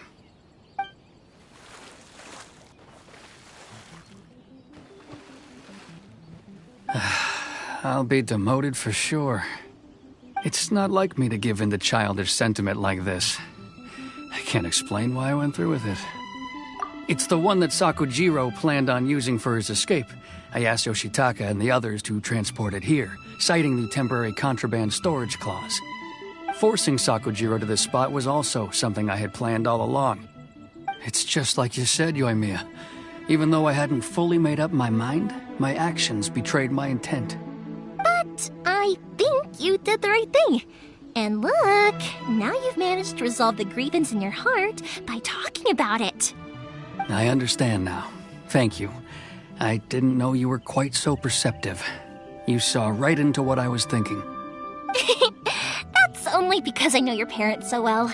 They're both really nice people, so I didn't think the apple would fall too far from the tree. I had heard there was a new Naganohara running things these days. Little loud and reckless, maybe, but you live up to the family name. By the way, Naganohara fireworks can reproduce the firework that the two of us set off back then, right? Would you be able to make one for me? Sorry, no can do. Without the slipper reference, I can't make the same one again. And I'm afraid Sakujiro is the one with the slip. Ah, I see. Never mind then. Don't get too down just yet, though. I mentioned that Sakujiro ordered a firework from me, didn't I? I can't make another one, but I'm guessing Sakujiro probably won't be needing his anymore. It'd be a shame for it to go to waste, so I'll make an exception and let you set it off instead. Thank you very much. No worries. And don't miss out on the start of the fireworks show. Yoimiya! The way you took command of that whole situation was amazing! What can I say? I like to talk. I'm a strong believer in the power of words. If you're not willing to communicate, then the problem just sits there. If you just keep staring at it without doing anything, eventually you'll watch every last opportunity to resolve it slip away before your eyes. Sakujiro and Keisuke can't turn back the clock in their relationship, but that's no reason to live with remorse. Anyway, follow me. I'll bring you to the perfect place to watch the fireworks. My pops will set off the firework that I wanted to give to you.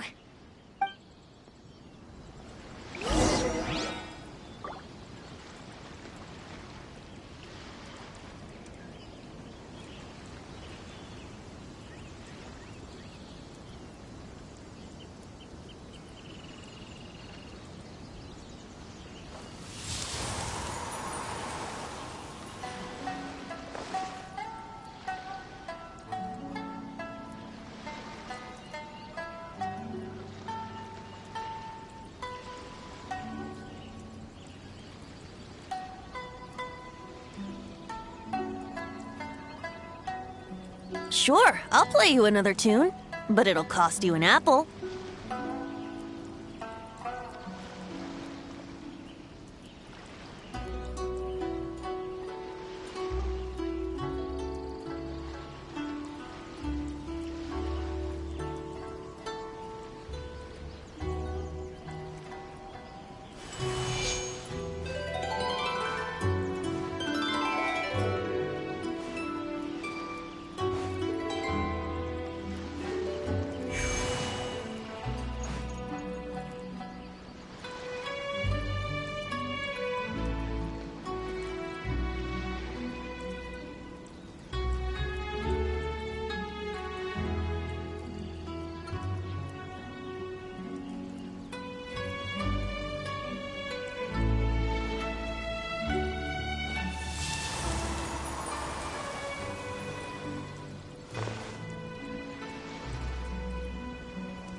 on, Traveler. Let's go. The world is full of lost ballads just waiting to be rediscovered.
Huh?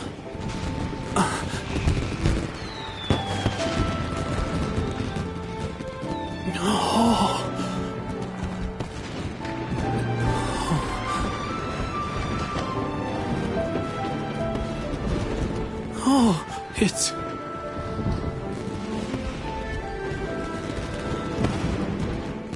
Keisuke.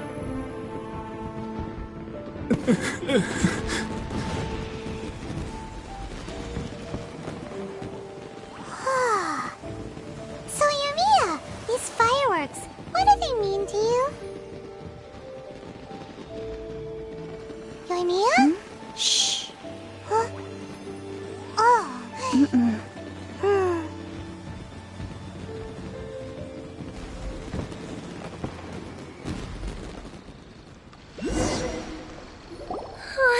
That was amazing.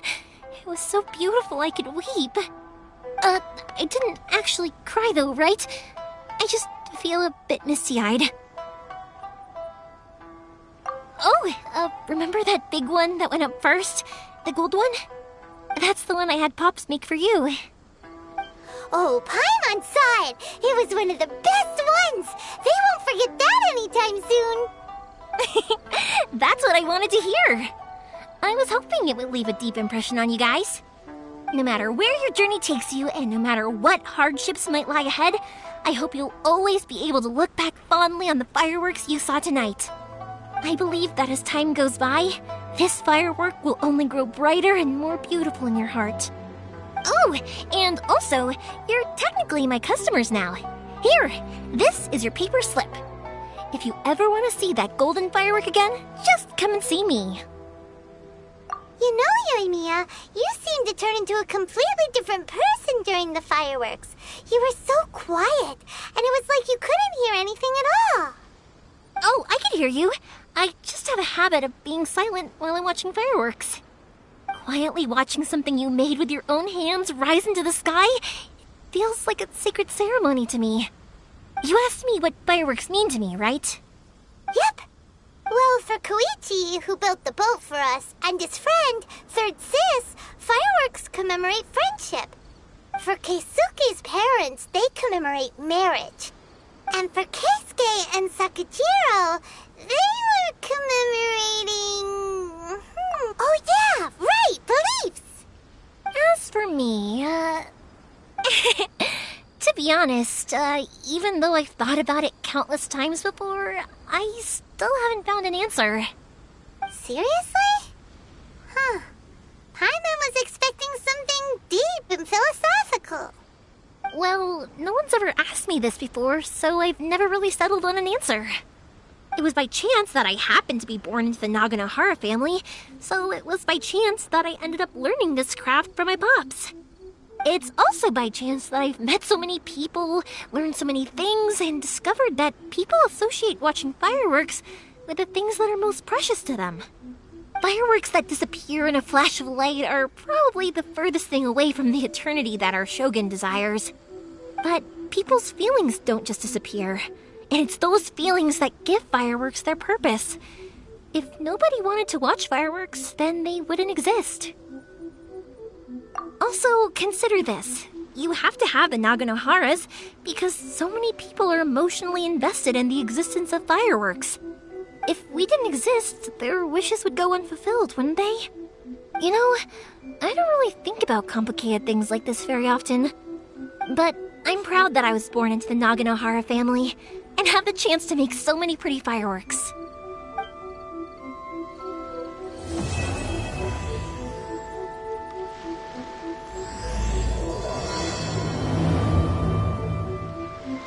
Inazuma's not such a bad place. Paimon's having a pretty good time. But we should probably go and see about the next operation that Toma and Ayaka were talking about, right? As usual, it's the first stop, the Mori Tea House. Are you ready to head over?